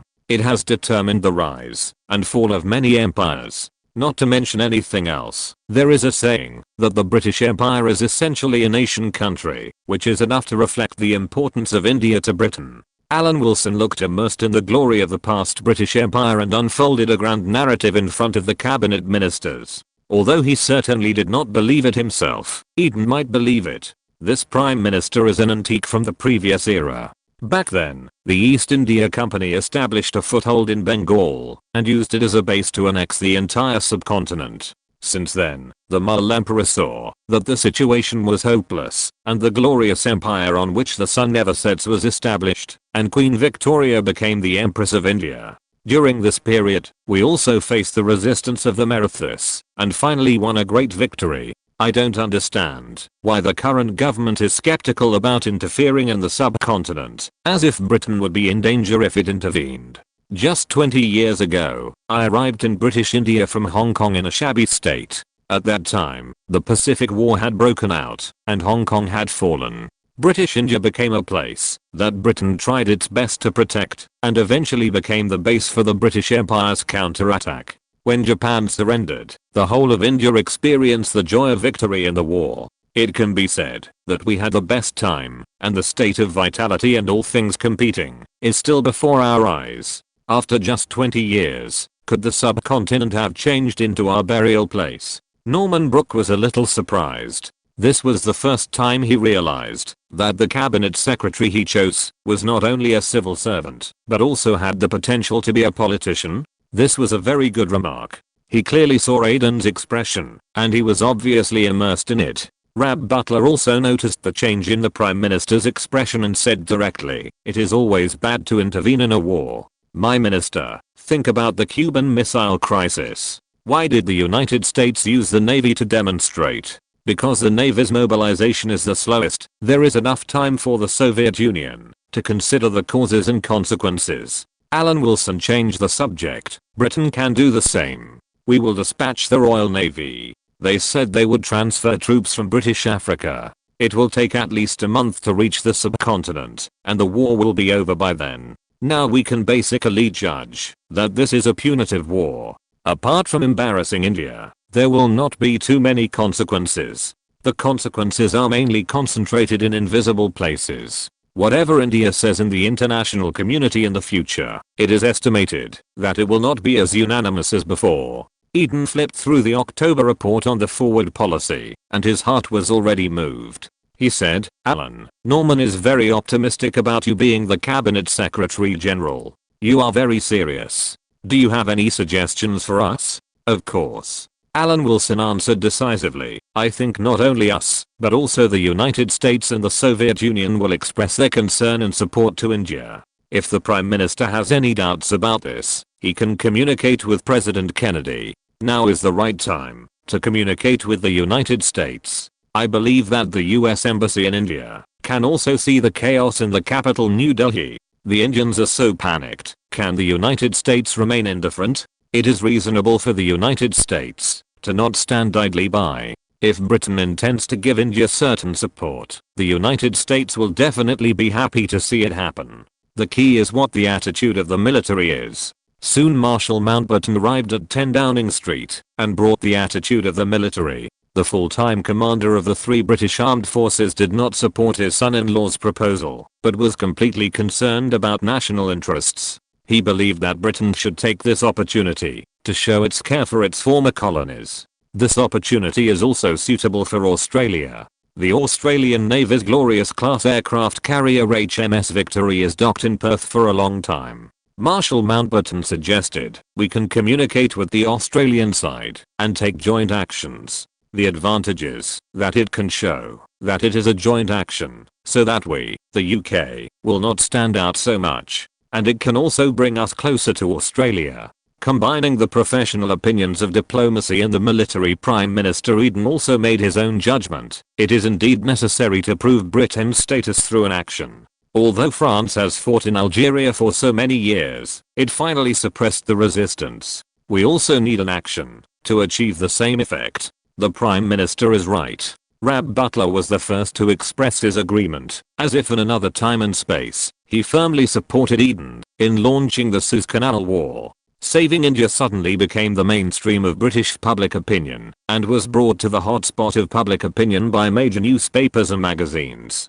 In fact, India's affairs have always been a hot topic for the British media for a long time, but it was overshadowed by the Cuban Missile Crisis some time ago, and now it is just returning to the public eye. While creating public opinion, Rab Butler announced the attitude of the British government. In short, Great Britain will never ignore it, and will use all its strength to help India to achieve the goal of ending the war, but the status of Hong Kong as a free transit port cannot be erased. At this time, India finally enjoyed the love of its father again after more than 10 years. Nehru no longer had the capital to refuse. All he could say was that the international community stood on India's side. A day later, the Australian government responded that it would send a glorious-class aircraft carrier to act together with the British Royal Navy. The two countries would form a joint fleet to support India. In the official announcement of the British Foreign Office, Alan Wilson explained this move as Britain's move to stop the war from continuing, rather than taking sides.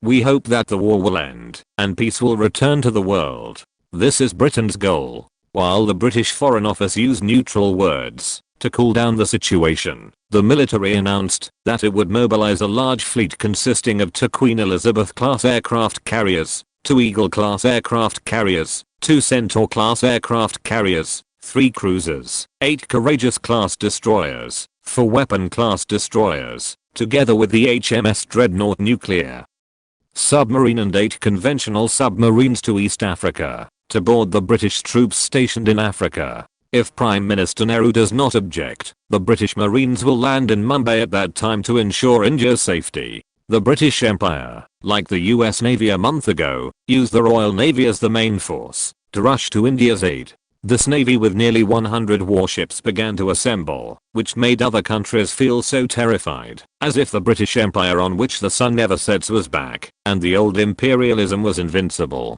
Many people are talking about it now. Princess Margaret, with a comfortable look on her face, leaned in her brother-in-law's arms. She was nostalgic for this warm embrace. The military has made a big fuss. Are they really going to fight a war? How is that possible? The Navy will go to East Africa first, and it will take a month to wait for the British troops stationed in Africa to assemble on board. This does not count the voyage from East Africa to the subcontinent. Doesn't it take time for the East African garrison to leave the camp? Doesn't it take time to sail? It's normal to be delayed on the way because of some things. Alan Wilson, who was hugging his sister-in-law's delicate body, explained. Doesn't this give others time? By then, we will have gained international reputation, and we will both have a bright future. It turns out that they just said they would support India, but they are not really going. Princess Margaret rolled her eyes at her brother-in-law. Then why are you pretending to make a big fuss? It's better to do nothing. What do you know? Of course, Britain is suitable for taking a conservative attitude towards international affairs, but it can't always be unresponsive. Alan Wilson corrected his sister-in-law's view. In ancient and modern wars, people have successfully used the tactics of pigs time and time again. When attacked, they will lean their butts against the wall, making it impossible for you to catch their tails, and finally they will be helpless. If they are not careful, they will bite you with their sharp teeth, and won't let go. It's not a risky thing. After passing this level, and gaining international prestige, it would be better for Britain to continue to lie dormant. That's a good idea, Permanent Undersecretary. The sister-in-law complimented with a smile, and then whispered, Pamela is not here. I have to take care of you for her, but I'm a princess. You have to straighten my bones first. Chapter 1191 Aid arrives after the war. It is my great honor to serve you, Your Highness. Alan Wilson grabbed Princess Margaret's hand and kissed it gently. It is the duty of every British citizen to make the princess happy. Alan Wilson deeply believes that only when Her Highness is happy, everyone will be happy. Her Highness still has many outstanding features, such as being light and soft. Princess Margaret is British. At the time when Britain is at its peak, she will not have any feelings of gain and loss. The really difficult one is Zia Meng. She is Chinese. Now that British public opinion has changed, it is inevitable that she will be worried.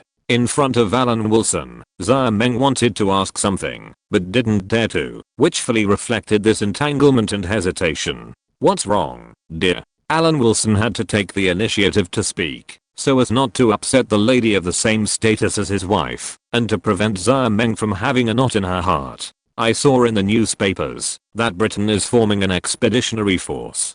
Zia Meng frowned and looked melancholy. Newspapers are full of fake news. Are they worthy of trust? Alan Wilson shook his head, disdainful of the so-called uncrowned king. Britain has no similar plan. It has never been considered. But Britain has concentrated the most powerful fleet since the war. This is correct. Zia Meng had a bitter face and did not relax because of the answer to one question. And Hong Kong, some people say. What? Close the port. That's impossible. Britain really has a cow. Alan Wilson smiled. So what if the Royal Navy has assembled? The aircraft carrier cannot go ashore.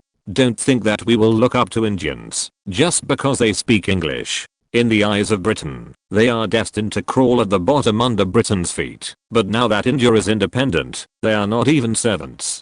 Don't think we really support India. Racially speaking, Eastern Europeans are whiter than us. Being different is our enemy. The capacity of this world is limited. In the absence of major technological advances, others will get more, and Britain will get less. We cannot allow a large number of people to live the same life as us. No one can do that, let alone India. From this point of view, I want to thank your motherland for helping us to knock down the self-confidence of the former colonies. One of the several problems has been solved. In view of this, everyone will be at peace in the short term. How timely this war came. In the past few years, the two populous countries seem to be wearing the same pants. Can the free world sleep well if it continues to develop like this? Don't think that India is not a threat, because it is not a Soviet system. For Britain, which is at the top of the food chain, the existence of a country that has the potential to threaten the current international order is unreasonable in itself. As for the dispatch of the Royal Navy, it must be dispatched. Britain has lost this ability in later generations, so while it still has the ability to show off its prestige, it should not hesitate to show off its prestige. Of course, this is not Britain's own problem. In fact, all European countries in later generations are similar. They have almost abolished their martial arts during the Cold War. Britain is an offshore financial center, and France is a poor family riding on Africa to survive. Germany has industry but no military. European countries are all heavily in debt, and many countries enjoy the support of high premium luxury goods. The most glorious time was the short period after the end of the Cold War, and before the outbreak of the Yugoslav War. Since then, the gap has been widened by the United States. You must know that Europe's strength against Russia is based on its economy surpassing Russia. After being bled by the United States several times, the economic advantage is gone. How can you convince citizens that you are just? Anyway, Alan Wilson is very pessimistic about Europe in a few decades. If everyone's economy collapses at the same time, it is obvious that Russia, with its vast territory and abundant resources, can resist it more. With the advantage of low human rights and a large amount of natural resources, is it still afraid of going downhill? What's more, with Europe by its side, what can Europe rely on to resist? If it can resist, Germany, not the Soviet Union, should have won the Soviet-German War. It would be stupid not to show your presence while you still have this strength. Xiaomeng may not understand it very well, but after in-depth communication, she understands it. After Alan Wilson appeased Xiaomeng, he went to the Ministry of Defense to ask Marshal Mountbatten if there was any scrap that could be used to help India. He believed that there must be some, because Britain was the main participant in the World War. Two good things. India can't use them, even if given to it. Alan Wilson said in front of Mountbatten, a completely opposite view from British public opinion. Just yesterday, the largest newspaper in Britain, The Times, bluntly commented, only if the Indian army is equipped with American weapons of quantity and quality, can India defeat the enemy. The Times is not on the side of India, but is clearly taking the opportunity to ridicule India, because India has always advocated the adoption of the 5 principles of peaceful coexistence to solve problems. If India asks for help after a complete defeat, it will definitely be complained by Britain.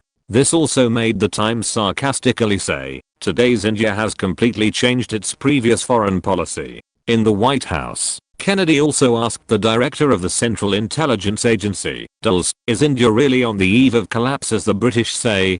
Dear President, it may be so. The way Dulles addressed Kennedy has changed slightly since the report on Roosevelt's life, but Kennedy didn't hear it. Then we should indeed stop it, but this is also troublesome. Kennedy said this, and then changed the subject, just like what the UK is doing now. Isn't it also working without putting in any effort? Kennedy was referring to the demonstration of the Royal Navy. Can the Royal Navy land and fight? No. The UK's move is the same as the role of the US in the Cuban Missile Crisis, pretending to make a big move, but in fact it is stalling for time. The US has just ended the Cuban Missile Crisis, so it is natural to see at a glance that the old father and his own goals are the same. The key is that Kennedy cannot expose the UK yet. The Cuban Missile Crisis has not been forgotten. If it were another occasion, he would not mind teasing the British, but not now. If the UK's actions were exposed, the previous deployment of the US Navy might also be exposed. After some thought, Kennedy still gave this demonstration to the UK, as India is a former colony of the UK. The UK has reason to express its position, but the US does not. The US has a good relationship with Pakistan, but not with India. There are 2 reasons why the United States gave its old father the opportunity to show off. First, the Cuban Missile Crisis was being played near the Caribbean Sea, and the US military was in an emergency state of readiness. The military conflict with the Soviet Union was imminent, which made the United States which focused its energy on the Western Hemisphere, have no time to look east to the situation in Asia. At the same time, after the partition of India and Pakistan, Pakistan became an important strategic ally of the United States. Therefore, considering Pakistan's diplomatic stance, the United States did not dare to easily provide India with large-scale military assistance. So Kennedy finally took diplomatic support and acquiesced to Britain's use of the Royal Navy to show off. At this point, the glory of the world stage may have to be shared with Britain. Is it a little? The Cuban Missile Crisis was obviously eased under the promotion of Britain, and the Soviets said so. Kennedy actually wanted to overturn this obvious fact. It's simply unreasonable. However, Alan Wilson did not share the same view as the rebellious son. After searching through the boxes and cabinets in the Ministry of Defense, Alan Wilson, under the care of Marshal Mountbatten, found the World War II stocks of 9 brigades. Such a large amount of equipment is naturally impossible to be transported by air. A detailed plan must be made to start from the British mainland, pass through the Mediterranean, the Suez Canal, and finally be transported to India. Although the equipment has not arrived yet, this does not delay the announcement. Soon the British Foreign Office announced that it would provide India with advanced equipment sufficient to arm 9 brigades. As for how advanced it is still confidential for the time being. Of course, not all of them support this statement. Britain now has a more divided attitude towards India. From the previous report of the Times, it can be seen that on the one hand, Britain hopes to show the love of the sovereign country, and on the other hand, it does not hide its gloating at the misfortune of the former colony. The formation of this attitude is very complicated, but it is indeed real. After the Ministry of Foreign Affairs announced that it would immediately assist India, British public opinion changed again. On the one hand, it affirmed the legitimacy of British assistance, and on the other hand, it believed that, no matter what equipment the Indians got, they could not change their fate of defeat. Although the statement of Britain firmly standing on the side of India was resounding, after discussions between the Ministry of Foreign Affairs and the Ministry of Defense, it would take about 2 months for India to see the aid that had not yet been shipped. I believe the whole world has seen the unquestionable attitude of the British Empire. Facing a group of reporters, Alan Wilson said in a state of extreme sublimation, "Sir Alan, I wonder if some people think that the origin of the war is the mark my own line. What do you think?" Oh, a very sharp question. There is indeed such a line, but this line was drawn casually. Whether it is effective is still a very complicated issue. Faced with this question, Alan Wilson directly shirked responsibility. That line was not drawn by him. He did draw a line, the Wilson line in Goa. After breaking out of the reporter's siege, Alan Wilson immediately returned to Whitehall. He regained his usual calmness in front of Norman Brooke. "Alan, when do you think it is appropriate to provide substantial support?" "After the war is over," Alan Wilson answered without thinking. "We can dispatch a company of troops and land them in New Delhi on a strategic transport plane. Once the ceasefire is reached, we will have them carry the Union Jack and land at New Delhi Airport in the name of aid." Chapter 1192. Downing returns like lightning. Norman Brooke nodded and reminded him seriously, "Alan, you may be very confident in your own judgment, but now you have not taken office as the cabinet secretary. If you make such a suggestion at such a time, if the prediction is correct, it will naturally benefit greatly, but if things do not develop in this way, the risk is also huge. There are many things this year. It seems that the world is moving in an unstable direction. We should be more cautious." "I know, Sir Norman." Alan Wilson also knew that Norman Brooke was completely well-intentioned, but he felt that, even if history was different, the extra 2 months would be enough for the war to end. He still firmly believed in his earlier judgment that the impact of the Cuban Missile Crisis on the international situation was not as great as the war decades later, especially for Europe, not to mention the war in a desolate land. Apart from the warring parties, who is really interested in a desolate land? The question is how to harvest Europe and harvest liquidity. Even if trillions of funds flee to the United States, can it really solve the debt problem of the United States? That is a debt of 30 trillion US dollars. How long can trillions of funds last? If Alan Wilson were the president of the United States, he would definitely not just think about the money. The money would be spent. Considering the US debt, it would be spent quite quickly. But if the industries of European countries could be destroyed, that would be a big gain.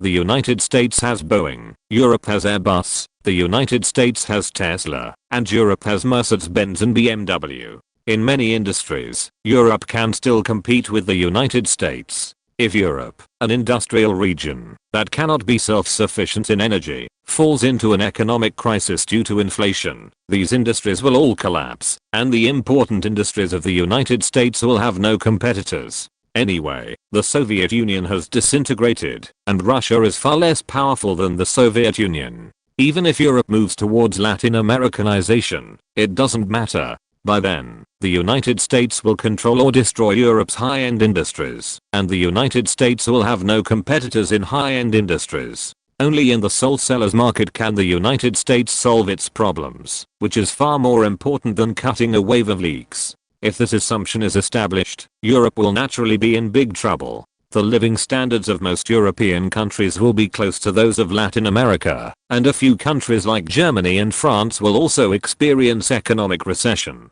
In fact, Europe and the United States are different. The United States has left Europe behind economically, but the bottom of the American population is not as good as that of Europe.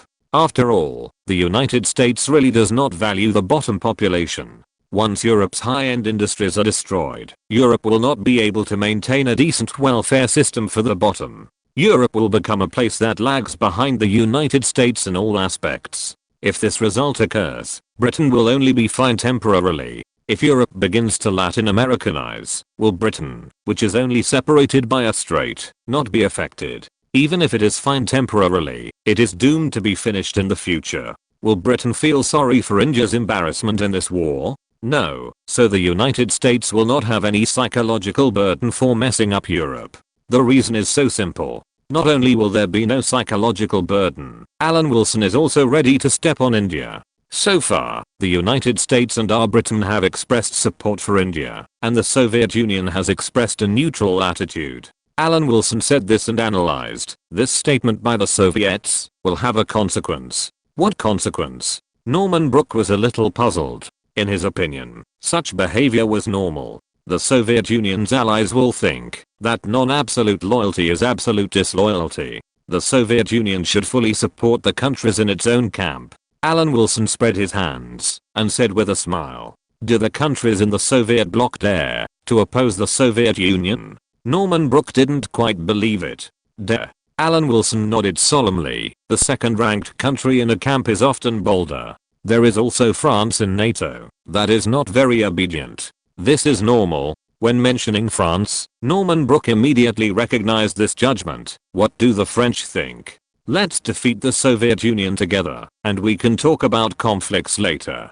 Alan Wilson raised his eyebrows. He didn't agree with this statement. For the sake of Britain's international status, it would be better for the Soviet Union to live well. Otherwise, if the Soviet Union is not around, the United States will let itself go when it comes to sniping the pound and messing up Europe. Geographically, the English Channel is not insurmountable. Britain should not think that with such a strait, it can isolate itself from the negative effects brought about by the chaotic Europe. He felt that the current situation in Europe was quite good. France, a country that considered itself the leader of Europe, was making a fuss, and it would be easier for Britain to talk to the United States. If the Soviet Union was really killed, it would not be good for everyone. Didn't France's de-Gaullism cool down after the Cold War? A certain big country no longer bared its teeth at the United States. Britain was also content to be the United States' little follower. After all, the Soviet Union was dead and no one had any use for it. If they said they would snipe the pound, they would snipe the pound. If they said they would list France as a strategic competitor, they would become a rival. If they said they would intercept the galaxy, they would intercept it. In fact, no one had such a high status as imagined.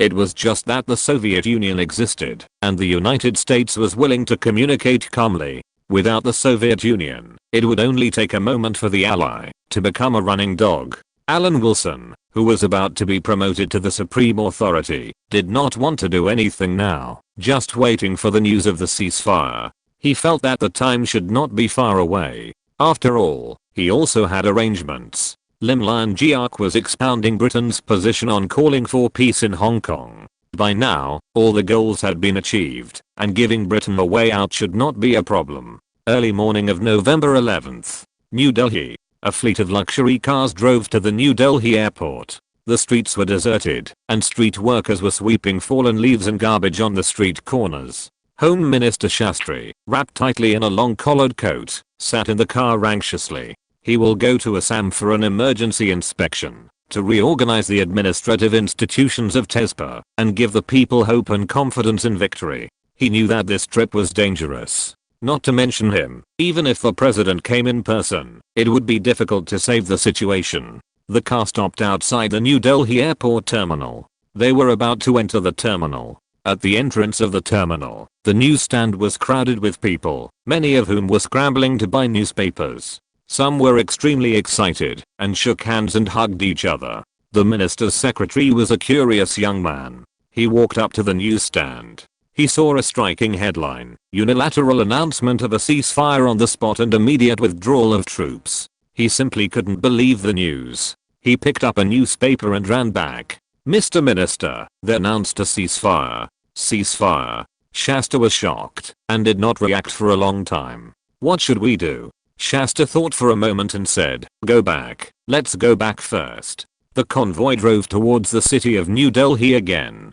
Go to the Prime Minister's private residence, Shasta said to the driver. The car stopped on the street outside Nehru's private residence. Shasta hurried into the living room. Nehru walked out while adjusting his shirt. What happened? Nehru asked. They unilaterally announced a ceasefire. Shasta handed the newspaper to Nehru. Nehru took the newspaper and read it several times in a row. It seemed that he didn't know the news of the ceasefire at all. Why don't they fight anymore? Nehru said to himself. In Kuwait, the Middle East, 2 Belfast strategic transport planes, loaded with a company of British Marines, rushed directly into the sky and disappeared into the sky. The ultimate sublimation. Just today, Alan Wilson knew the news of the ceasefire earlier than the Indians. He slept in the Ministry of Foreign Affairs these days and asked his private secretary to keep him informed of the news at any time. Just when Nehru and Shasta had just learned about the ceasefire and the New Delhi International Airport was still overcrowded, 2 Belfast strategic transport planes that had already departed in advance had landed at the New Delhi International Airport in the name of delivering aid. The Indians, who thought they were just giving India aid materials, were shocked to see the British soldiers coming out of the Belfast strategic transport planes. Are the British back? Fully armed with the Union Jack, the British Marines from the Middle East also brought military reporters to record their heroic landing in New Delhi at this time. The British soldiers who landed walked out of the airport, took out the prepared candies, and gave them to some children from poor families, showing the close relationship between the military and the people. At the critical moment, the mother country still loves you more. After many years, the familiar Union Jack reappeared in India with this small group of British soldiers. This is a small step for them, but a big step for Britain. What non-aligned leaders and third world leaders are all bullshit. At the critical moment, don't you still need the mother country to save you? In such a short time, since leaving the airport, the military journalists have almost killed all the film they brought. These photos will cause a sensation when sent back to the UK. It is a great feat comparable to the raid on Prague. Listening to Wick's report, Alan Wilson was delighted and compared this operation to the Soviet Union's destruction of Czechoslovakia's resistance in 30 hours during the Cold War. Although it was a bit cunning to land under the guise of aiding India, the effect was good. He now wanted to know what Nehru felt. I think the newspapers will sell well these days. Alan Wilson walked back and forth for 2 steps and decided to report the good news to number 10 Downing Street first and let Wick reveal the news to the uncrowned kings. In the distant New Delhi, Nehru, who was in the Prime Minister's office, also heard the news. His face was uncertain. Obviously, he did not think this was good news. If you're listening to this novel on a channel other than Fanfic World, it means they downloaded and uploaded it without effort. We cordially invite you to visit our channel, Mundo Fanfic Novelos. There you'll find the original version of this story and you can explore many other novels of various genres. We're waiting for you to immerse yourself in a world of incredible novels. Chapter 1193 Return to India. The northern neighbor is a big enemy, but it does not mean that Britain is a good person. Defeat is a bad thing, and the return of the British is also a bad thing. But in this situation, Nehru can no longer regard Britain as an enemy. Indian society has become so fragile. If he still insists on his anti-British stance, it will only shake India further. In New Delhi, the capital of India, a small British army appeared in a dignified manner with the familiar Union Jack. The panicked Indians, who are facing the critical moment of the destruction of their country and the destruction of their families, saw the army of the former colonial master and had a very divided reaction. Some people ignored it because they did not know the purpose of the British army. There are also some people who reacted as if they had seen a savior. The word food and drink is not an exaggeration to describe these people. Their faces were covered with acne, and they said, "Daddy loves me again." This team of British soldiers cheered loudly. Even the poorest patriots in the East End of London are not as blatant as these people. Without £500,000 of assets, why do they want to immigrate? Are they worthy? Alan Wilson put his hands in his pockets and expressed his opinion on the fact that immigration applications have increased in front of his friend Mackins. If we don't show some value, why should we destroy the social environment of our own country? Are they black enough? Are they blacker than American blacks? Mackins nodded. The standards should indeed be stricter. We want to increase our influence, not increase the burden. That's it. Alan Wilson agreed deeply. The value of these high-ranking officials is nothing more than a pledge of loyalty, and then provide a blood cow roll when the British economy is bad, such as confiscating property. Britain has been forced to buy and sell by the United States, and the so-called inviolability of private property is just empty talk. The freezing of Russia's assets in later generations caused an uproar because it was Russia that was frozen. Russia is a powerful country in people's impression, but before Russia, which of Libya, Iraq, and Iran has not been frozen? Who else has caused controversy? It's just like no one cares about it. The fact that the freezing of Russia's assets can cause discussion itself shows that the freezing of Russia's assets has caused a lot of trouble and subverted some people's cognition. The scale of the war this time is not large, and it is impossible to make India full. It is impossible to eat the corpse, but we can still expect to draw some blood and win over some new rich immigrants to Britain after independence. No matter how small the mosquito is, it is still meat. But then again, the Ministry of Foreign Affairs has not taken any action. Mackins asked back, isn't there a Commonwealth Prime Minister's Conference? Will Nehru attend it now? The minister is about to start a visit to New Delhi to express Britain's diplomatic support for India. We will announce at the press conference that we will discuss the Commonwealth's support for India at the Commonwealth Prime Ministers Conference in December. Alan Wilson replied calmly, of course, we will not inform Nehru in advance. The respected Indian Prime Minister does not need to know that he must attend the Commonwealth Prime Ministers Conference. If Nehru does not attend, it means that Nehru does not have the mind of a politician and will only avoid setbacks. If he participates, it will naturally be better. India will get some goodwill support from the Commonwealth. But it cannot be denied that there may be some malicious remarks. Who made India lose the war? This world is very realistic. In front of the Prime Minister of the Commonwealth countries, Nehru stared at the identity of the Prime Minister of the defeated country. Any powerful country with a strong voice would disappear. In the final analysis, the original sin is the dish. No matter how many reasons are given, India is defeated. The Foreign Secretary wants to visit India. It is really a bold decision. Mackins asked in surprise, Alan, is it too radical? We have no choice but to do this. This involves a lot of invisible things. Alan Wilson shrugged. From the perspective of Britain, when was the status of a world power broken? Some people can trace it back to the time when the US economy exceeded that of Britain, the later Boer War, the First World War, and the later World War II. But the public knew that Britain was no longer good, and there was no other option, that is, the Suez Canal War, and there was no second choice. How did the United States become considered no longer good, allowing the Soviet Union to launch a global attack? Wasn't it when the Vietnam War showed the iron fist of Saigon? Before that, people thought you had problems, and you also thought you had problems. People thought you knew you had problems, and you also knew that people suspected you had problems.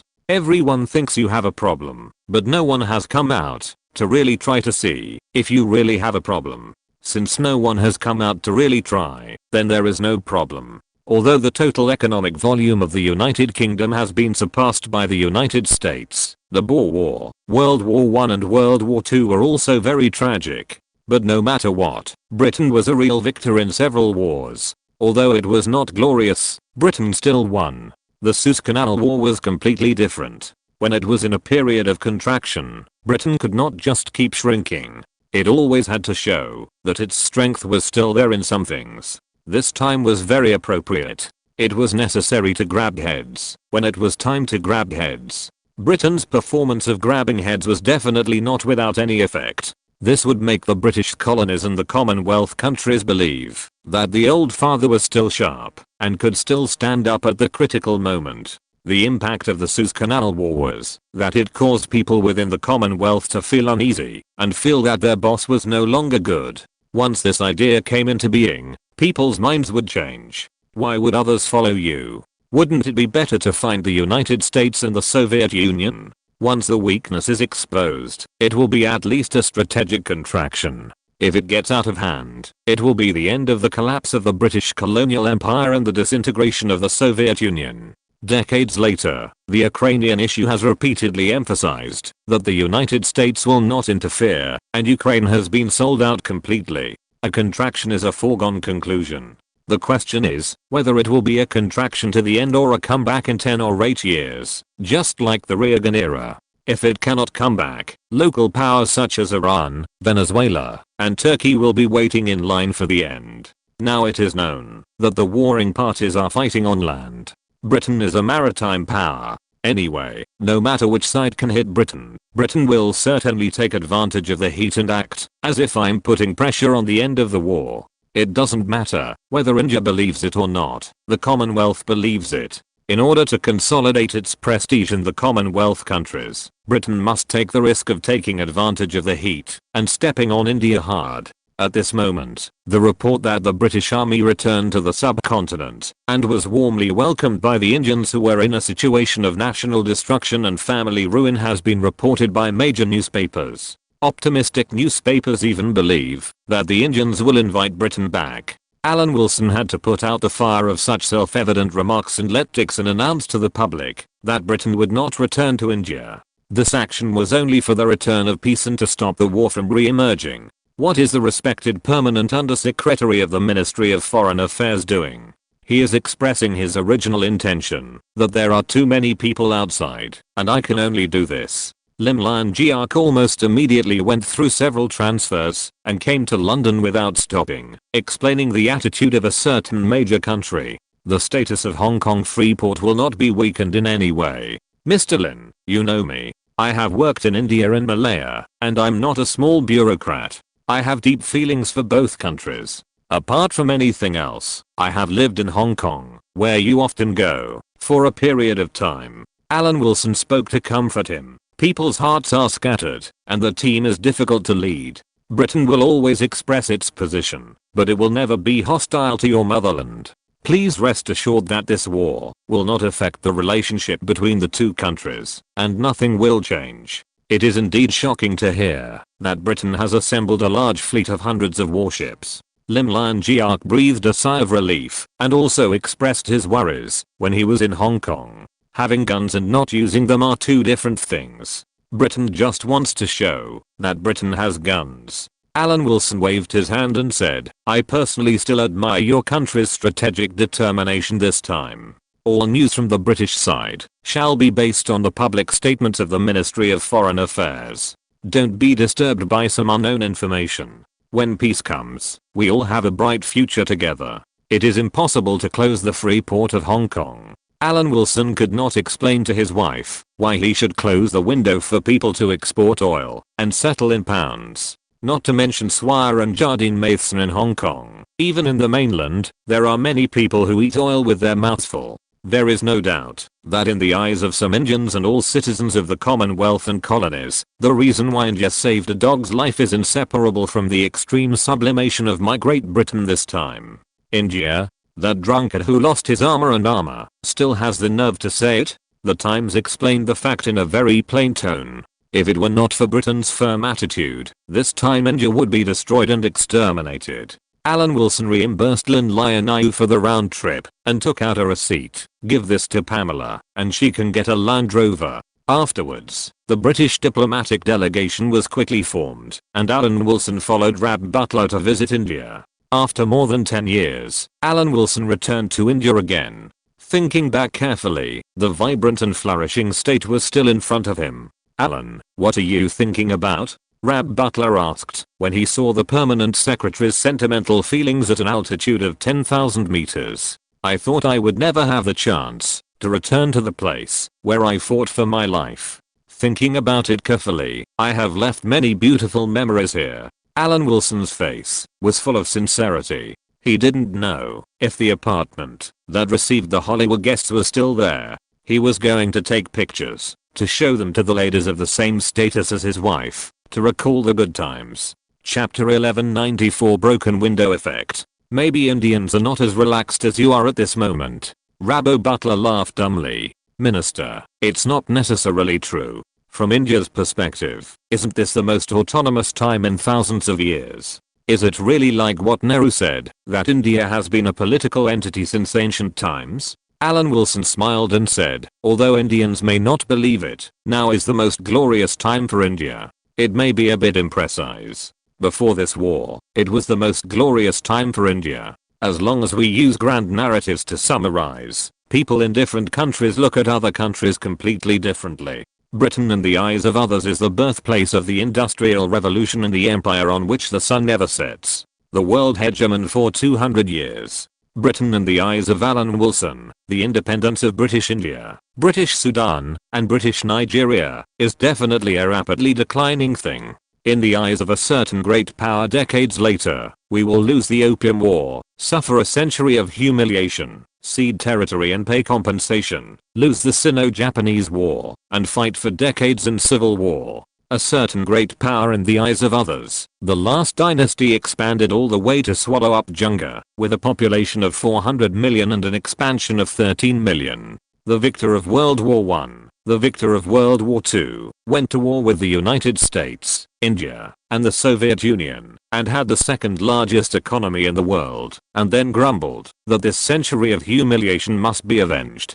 Both situations are true, it just depends on how you look at it. What Britain did in the colonial era was no more excessive than the countries in the agricultural era, but this era recorded all the bad things Britain had done.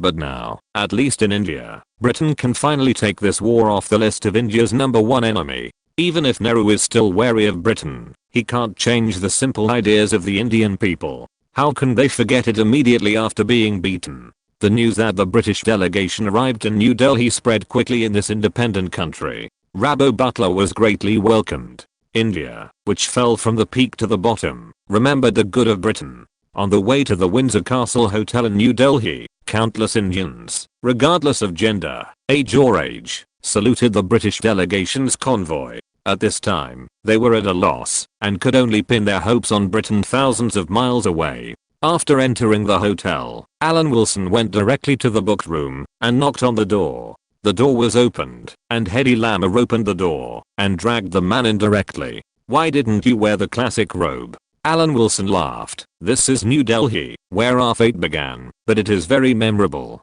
You are the only one who talks too much. Hedy Lamarr rolled her eyes at Alan Wilson and muttered softly, it means that I'm obedient to you, and accompany you without complaints wherever you go. Yes, you have worked hard. While speaking, Alan Wilson had already embraced Hedy Lamarr in his arms and admitted his mistake. I was wrong. Any complaint in front of you is a blasphemy against your hard work. That's more like it. Hedy Lamarr seemed to have lost her temper and felt that her hard work was not in vain. After a long journey, the two decided to take a bath to relax and then devote themselves to the intense work. It's really surprising to come to New Delhi this time. Didn't you say that you would not come again in the future? Hedy Lamarr lay weakly in the man's arms, with a blush on her face, and it was obvious that she had not recovered yet. Things are different now. I didn't come here before, because I had some grudges here. Now it's different. Other countries have replaced Britain. Lighting a cigarette, Alan Wilson said with an intoxicated look on his face, "Now that things have changed, I don't have to avoid coming to India on purpose. Today, Alan Wilson can restore his original appearance as an old friend of the Indian people, stand on the side of India with confidence, and seek benefits for Britain." "But what about the large fleet you British have assembled?" Hedy Lamarr suddenly asked, as if she remembered something. "They have something to do." Alan Wilson raised his eyebrows, and the broken window effect was about to appear. "This is not the fault of Britain. It is the Indians themselves who are not doing well, which will naturally affect Indians in other places. Nairobi, the capital of Kenya, is the core of British Africa once planned by Britain. Like other British colonies, it has a large Indian community. The Indian population in Kenya is 400,000. The news of India's defeat came across the ocean, which immediately shocked the Indian community here. Countless Indians took to the streets of Nairobi to support their motherland. These people were so excited that they wanted to leave and return home to join the war. This caused the British troops stationed in Kenya to be on high alert. They did not dare to board the ship as planned, but took a vigilant attitude to protect the white community. What would happen if an alien group did not regard themselves as locals in an unfamiliar place? The riots happened just like that. The whole Nairobi was filled with smoke. The blacks regarded the Indians as accomplices of the white colonists. With the presence of the British army, they did not dare to do anything to the whites. But they were not so polite to the Indians. In the city of Nairobi, shouts of killing shook the sky. The Kenyans, who had long been resentful, launched a $0 purchase campaign against these foreign Indians. Riots broke out in various neighborhoods. No one knew the reason or how it started. The British troops in Kenya felt that the situation was serious, and they withdrew their full strength to defend the white community. At the same time, they contacted the British Royal Navy fleet offshore and asked them to suppress the riots in Kenya. At this time, the Indian community was in a raging fire. The Kenyans who had successfully purchased for free tasted the sweetness and were completely immersed in the joy of purchasing for free. Some people wanted to attack the white community, but they were shot and killed by the British army who were ready for battle. They quickly focused on finding trouble with the Indians. There must be a reason why the British Royal Navy could not arrive on time, otherwise would the Indian nationalists think that Britain was not working hard? Alan Wilson certainly knew that it was a fact that Britain was not working hard, but Britain could not admit it. What else can be done to cover the mouths of Indian nationalists and prevent them from thinking about picking peaches from Britain? The only way is to make the Indian people suffer. As a British gentleman, Alan Wilson did not want to resort to this bad strategy, so he asked the Malayan side to keep a close eye on it. As for Kenya, because of the complex social environment and the fact that Britain had to rush to help India recently, it was normal to relax its vigilance and make some mistakes. The riots in Kenya immediately caused a response from the Royal Navy, and the plan to rush to help India from thousands of miles away had to be temporarily terminated. The top priority now is to restore peace in Kenya. At the same time, London officially informed Kenya of the causes and consequences of the riots, and said that this might be a broken window effect. The broken window effect believes that, if bad phenomena in the environment are left unchecked, they will induce people to imitate them, or even make them worse. Take a building with a few broken windows as an example. If those windows are not repaired, there may be vandals who will break more windows. In the end, they will even break into the building. If they find that no one lives there, they may settle there, or set fire to it. If there are some graffiti on a wall that is not cleaned up, soon the wall will be covered with messy and unsightly things. This effect was, of course, summed up by Sir Wilson, a famous British scholar and current permanent Under-Secretary of the Ministry of Foreign Affairs. Its fundamental purpose is to establish a scholar's personality. Sir Wilson is currently in New Delhi. After receiving the news, Alan Wilson informed Foreign Secretary Rabbo Butler of the fact that riots occurred in Nairobi and attributed the root cause of the riots to India's defeat, which led to the indignation of the Indian people, which in turn led to the dissatisfaction of the local black people in Kenya, causing this riot. Is there no problem with the white community? Rab Butler asked nervously. At present, there is no problem. Alan Wilson gave Rab Butler a reassurance, but I'm afraid that other colonies will follow suit. It seems that from the moment India was defeated, many things in the world will be different. We must pay special attention to the movements of Aden, Mauritius and even other colonies. Alan Wilson said in a responsible attitude that this matter would be handed over to him. Rab Butler was still preparing for the diplomatic trip with Nehru. He said it lightly, but he knew very well that the biggest broken window effect had not yet begun. For example, Pakistan, another protagonist of the partition of India and Pakistan, saw India being beaten and bloodied with his own eyes.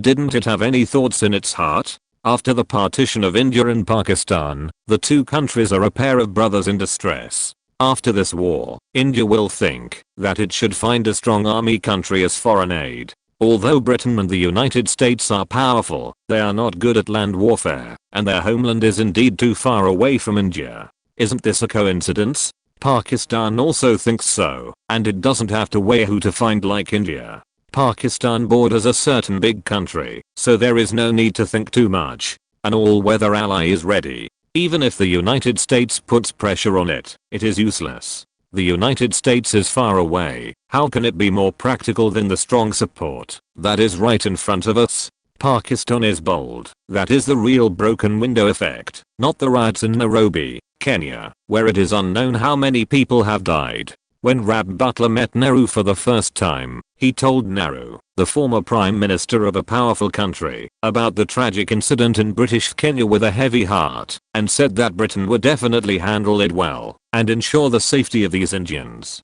It's really unpredictable. Alan Wilson sighed, wondering if he was going to replicate this in Mauritius. It can't be too cruel. The second largest ethnic group in Mauritius is of French descent, which is really annoying.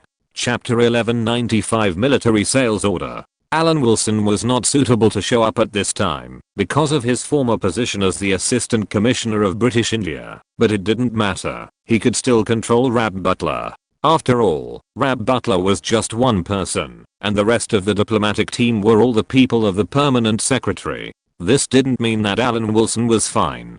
He came back to the place where he had lived and fought. The apartment where he lived had many good memories. The Permanent Secretary, with a camera hanging around his neck, still took out precious time to experience the customs of India during the tense visit. The Indians responded to this white face with a kind smile. Back at the Windsor Castle Hotel, Dixon called Alan Wilson's room. Prime Minister Nehru was deeply shocked by what happened in Kenya and also expressed understanding for the delay of the Royal Navy's trip. The conversation between the minister and Nehru went smoothly. Have you discussed the issue of the pound? What is the attitude of the Indians? Alan Wilson held the microphone and put his strong arms around Hedy Lama. The permanent undersecretary always took care of both public and private affairs and would not waste any time. Time is precious, and wasting time is wasting life. According to our information, India is still open to pound settlement. Dixon answered solemnly. Anyway, they have issued a war report, and the war is over. The advanced equipment of the 9 brigades should not be delayed. Alan Wilson raised his eyebrows. Although the Royal Navy could not come for the time being, the aid could still be sent first. Anyway, it has not even reached the Strait of Gibraltar yet. By the way, Permanent Undersecretary, Moscow and Washington have also expressed their willingness to help India. The minister may discuss this issue with you tonight. Dixon reported again, as if he remembered something. Thank you, I'll hang up first. Alan Wilson put down the phone and tilted his head to look at Hedy Lama, who had just made a joke. Hedy Lama shyly pulled back her bare hand that was holding the handle and looked around and said, "You British people seem to have a morbid obsession with the pound. It's like the French don't value the franc." Alan Wilson answered calmly, "A stable and trustworthy currency can help the issuing country a lot. This is a charm of financial hegemony. The currencies of many countries are actually worthless and cannot cause any impact on financial hegemony. There are actually not many currencies in the world that can be called stable. The currencies of ordinary countries are anchored by the US dollar. What is its real status? Take Brazil and Argentina as examples. Brazil's total economic output was 4 trillion reais in 2010 and 8 trillion reais 10 years later. If calculated in Brazilian currency, Brazil's economic output has doubled in the past 10 years, but international trade is calculated in US dollars. Other countries do not recognize the Brazilian real. In the past 10 years, Brazil's population has not grown much, and its per capita GDP has been halved. The reason is that the Brazilian currency has depreciated against the US dollar. This is not just a problem for Brazil. Argentina, Russia, Saudi Arabia and other countries that export a large amount of primary agricultural products and various resources have no pricing power, so the change in per capita GDP depends almost entirely on the exchange rate and international market prices. A large number of products from these countries need to be imported. In international trade, the main settlement currency is the US dollar. Once the exchange rate of their country falls, it means that more money must be used to buy the same product. When the price of raw materials is high, the currency of the resource country is strong, and vice versa. When the iPhone 4 entered Brazil, it sold for 1,700 reais, and when it came to the iPhone 13, it became 7,900 reais. If a certain big country is the same as Brazil, because the industry cannot support a stable currency, according to Brazil's trajectory, everyone will say that they are welcoming an iPhone 13 priced at 22,000 yuan, and the determination to sell a kidney will be much stronger. Alan Wilson happened to have briefly experienced the era before the outbreak of copycat phones. With the income of his parents at that time, mobile phones at that time were 40 yuan and 10 yuan, and they were definitely not something that could be bought just because they wanted to. Mobile phones are just an example, and this example can be applied to any field. For most countries, as long as your country does not have this industry, no matter what you do, you will be cut off. Many countries cannot even cope with the tide of the US dollar, so how can they talk about development? Russia has enough resources to fill the periodic table of element. It is absolutely gifted in terms of resources. According to the ruble, the economy has doubled long ago, but once it was attacked by the US dollar, the ruble immediately plummeted. Russia's industry cannot be compared with that of the Soviet Union, but it is already very strong among resource-rich countries. It is so shabby, how can ordinary countries look at it? But some of Russia's legacy industries from the Soviet Union can make Russia more resilient than ordinary resource-rich countries. This is why the local currency grows, but the US dollar plummets. Statistics cannot determine everything. It depends on how you look at it. If Alan Wilson remembers correctly, when Russia was at its worst when calculated in US dollars, the national economic scale was not as good as Greece. Anyway, he does not believe this statistic. In finance, Alan Wilson is not even as good as the accountant next to his wife. He can only say that financial hegemony is very important and give answers from some industries. Take the Asian pound issued by Malaya, for example. It is a weak currency compared to the British pound. It is also a strong currency compared to the surrounding South Vietnam, Thailand, and Myanmar. Compared with the British pound, the weakness is that Britain has financial hegemony. Compared with the currencies of other countries, it is much easier to be strong. Just last year, the Kuching steel base, which just surpassed the US Steel Company and has an annual production capacity of 35 million tons and ranked first in the world, can crush even the 5 million tons of production capacity of a powerful country, not to mention other drunkards. Nehru's vigilance against Britain is also justified. Britain has not withdrawn from Asia, and Malaya is not far from India. And in the foreseeable future Alan Wilson has no plans to withdraw.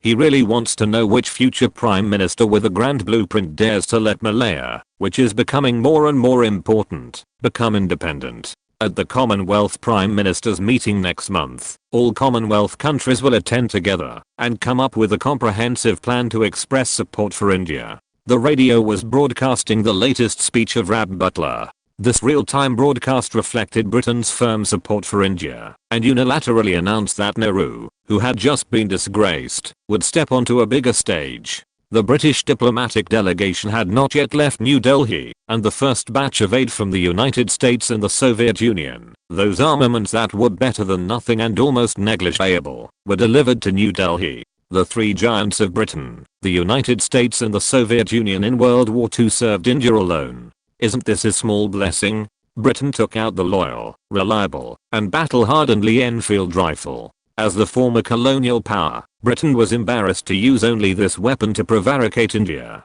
Rab Butler returned to the hotel and said, Nehru wants a main battle tank, and let Britain help develop it.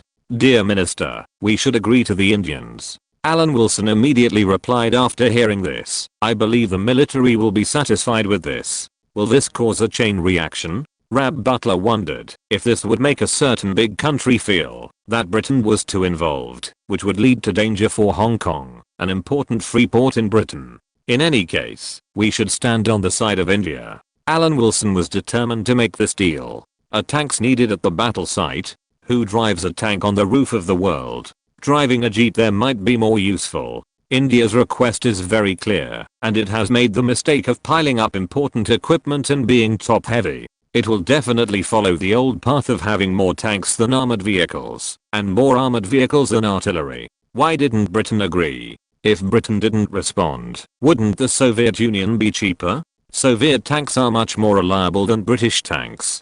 Throughout the Cold War, Soviet tanks were better than those in the free world. British tanks also have the usual problems of tanks in the free world, such as adapting to the Great Plains of Europe, and having the characteristics of thin skin and large fillings. Since the Indians need it, as the former colonial master, Britain has no reason to refuse. We should tell the Prime Minister the good news immediately. Alan Wilson was about to leave. Hedy Lama was still waiting, and she couldn't be made to wait impatiently. For India, Alan Wilson can be said to have paid too much. In his busy schedule, he personally came to the Indian Ministry of Defence and met with Indian Defence Minister Menon, who had not been dismissed yet but whose career was already in the countdown. Alan Wilson did not rub salt into the wound of the Defence Minister who had been bitten by a snake while playing with snakes under the roof of the world. After all, the other party had lived in London for 27 years. When Alan Wilson was the High Commissioner of Malaya, Menon was also the High Commissioner in London, that is, the ambassador to the United Kingdom. At this time, Menon was in a state of disarray, which was in sharp contrast to his high spirits 2 months ago, but he still talked about the British-Indian military cooperation with all his strength. While Alan Wilson was discussing the issue of tank procurement with the other party, the BBC specifically found the home of former Indian Army Chief of Staff General Thimayya, and began an in-depth interview. He also elaborated on the conclusion that India's exclusion of generals who were fully trained by the British and the promotion of local generals led to defeat. The operation of pulling down Menon and shaping General Thimayya in office, which will definitely have a different result, has begun. Later, Britain and India announced at the same time that they would jointly develop a new generation of main battle tanks to deal with threats. In fact, it is to modify the British Chieftain tank to adapt it to the local conditions and customs of India. The tanks were initially manufactured by the UK, and when India has the assets and capabilities, the UK will provide accessories for assembly in India. Depending on the situation, India will set the purchase volume at about 1,500 to 2,000 vehicles as the main combat equipment of the Indian Army. There is also an Air Force procurement contract announced at the same time. There is only one good father in the world. Alan Wilson whistled, and it was time to rest after retiring day. Chapter 1196. The world is realistic. Hey, you are so happy, as if you have successfully cheated the girl's body. As soon as he entered the room, the proud and arrogant permanent deputy minister faced Hedy Lama's ridicule. Hedy, what are you talking about? I'm loyal to you. How can any girl compare with you? Alan Wilson's face was serious, indicating that there was only Hedy Lama in his heart at this time. Hedy Lama's mouth curled up slightly, and she did not comment on the man's words. Oh, really? I'm an ordinary woman who is no longer in the limelight. I dare not have such extravagant hopes. It seems that Hepburn has been out of the limelight for almost a year.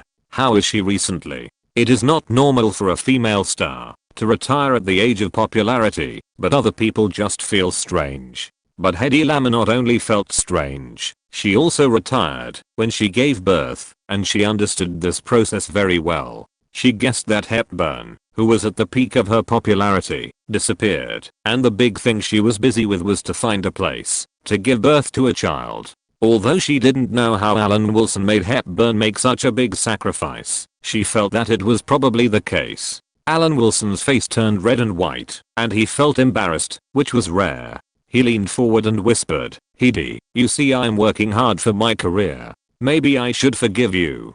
Hedy Lamarr followed Alan Wilson's words and let the man hold her body. You are just like most men. You like beautiful women, right? Then do you think I'm beautiful?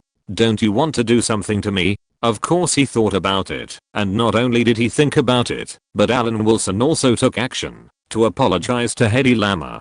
Alan Wilson has always been brave and good at fighting. He has a good balance between public and private affairs. In particular, he got 2 big contracts, which made him even more brave. The significance of the tank order is naturally needless to say. The fighter order is also a huge gain. Alan Wilson doesn't like the high altitude and high speed second generation aircraft. He thinks that the second generation aircraft, which is generally not highly regarded by later generations, is indeed a very embarrassing excess of existence.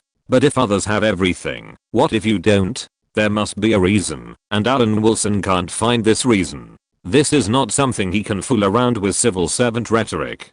To this end, he deliberately recommended the technology of the TSR to attack aircraft to Sweden, borrowing this offshore balancer in Europe second only to the UK, to conduct technical verification for the UK, and accumulate experience for the next generation of fighter jets. Now India has a demand again, which is really great. It is simply a pillow for sleepiness. Although Hindustan Aeronautics is famous for its all-around killing of aviation manufacturers all over the world. But Alan Wilson does not think this is a problem. In his eyes, the second generation aircraft is itself an excessive generation. Britain had better control the scale of its equipment. If the Indians want to perform a plane crash, that is India's freedom.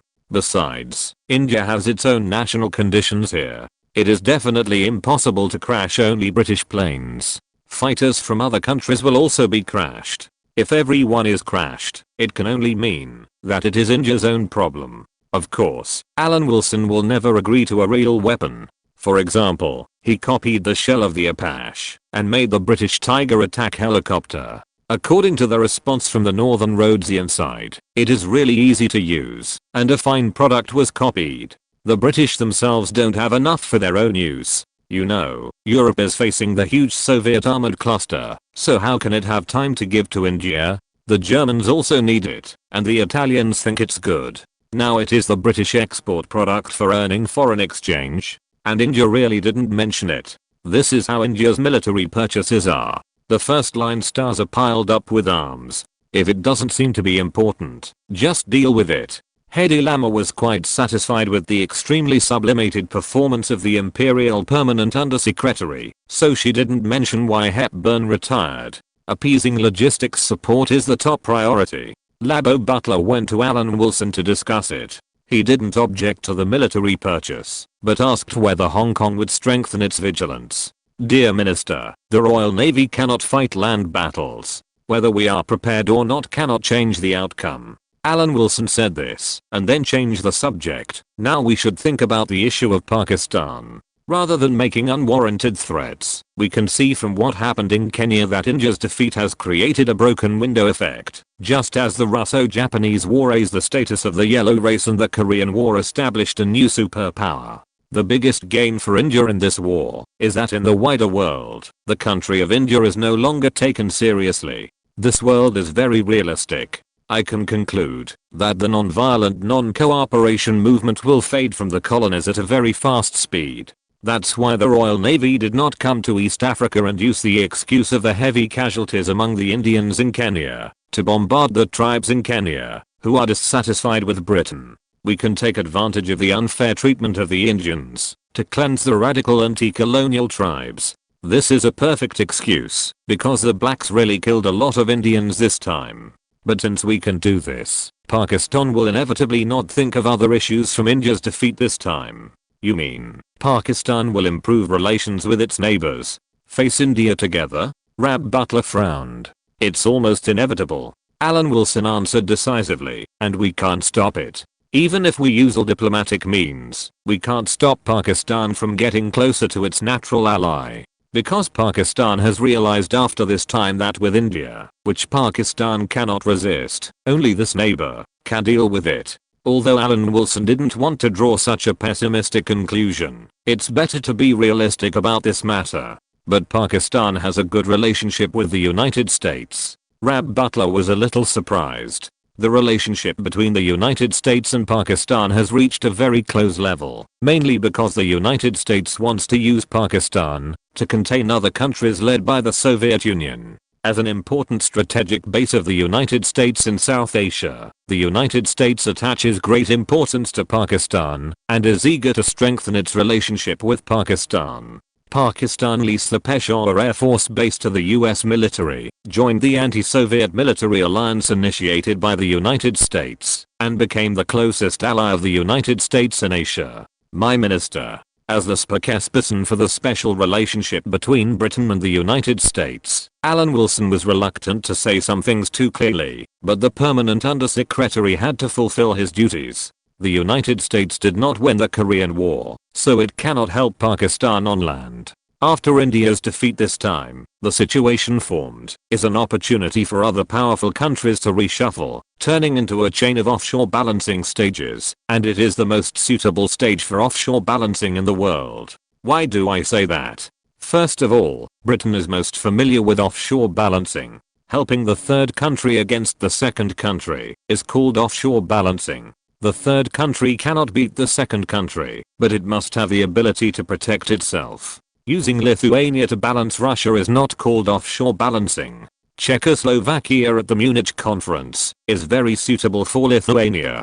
Pakistan's national strength is weaker than that of the powerful India, but India cannot eliminate Pakistan. Pakistan is very suitable for introducing foreign forces to balance.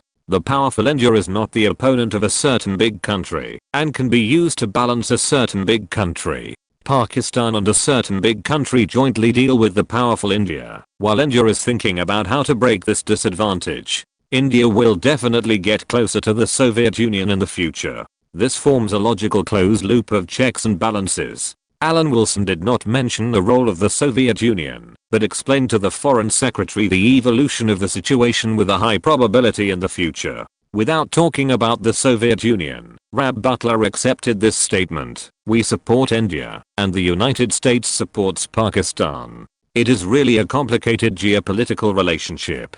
Indeed, Minister. Alan Wilson nodded. After India gets closer to the Soviet Union, will Britain's position change and support Pakistan together with the United States? That is impossible. Our Great Britain is not bound by position. It mainly depends on who gives more money. India is richer than Pakistan and is willing to add money. Britain will definitely stand on the side of India, even if India has a good relationship with the Soviet Union. Rab Butler no longer entangled in the geopolitical pattern. The gains from this visit are huge. There is news that India wants to increase military spending to 45% of the fiscal budget, which is a huge expense. Labo Butler didn't care whether India was aggressive or not. He only cared about the implementation of India's two big orders, which would definitely satisfy domestic military industrial enterprises. The two people, who had gained a lot, embarked on the return journey after republicizing the invitation to the Commonwealth Prime Ministers meeting. They went directly to Brussels to attend the European Community Foreign Ministers meeting. Alan Wilson took the opportunity to inform the Portuguese side of the public fact that India was going to strengthen its armaments. As Portugal's extra staff colonial minister, it was natural for him to shoulder the responsibility.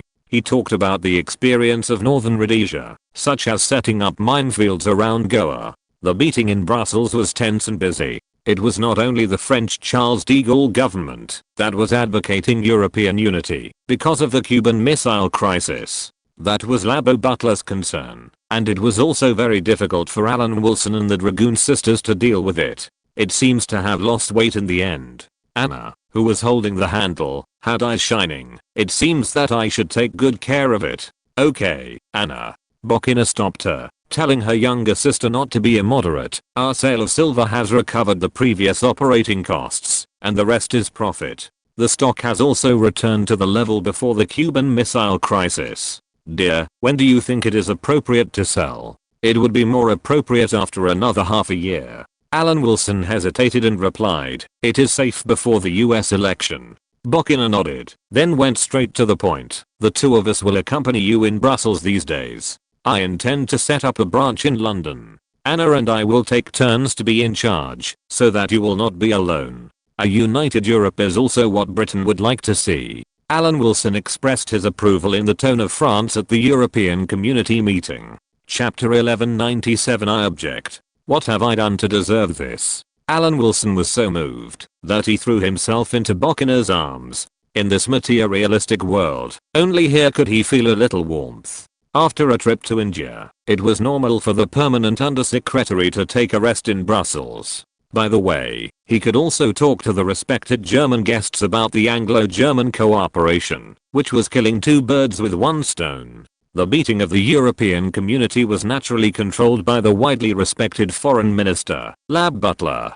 The Dragoon sisters also knew that their men had been busy in the past 2 months because of the chain reaction caused by the Cuban Missile Crisis. At this time, they showed endless tenderness, allowing him to browse the world without leaving home.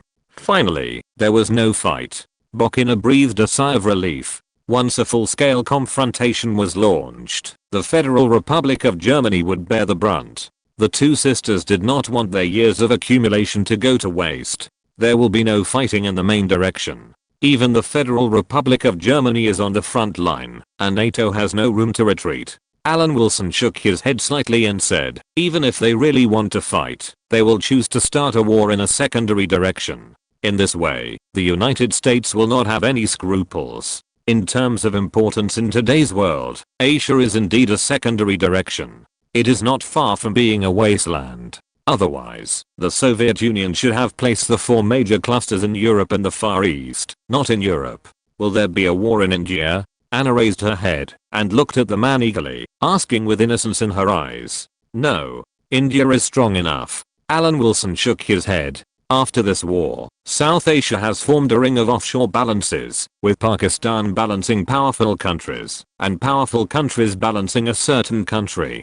This kind of balance is quite stable. Although Alan Wilson said that India is a piece of mud that cannot be helped, such a large country is more than enough to protect itself, and a certain country will not be entangled with this rogue endlessly. After this war, in the free world, a certain country has become the most offensive enemy and a disruptor of world peace and order. There is no other. If there had not been so little foreign communication, more than 5,000 sanctions would have been arranged long ago. Alan Wilson didn't know that Lab Butler needed his professional advice at this time, and he was talking about this issue. He was still teaching the Dragoon sisters, saying that the situation in Europe seemed dangerous, but was actually very stable. You may not believe it, but if a nuclear bomb exploded, even without the United States, Britain and France would be enough to prevent the Soviet Union from launching a war. The French especially think so. Moscow, Paris, and London are all within the opponent's range.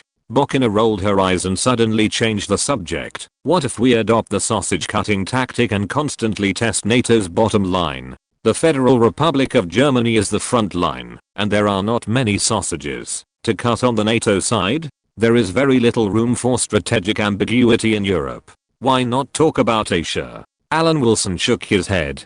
Cut sausages?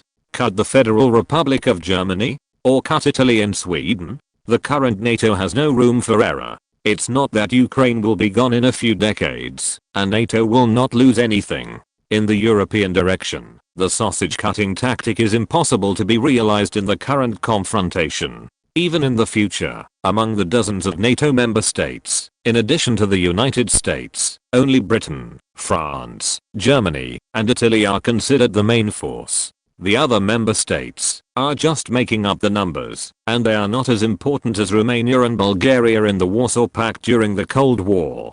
Asia has much more freedom, and according to the current mainstream public opinion, once there is any movement in that extremely aggressive country, that is more aggressive than the Soviet Union, it will definitely cause a reaction from the United States. Although India was beaten up this time, it did not get nothing. Before this war, India was famous for its non-violent non-cooperation, and it did establish the image of a peace-loving country. Its reputation is thousands of times better than that of its opponents, and it is normal for the public opinion of the free world to adopt all the war reports from India. India was beaten up, which will only solidify the aggressive image of its neighbors. Of course, India will not want to pretend to be a big brother in the third world in the future, but in the eyes of the free world, India's experience will only increase the assessment of the danger of its opponents. The forward policy of Indian Defence Minister Menon, which seems to be a joke, has not only been noticed by the United Kingdom, but it is not a secret action, but an open one.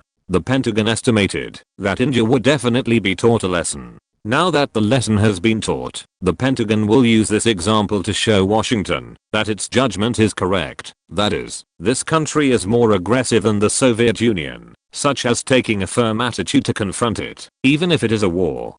During the Geneva conference, the impression that North Vietnam left on the United States was that it was seriously influenced by a certain big country. In the eyes of Americans, North Vietnam is just a puppet. Once there is any movement, there must be a mastermind behind the tomb. Alan Wilson can draw a conclusion based on the current mainstream public opinion on North and South Vietnam. Once the friction between North and South Vietnam escalates, the United States will intervene in the Vietnam War without public opinion mobilization, and there will be no real opponents. It will be easy to take action, not to mention that the army can only make quick money by waging war. In short, the more important the direction, the more the two camps will stare at each other, and they dare not act rashly. On the contrary, the secondary direction is more likely to cause trouble, and it is easier to fight. In Europe, because the Soviet Union is too powerful, NATO will not take the initiative to provoke the other side.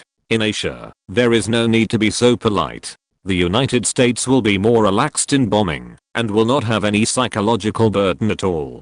There is an old saying that goes, you should pick the softest persimmons to squeeze. This truth is very realistic. Just like India is no longer taken seriously by many countries. Rab Butler finished the EU foreign ministers meeting, and Alan Wilson went to New Delhi. He was not used to the climate, and the excuse of just recovering from illness appeared. Seeing that Alan Wilson looked overworked, Rab Butler naturally did not doubt the excuse of not being used to the climate. Alan, are you feeling better? Better, but still a little uncomfortable.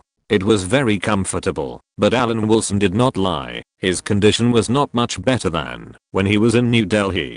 Didn't Anna say that? He is thinner now. There is nothing to talk about the EC. The only trouble is that France emphasized independence at the EC meeting, and the Germans also expressed their agreement. We are communicating with France and Germany. Rab Butler talked about the sequelae of the Cuban Missile Crisis, and then changed the subject. But you also know that Britain is more concerned about India. Of course I know this, Minister. Alan Wilson nodded. What's the problem? Hasn't the mainstream public opinion in the world always stood on India's side? Now there is indeed a little change, which is nothing more than mocking India's combat effectiveness. The mocking public opinion does not seem to be worth making a fuss about. Even if it has an impact, the effect will not be seen in a few years. Do you think India will be brave after knowing shame? Will it prepare for war and avenge its previous shame? Anyway, Alan Wilson doesn't believe it.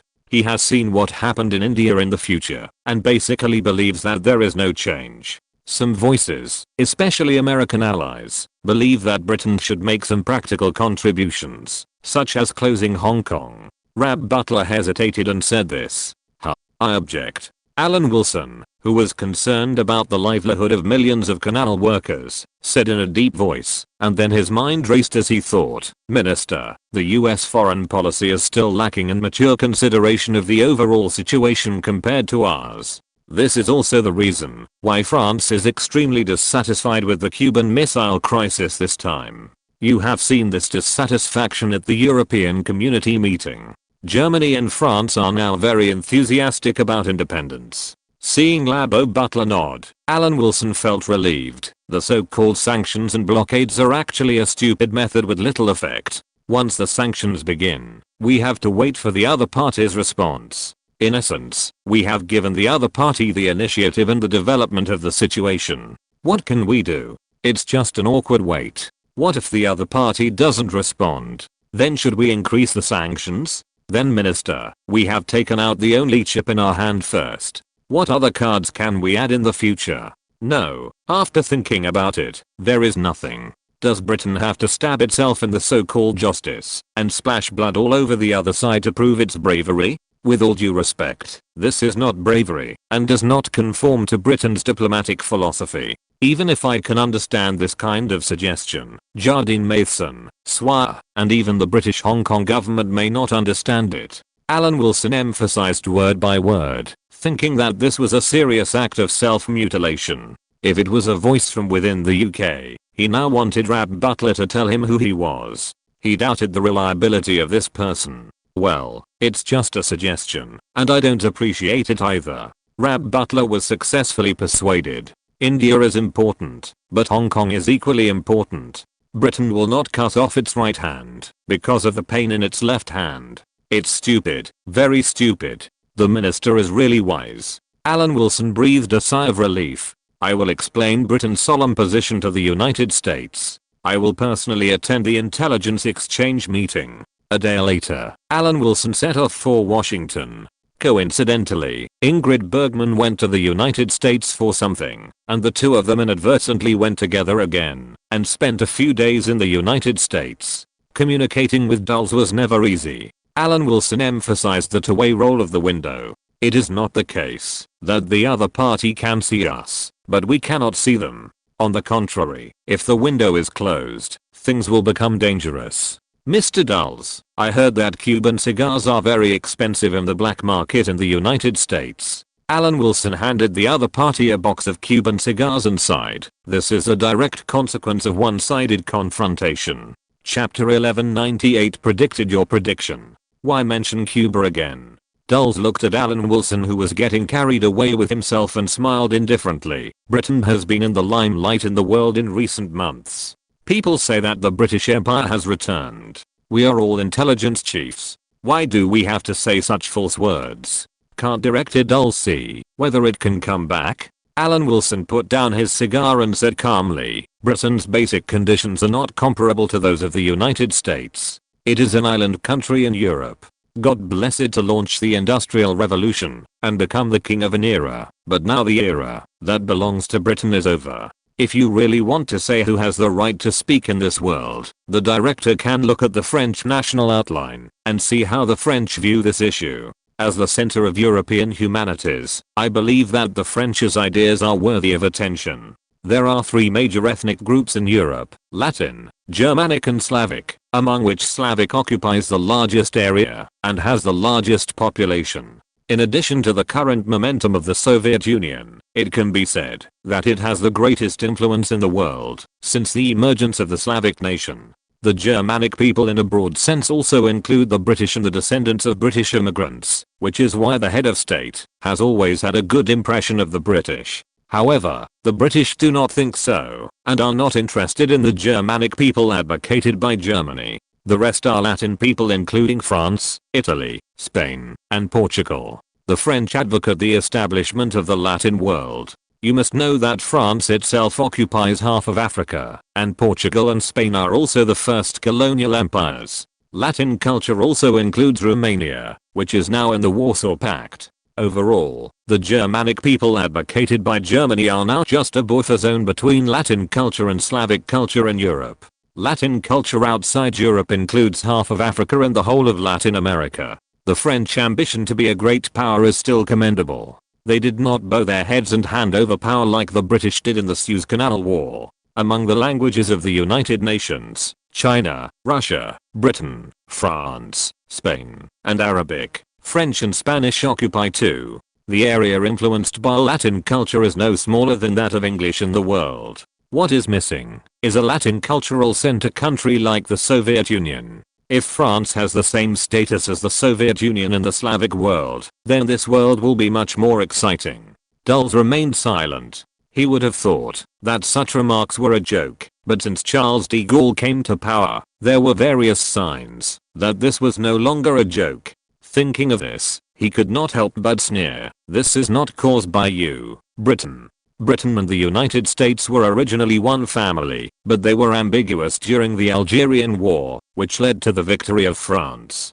Director Dulles, this is a shame.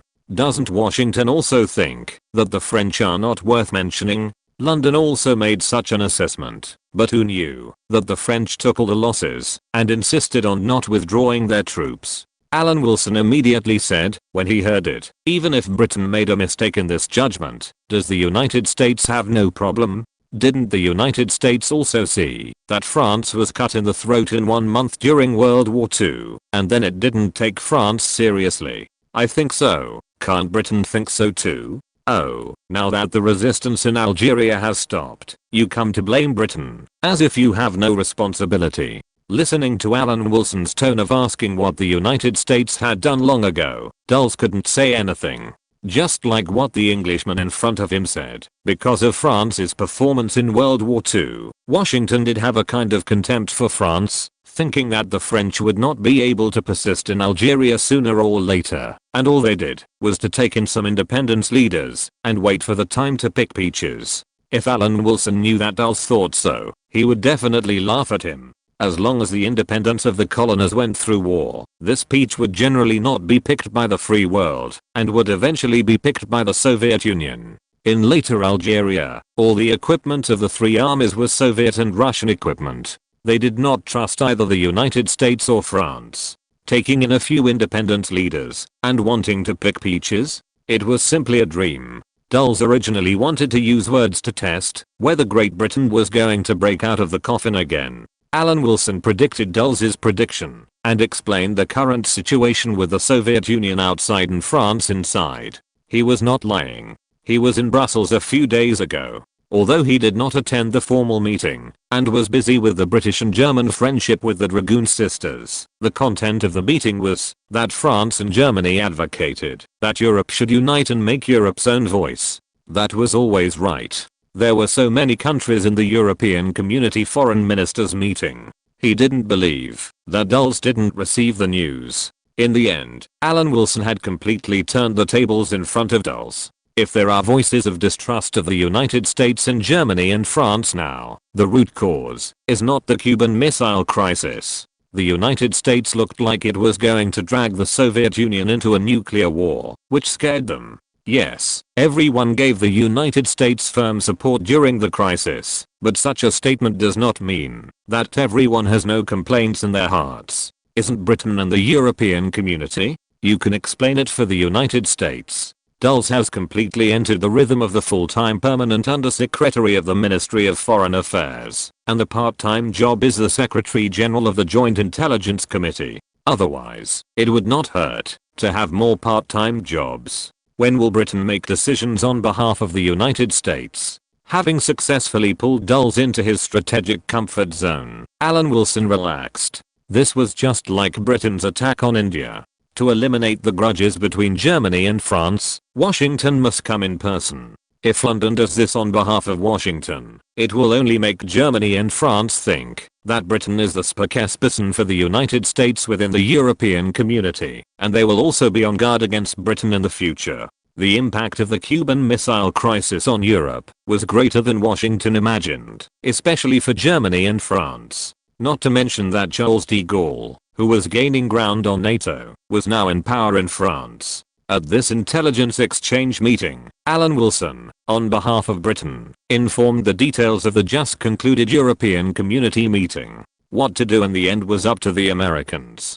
From Dulles's attempt to test whether Britain's recent performance was going to return like lightning, to Alan Wilson's statement that France was promoting the autonomy of the European Community, this round of confrontation was evenly matched. But there was also a difference. Dulles was really ready to evaluate France's movements, while Alan Wilson didn't think about anything, and went directly to Ms. Ingrid Bergman to implement British-French goodwill. What is the Five Eyes Alliance? Alan Wilson understands this question. When the UK is still strong, this platform is an institution for the UK to cheat the US. Of course, if the UK is no longer strong, it will be a platform for the US to lead other English-speaking countries. The problem is that the UK has not yet withdrawn to the British Isles, so the Five Eyes Alliance is still an institution for the UK to cheat the US. Alan Wilson didn't know whether Dulles would be suspicious of France's movements. Anyway, the next day Dulles didn't mention France, but asked whether the low-intensity conflict in Yemen needed US help.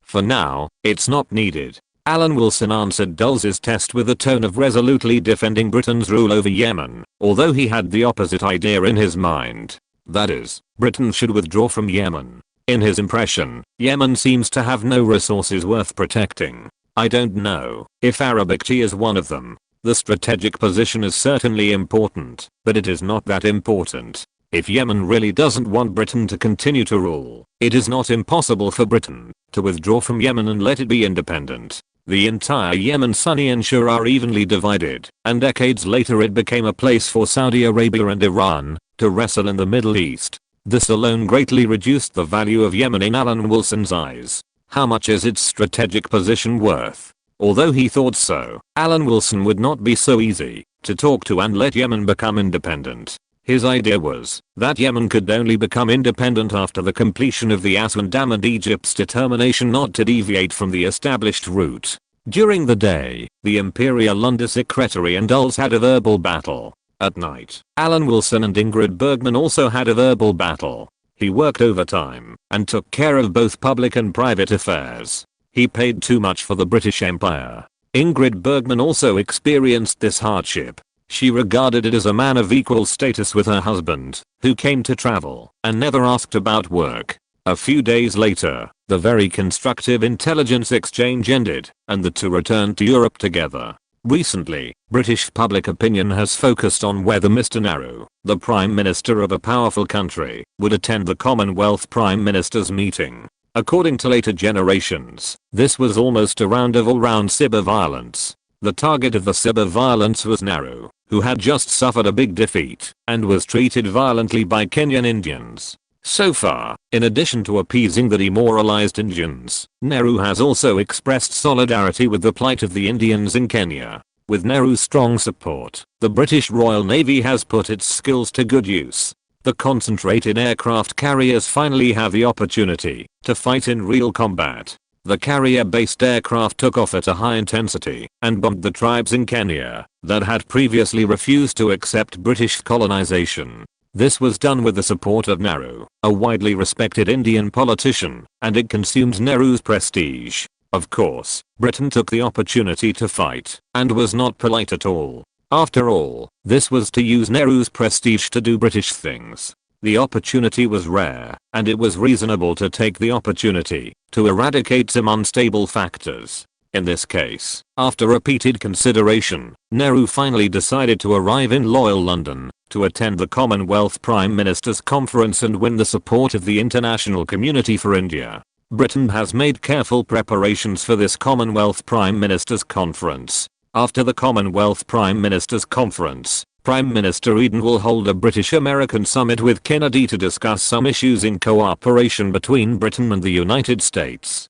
Alan Wilson was writing furiously, making plans and listing a series of excessive demands that the United States might make. In order to avoid being at a disadvantage at the Anglo-American summit, he actually thought it shouldn't be a big problem, because Eden was going to hold a general election after the Anglo-American summit to seek re-election. If Britain suffered a big loss at the Anglo-American summit, not to mention others, the Labour Party would not miss the opportunity to return to power. Chapter 1199 High, really high. The current Commonwealth Summit is nothing more than the United Kingdom, Canada, Australia, and New Zealand, the newly independent Nigeria, and India. While Alan Wilson was writing the British and American Summit, Nehru had already arrived in London. Alan Wilson entered the Cabinet Secretary's office and showed Norman Brooke a plan for the reorganization of Commonwealth institutions and increasing the cohesion of the Commonwealth. This is the right time, especially when Nehru needs the support of Commonwealth countries, and it should not be wasted.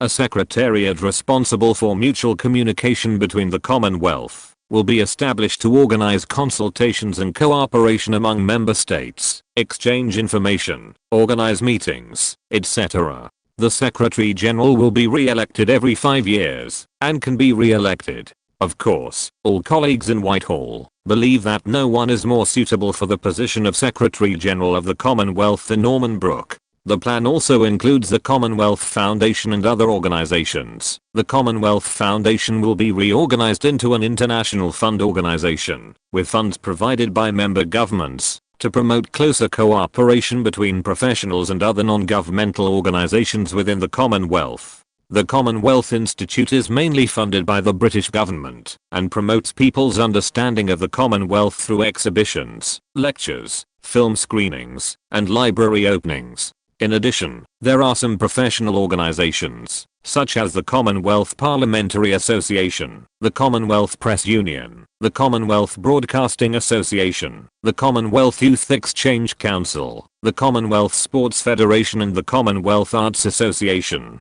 The bond of the Commonwealth is our noble queen, and it has nothing to do with who the current government is. Alan Wilson talked freely, and that's what he thought. Excluding the influence of annoying politicians is a good thing for Britain. Norman Brooke was very satisfied with his successor's intentions and expressed his appreciation for it. Alan, you will definitely be a successful cabinet secretary. How dare I compare with the supreme authority? I just do my best. Alan Wilson looked humble. The main topic discussed at this Commonwealth Prime Minister's meeting was, of course, that India was beaten. Everyone knows that the foundation of the British Empire was India. Apart from the White Dominions, India's status is higher than other colonies. Of course, India's status has been replaced now, and Malaya has become the original India, and far exceeds it. At this moment, Malaya's steel production is more than 7 times that of India in 1962. It also exceeded the 10 million tons of the United Kingdom.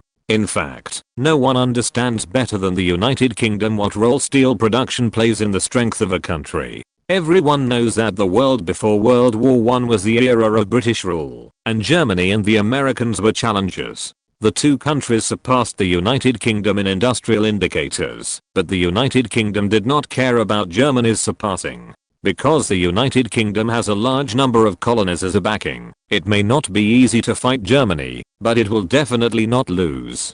But in 1901, British public opinion discussed one thing for a long time, that is, Morgan acquired Carnegie Steel Company and established the United States Steel Company. Both Morgan's acquisition funds and the subsequent production capacity of the United States Steel Company shocked all walks of life in the United Kingdom. This was the first time that the United Kingdom realized that the United States did not have the potential to surpass the United Kingdom, but had already taken action. The development of American steel must benefit from the iron ore in the Great Lakes region, which is much higher than the iron ore in the United Kingdom. Just like the iron ore in Australia now far exceeds that in the United States, high quality iron ore will save extra costs, and the Cushing steel base is built on this basis. The annual production capacity of 35 million tons is not a complete market economy. Some of it relies on the imperial preferential system. Because of the high quality special ore provided by Australia, the Cushing steel base will allocate a certain share to supply Australia's needs. The booming development of Perth is due to the Cushing steel base. Cushing supplies 5 million tons of steel to Australia and New Zealand as support for the construction of the two countries. The report is that Australia and New Zealand must work with Britain to ensure the security of Malaya. Doing your best may be modest. Didn't you just firmly defend the interests of Britain in front of Dulles? Norman Brooke smiled slightly. Of course I agree that France's attitude is useful in balancing the United States and Britain.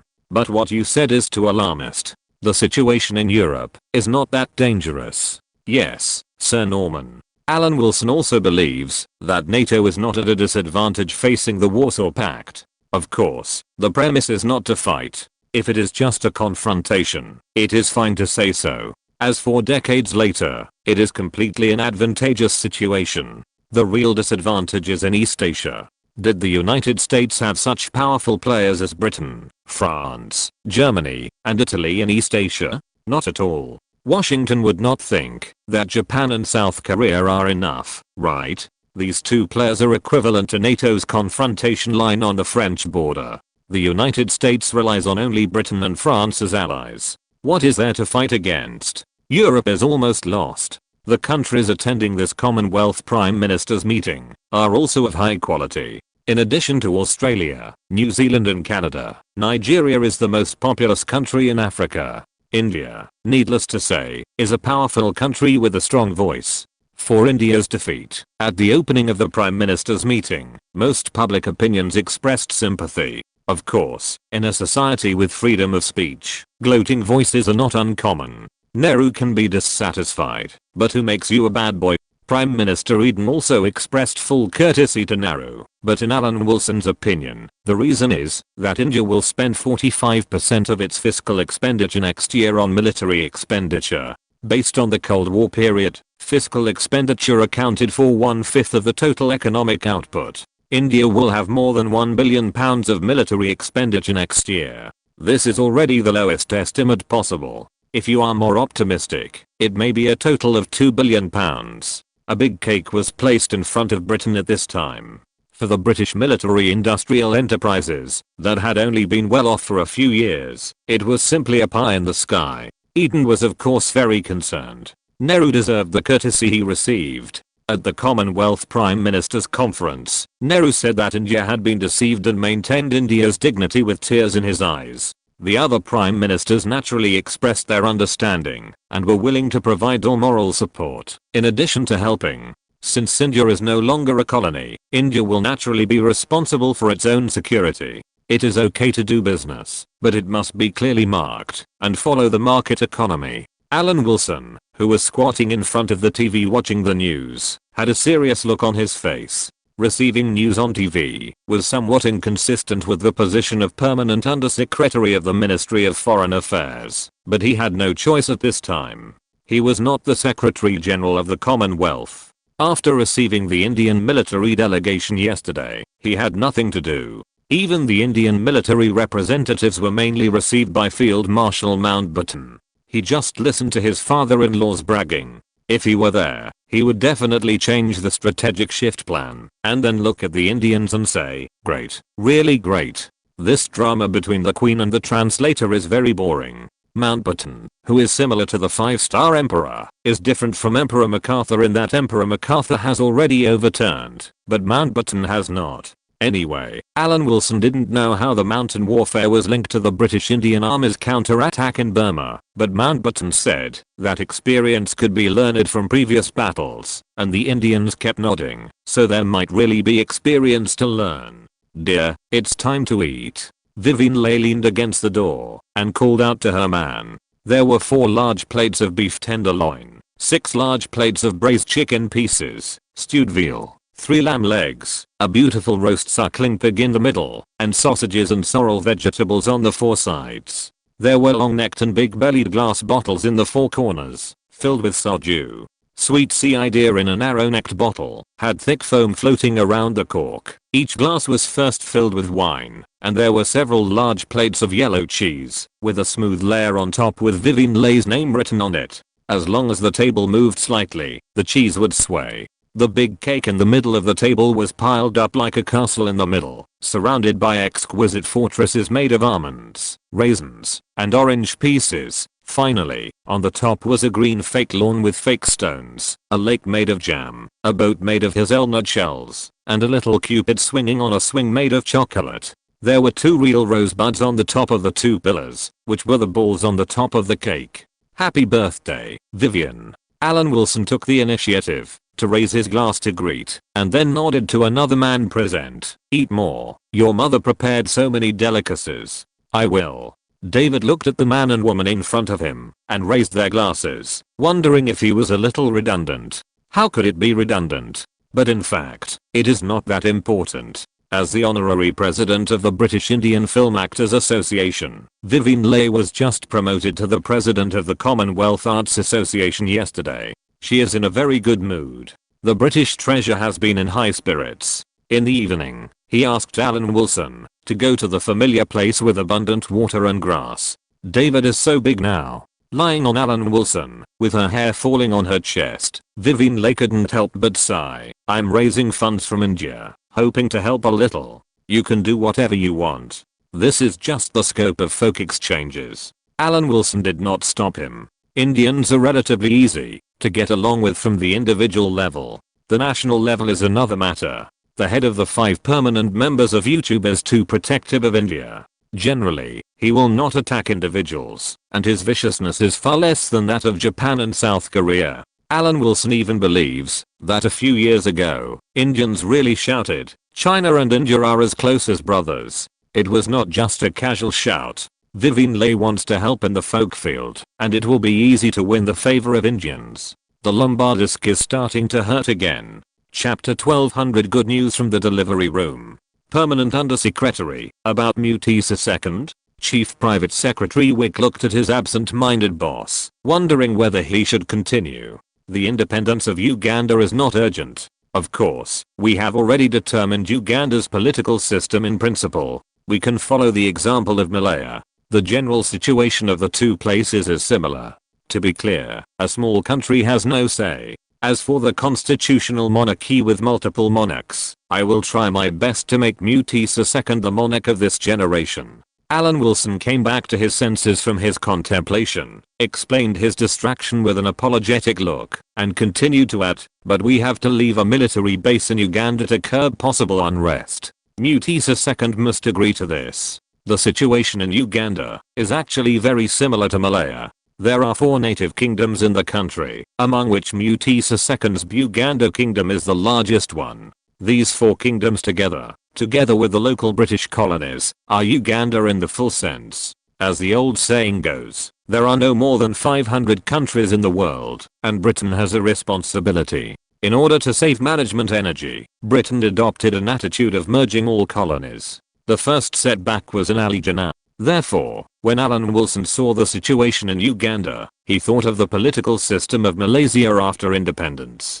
Malaysia is a constitutional monarchy and implements a parliamentary cabinet system. The monarch, that is, the head of state, is the head of state of Malaysia and nominally has the highest power of legislation, justice and administration. The parliament is the highest legislative body in Malaysia, but it is not the highest authority of the country. Its legislative power is subject to certain restrictions in terms of the identity, privileges, and status of the rulers, as well as the status of Malay as the national language. The Malaysian parliament consists of 3 parts, namely the head of state, the Senate and the House of Commons. The parliament meets at the call of the head of state.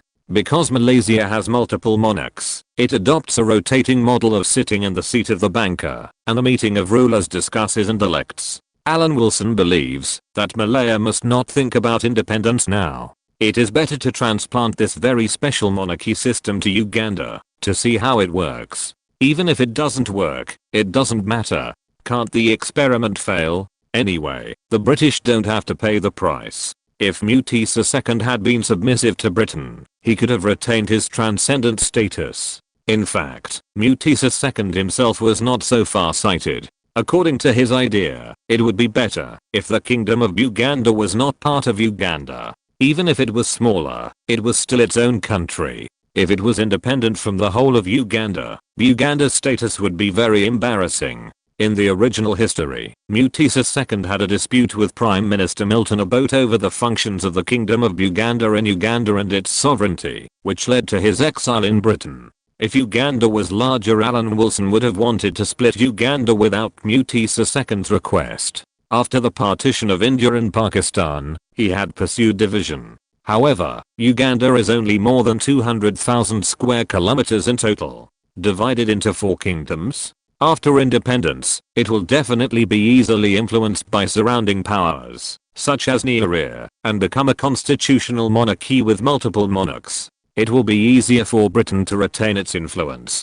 In fact, there is another place suitable for multiple monarchs to rule, that is, several emirates in the Middle East, the UAE in later generations. Now it is all under the control of the United Kingdom. At present, the United Kingdom has no intention of letting it become independent. As long as the military forces are not withdrawn, everything can be saved. Even if the Soviet Union disintegrated and became Russia. In fact, there was still a chance in the era of the Khitans, because there were still Russian troops in Eastern Europe. Then the Khitans withdrew all the Russian troops in Eastern Europe, and the Eastern European countries said goodbye to Russia and joined NATO. Alan Wilson is not qualified to sympathize with the Soviet Union, because Britain's fate after the war is not much different from that of the Soviet Union. Why is Alan Wilson busy now? On the one hand, he is busy preparing for the Anglo-American summit, but in fact it is not particularly important. He has to go to Stockholm, and the latter is more important. In the name of paying attention to the cooperation of the fighter jet project, Alan Wilson came to Sweden again. Greta Garbo knew the purpose of the visitor very well and couldn't help but tease. When I gave birth, you didn't care so much. Am I not as beautiful as Hepburn? Greta Garbo was jealous for no reason. Yes, she was already 40 years old at that time, not as young and beautiful as Hepburn, but she didn't seem to be that old. She was also an elderly mother. She didn't see Alan Wilson so concerned. Huh. That's not what you said back then. Alan Wilson was stunned. He remembered that he was just a tool man here with Greta Garbo and never felt needed. Greta Garbo was a little suspicious. Didn't I say that? How could I forget it? I was wrong. Alan Wilson raised his hands in surrender. He would not abandon a woman just because she was old. This is not his style. In a sense, he is loyal to ladies of the same status as his wife. This loyalty is mutual. Greta Garbo helped him a lot in this matter with Hepburn. Otherwise, it would not be so easy to let a ball peanut have a child. Only when the senior film industry professionals personally cheated, it would be so easy to succeed. I haven't even seen my son a few times. You are so enthusiastic now that I don't know what to do. Lavisa is fine now. Let him grow up independently.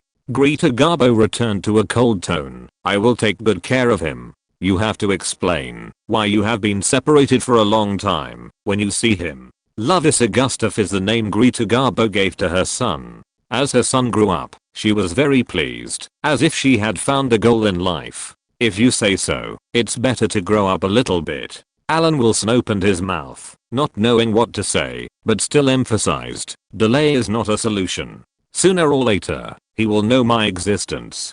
Greta Garbo raised her eyebrows, and her tone was very much like when the villain in the movie said something harsh. Alan Wilson saw Greta Garbo's macro expression and asked with a sullen face, what are you thinking about? Nothing.